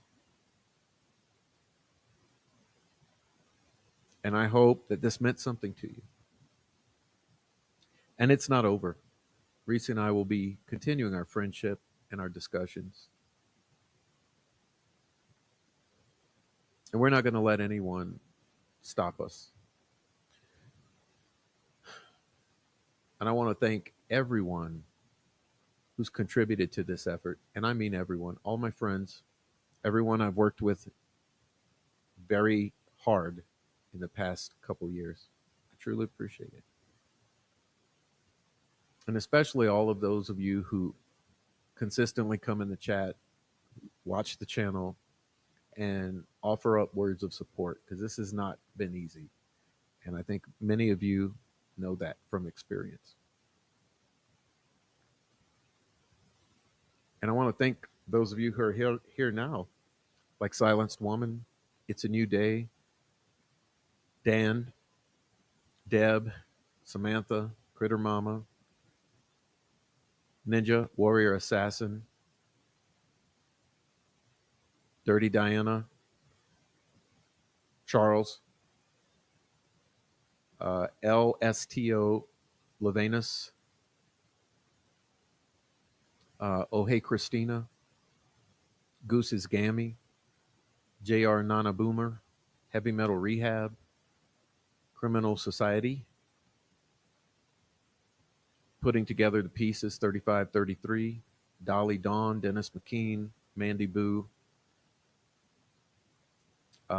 Erica Morris at Victims News on Air, Christopher, Yolanda Rosie, Sandy D,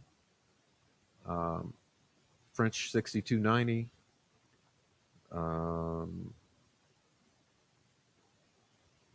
did I say It's a New Day? Luis Cuevas,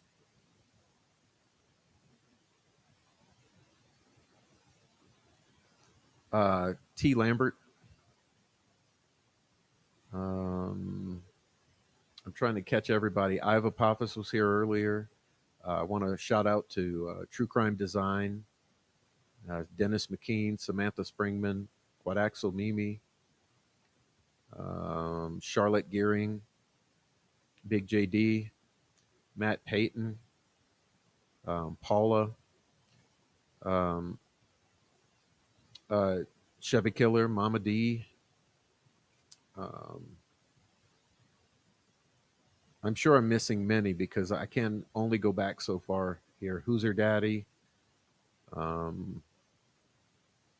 see. Oleg Cat, Nicole Watt, Dieter, Something to Say, Rebecca Ann, Emily,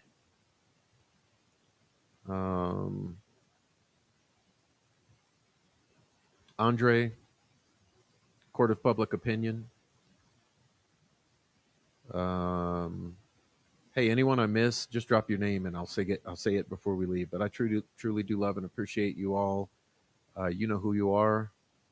I got certain friends who never come in the chats, have never said their name or face on this channel, but they know who they are because they're my friends and people I love.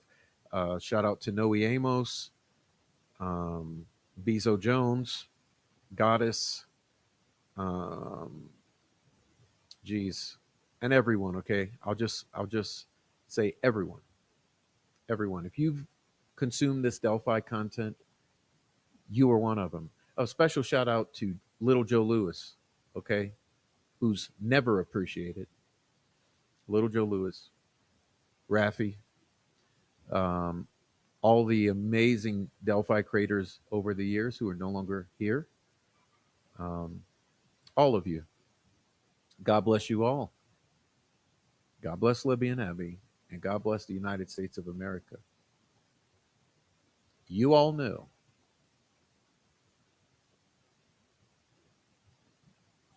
the truth has been told. Okay? We love you.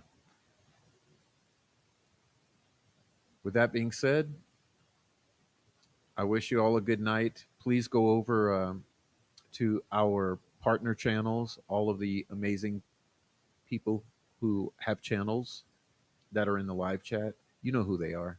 Go to their channels. Please support everyone who has attempted over the years to fight for these girls, because they're not here to fight for themselves. Anyway, God bless. It's a long show. I'm ready to end it. So God bless. In the coming days, I will be releasing this interview, or truly, it's a series of interviews that I've pasted together.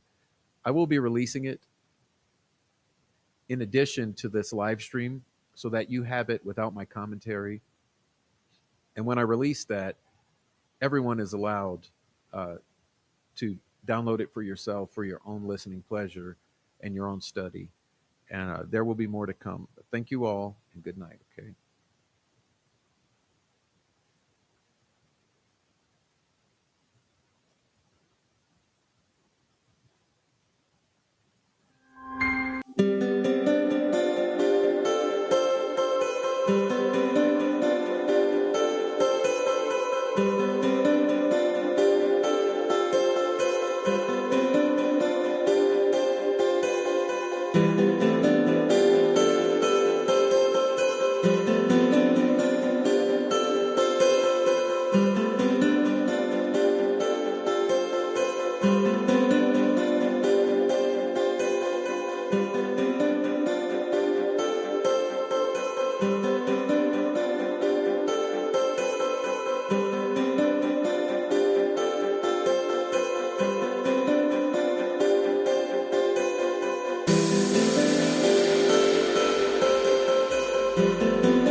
Now, in the days since police made this tragic discovery, the Delphi community has been coming to terms, I should say, with a painful reality.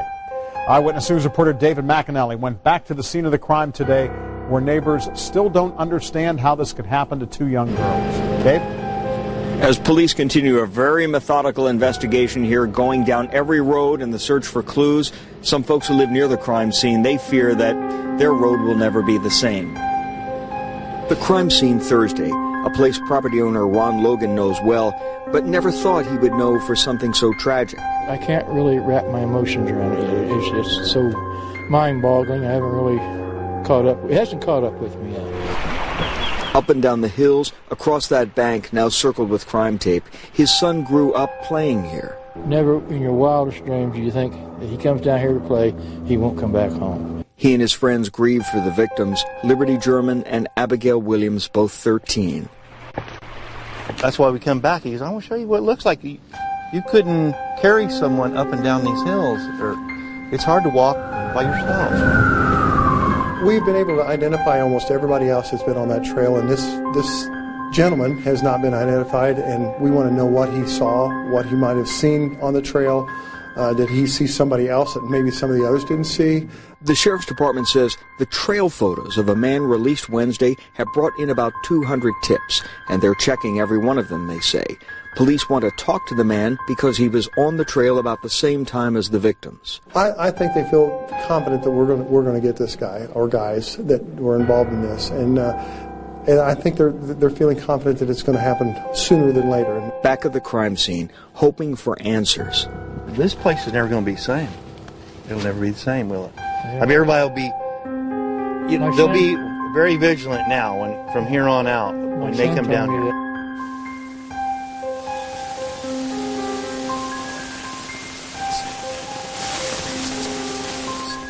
All right, that's David McAnally tonight in Delphi. Now, here's another look at the man police are so desperate to talk to. Again, they have not said he's a suspect or a person of interest. Instead, investigators believe that he is the only person they haven't identified who was in the area at that time. Now, if you were in the area that day or you know anything that could help solve this case, police do want to hear from you. They've set up a new tip line for information about the murders of Libby and Abby.